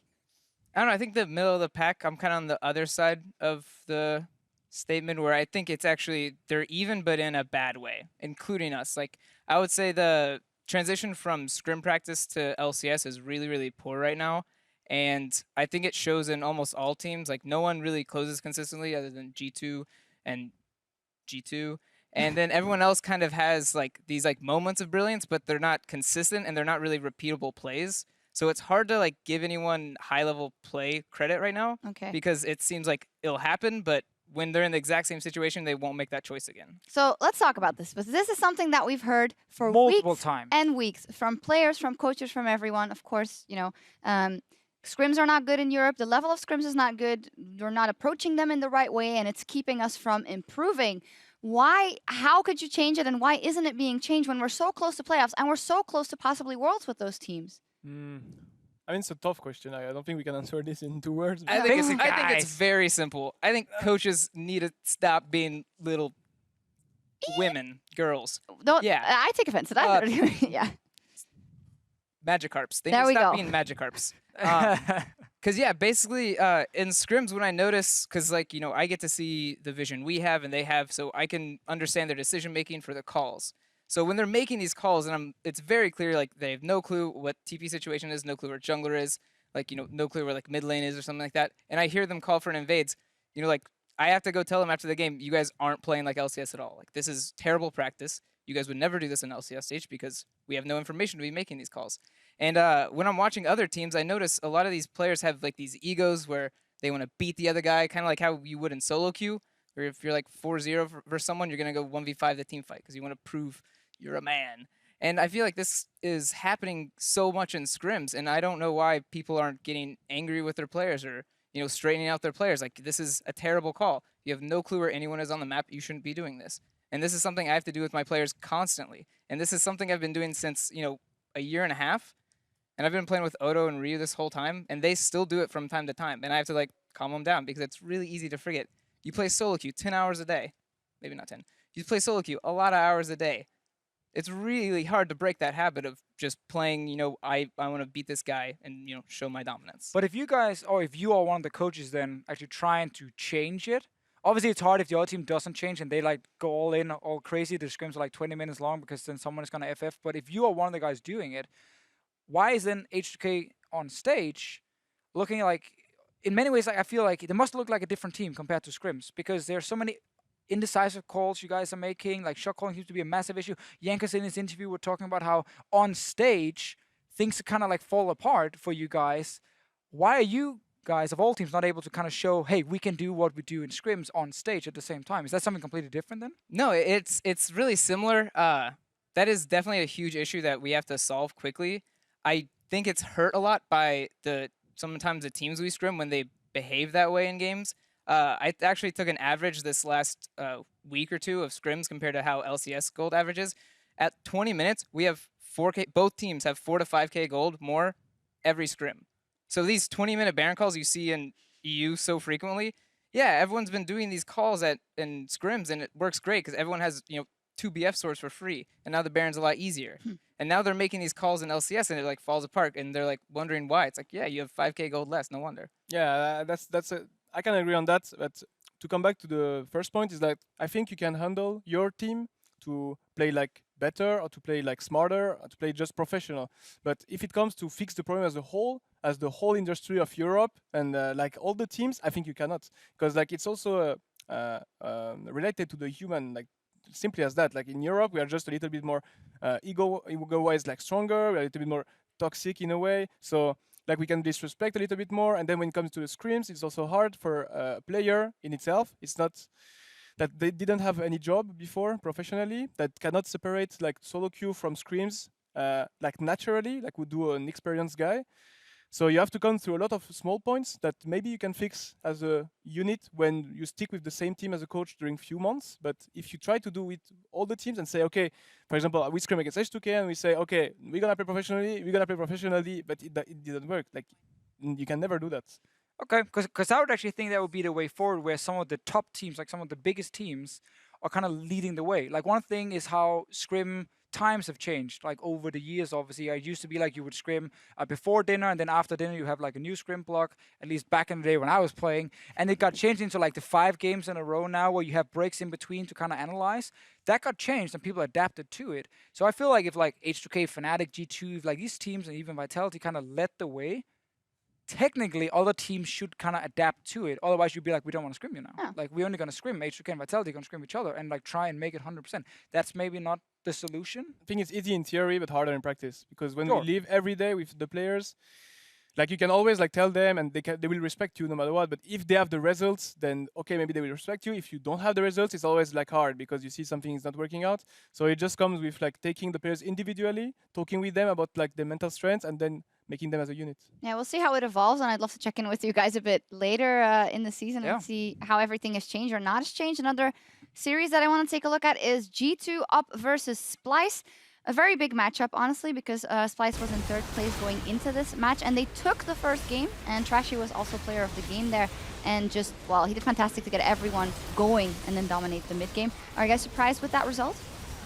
No, I'm not surprised, because like Splyce has actually been playing good, and I think like the game is more about who adapts the best rather than who is playing really the best. So this is what like they are doing really good Splyce so far. Like we play against them in practice, and yeah, they're actually like good. So like we are happy to practice against them because they show like good rotation. Here's a pentakill in game 2 though.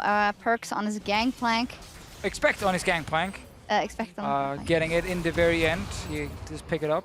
We didn't cut to like a new play or anything. He actually got the legit pentakill, but well, I could not watch this game fully, so I really thought it was like in game 1 that he played the gangplank. with the GPO. I mean, Okay. Swapped it around, expect got it here.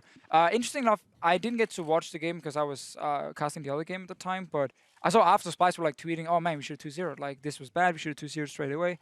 Splyce right now as a team is very, very interesting because a lot of people actually rate them as like 2nd, 3rd best team in Europe. I think judging from like the result today and what we've seen the last few weeks, it's pretty fair.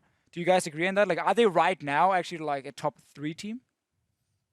I still think they're stuck in the middle with everyone else right now. I think H2K pulling them down. Yeah, we're making sure they're not getting good practice. Don't worry about that.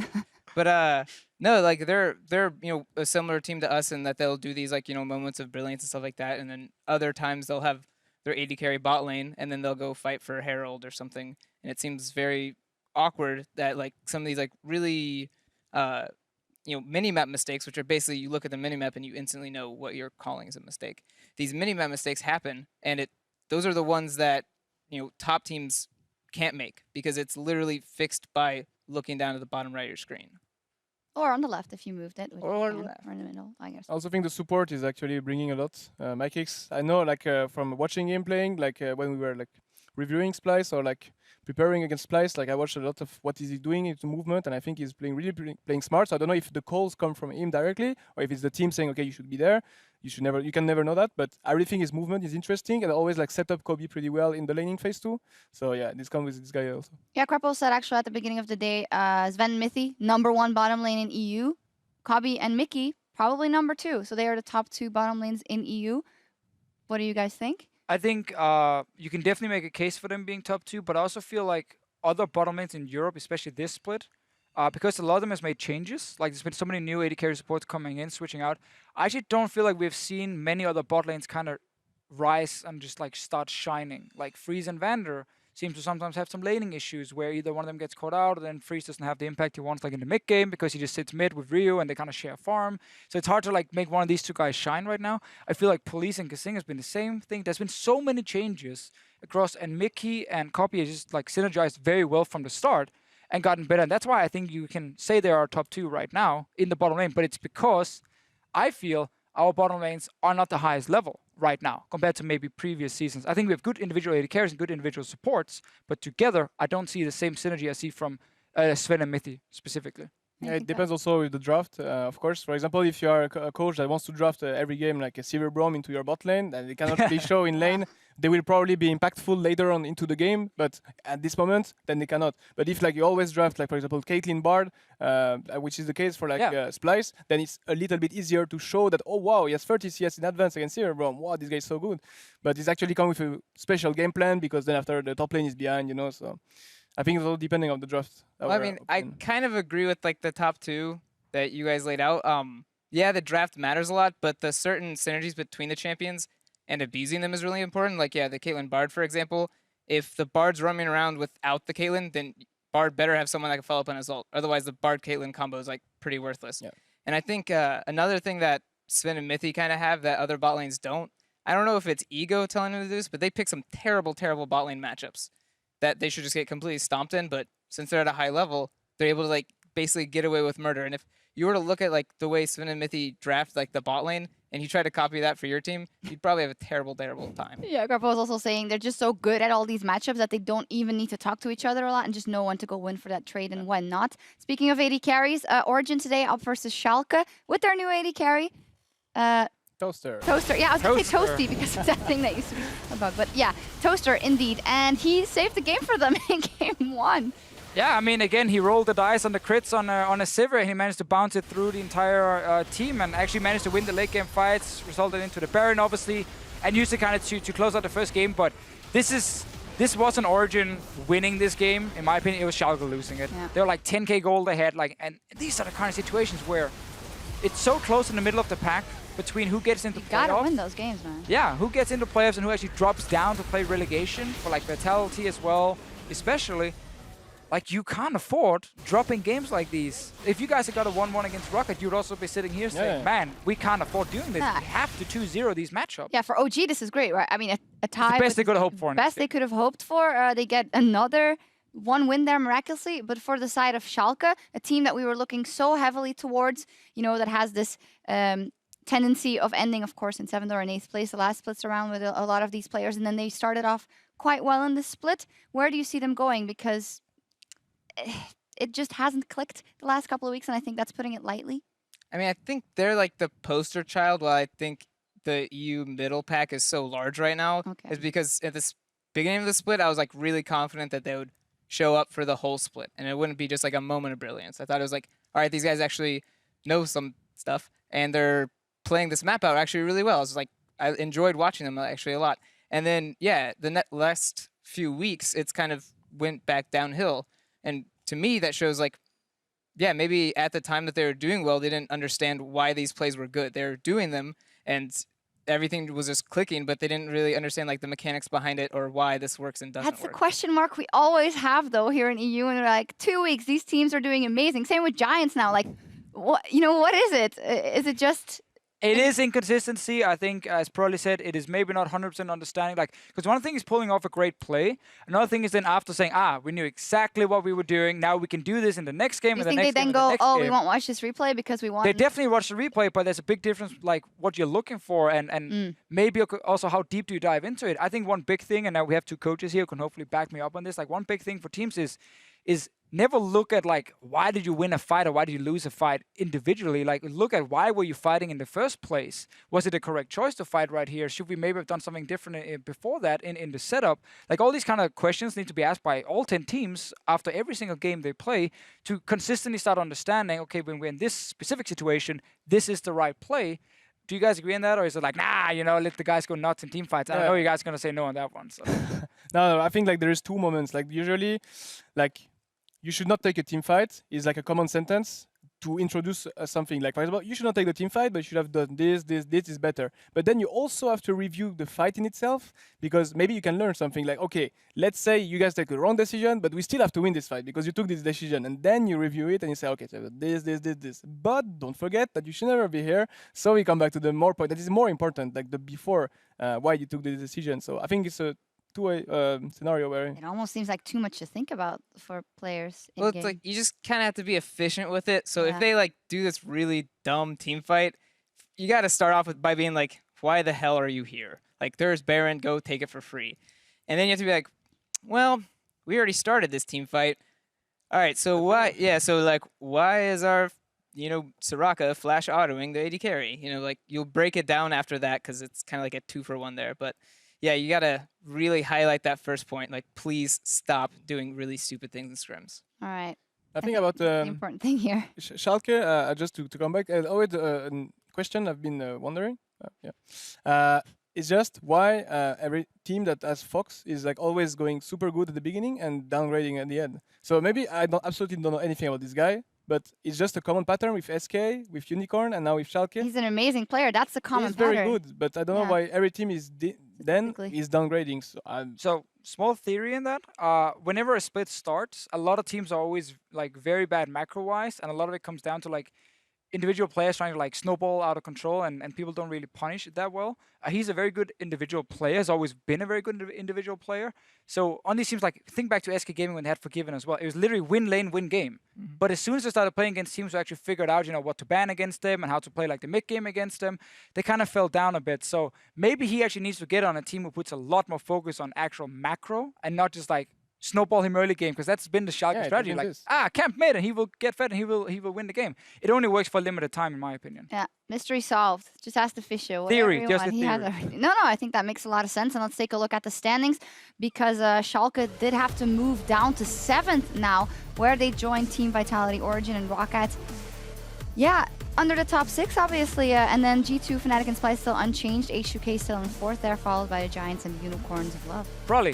Before the split started, when you got freeze, if I would have told you week 7 you would be 4th place right now, would you have said, I'm going to take that deal, I love it? Or would you go like, nah, we're top 2? No, I'd just insult you and then remove you from Skype. You would never do that.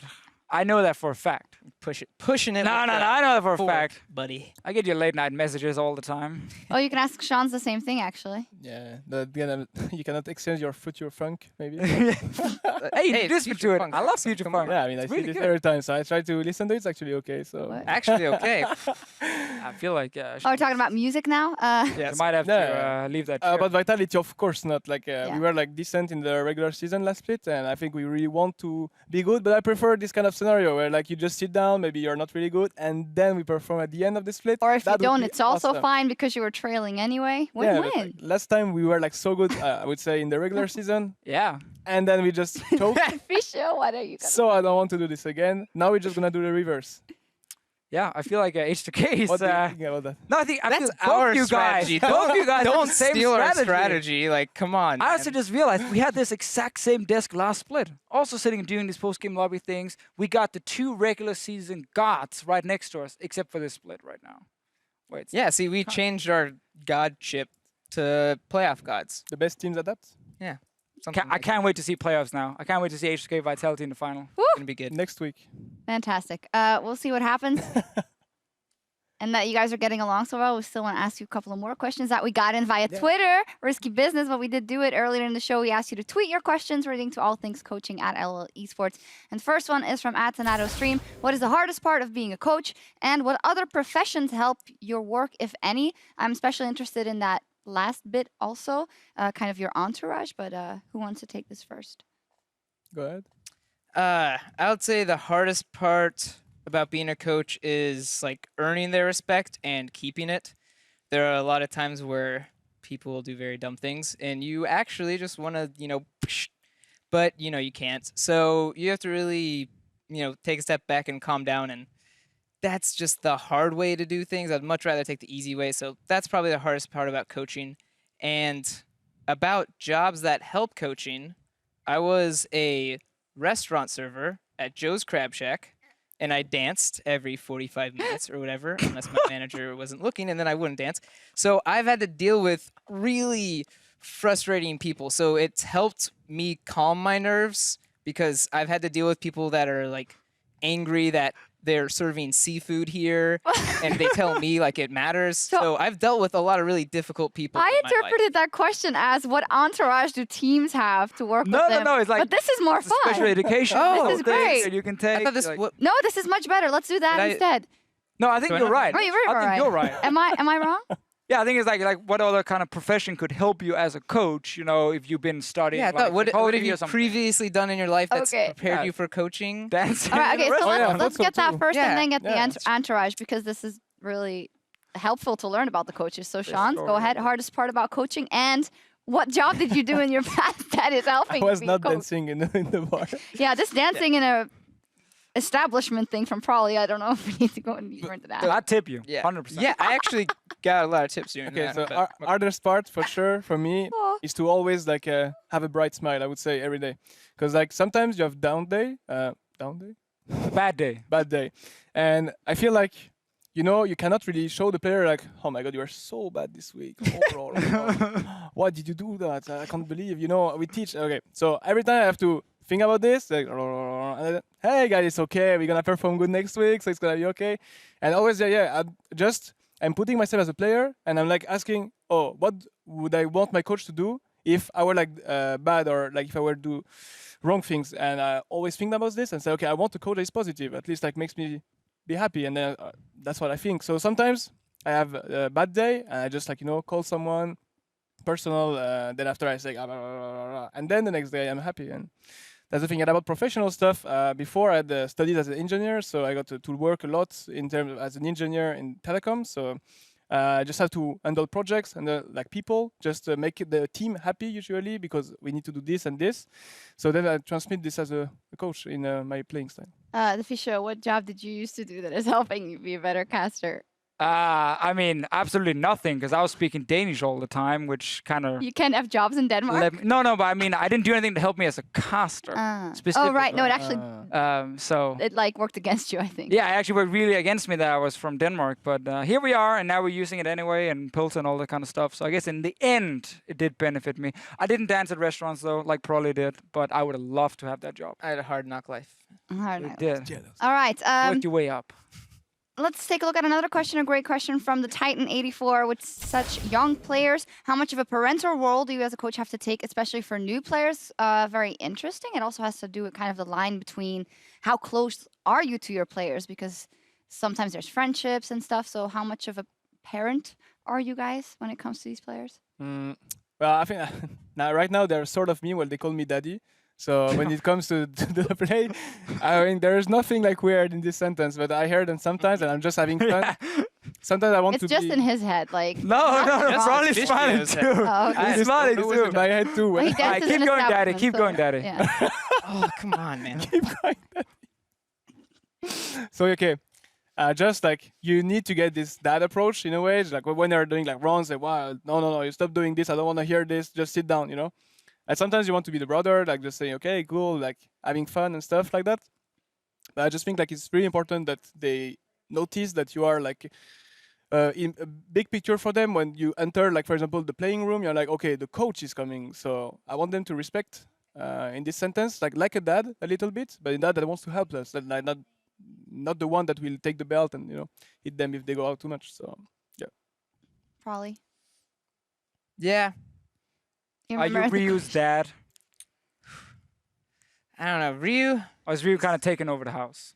He's kind of taking over the house, but I keep saying I'm going to call his mom if he disrespects me, and he kind of calms down after that. Give us a Ryu of the day. I don't have a good Ryu of the day. Damn it. All right. Other than he comes to me and says, make me egg. Then I'm like, you make me an egg. But other than our love of eggs, yeah, you have to kind of, show your players that you care for them, and you're basically their like trusted, sidekick, trusted like guidance counselor. Like you have to basically guide them and show them what they should be doing. You have to make the schedule. You have to, give them, a lead to go on, because they're not the ones that are looking at the team going, man, in 2 months we're going to be so strong. That's what the coach is for. The coach is supposed to like lead them and guide them, and to do that you have to care for your players and earn the trust of them. Fantastic. Let's take a look at some of those players and the player of the game leaderboard as well. At the halfway point in Week 7, Kikis and Police got their first player of the games today, and then Cabo Shard and Spirit, 1 point today, moved them into the 4-way tie for second place. Trick, Cabo, and then Jankos up there as well.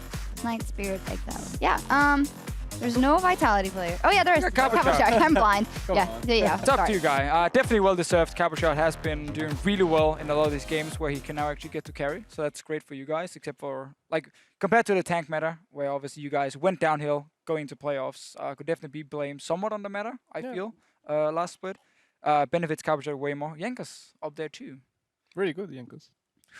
I really like There's a compilation of in scrims and in LCS of he either will get the first blood, or if he knows the other jungler will beat him to it, he just goes and runs in and dies on purpose. He's like, haha, the jungler didn't get it. What?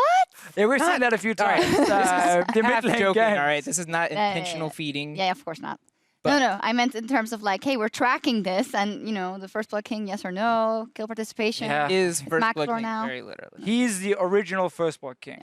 Now he's like both the positive and the negative side of it. Like he's always part of that First Blood, one way or the other. Yeah, he is. Well, The king owns it all. The king owns it all. Right now we are the first blood team, I think.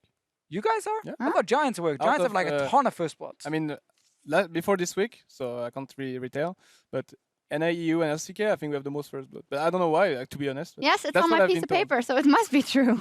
Well, you guys 25. you have a great early game, and then... Did you get some today, First Bloods? That's a good question. Because then it would be 25. But you are #1 in First Blood as a team in the European As a LCS. team. Fantastic. That's what we I learned. expect the thing. Oh, the confetti when you win championship. All right, that's almost a wrap from us here in the post-game lobby. I think it's about time. But we'll be back at 5 p.m. Central European Summertime tomorrow. We'll kick off the day with Unicorns of Love versus Vitality, and Giants will be taking on Splyce.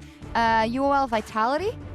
Big game. Yeah, we already prefaced it a little bit beforehand, but it is a big game indeed. Oh, big game. Unicorns have been looking very good lately. Vitality as well. Obviously, with Shook coming in, stepping up big time. 4 wins in a row. 4 wins in a like. row now. Yeah. And Unicorns also gathering a lot of points. This could be a battle for playoffs. It could be. And we also have our match of the week. Also a battle for seeding in the playoffs and playoffs. G2 versus H2K. Probably. Oh, after today, obviously, that is always a hard matchup. But what's the work you're going to do here with your players to prepare for that match? I actually think G2 will be easier than Fnatic for us. Not that I think G2 is a better team than Fnatic, but for us, I feel like there's a lot more enthusiasm in the players when it comes to G2. I really don't know why. Like, for some reason, we're a lot closer with this team, so it's kind of like a friendly rivalry. So playing G2 is going to be a lot more fun tomorrow because I think everyone's going to step up a lot more. But probably. I mean, I told them to step up today. Way to, like, I mean, that seems like a very odd way to look at a game, Oh, this is more fun, so we're probably going to win. Oops, we don't have fun versus any of these other teams, so we're going to lose. Like, what? No, I mean, it's a rivalry thing. Oh, okay. No, it is like, yeah, like, I mean, if you're playing a match and you're like, all right, there's a competition, I'm going to try hard, I'm going to win. It's like all good. But if you add into like an extra element of enthusiasm and encouragement, they're going to just do better. So okay. And plus G2 fights a lot. So yeah, they do fight a lot. But Jankos wants to kill Perks in the mid lane. That's true. That's the only thing he cares about. So I break around like 3-4 minutes tomorrow. Jankos is in that mid lane, and Perks is either dying or killing Jankos. Yeah, that's true. It's gonna happen. Cool. They're great analyst. I mean, that's I predict the It's a future. good- I predict. Yeah, I see it too. Don't worry. I think this is G2. Thank you guys. Thank you guys so much. It's Thank gonna you. be For a the lot of viewers, fun. remember that. Yeah, thank you guys overall for joining us here on the desk, Prolly and Sean's. Thank you. It was fun. We learned a lot. Some things we shouldn't have learned, I think. But Daddy or that one? yeah, okay. Woo! We'll be back tomorrow as we celebrate the EULCS coaches and as week 7 of the summer split continues. Good hustle. Good night.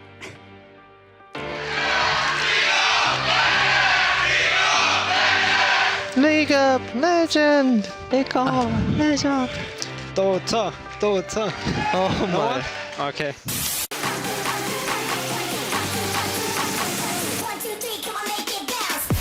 Jackson on flash. Nice. Get him. Let's go, Steph goes. Nice. Keep going. This is going to try and finish him off. Exile has been caught down. Triple tempered fade. And Knight will be taken out by the rest of the team. No chance to do anything. And Maxwell going to chase down Exile. He's still kiting away. And Unicorn's going to completely wipe out Giant. Triple kill for Veritas. Yeah, he's a good guy. I know a lot of good guys, and they never get the ladies. Ladies and gentlemen. Just gonna put that out there. Good guys get nowhere in life, so you gotta be a meanie. Learn from this ref. Black shield cannon. Go to I'm wanting her. Kill us here. We got Nash. Take Nash after. Kill Lucian and take Nash. You can finish. Dismiss you. Nice. Nice. Before low health members, Memento sidestep onto Parang now. He's not really going to care too much. Fourth shot! One shot onto the Baron, the steal for Police. Yellow Star suddenly on the front line. Spirit looking for the cleanup. Kickus goes in. Down goes Ryu. Yanko's next. Will he fall too? That's going to be it. Fnatic taking game 1 over H2K. Ryu in trouble. Suddenly there's so much damage on the Spirit, but it is simply not enough. Equalizer comes in. Fnatic burning through H2K. Absolutely dominating. After a comeback in game 1, they absolutely crush it out.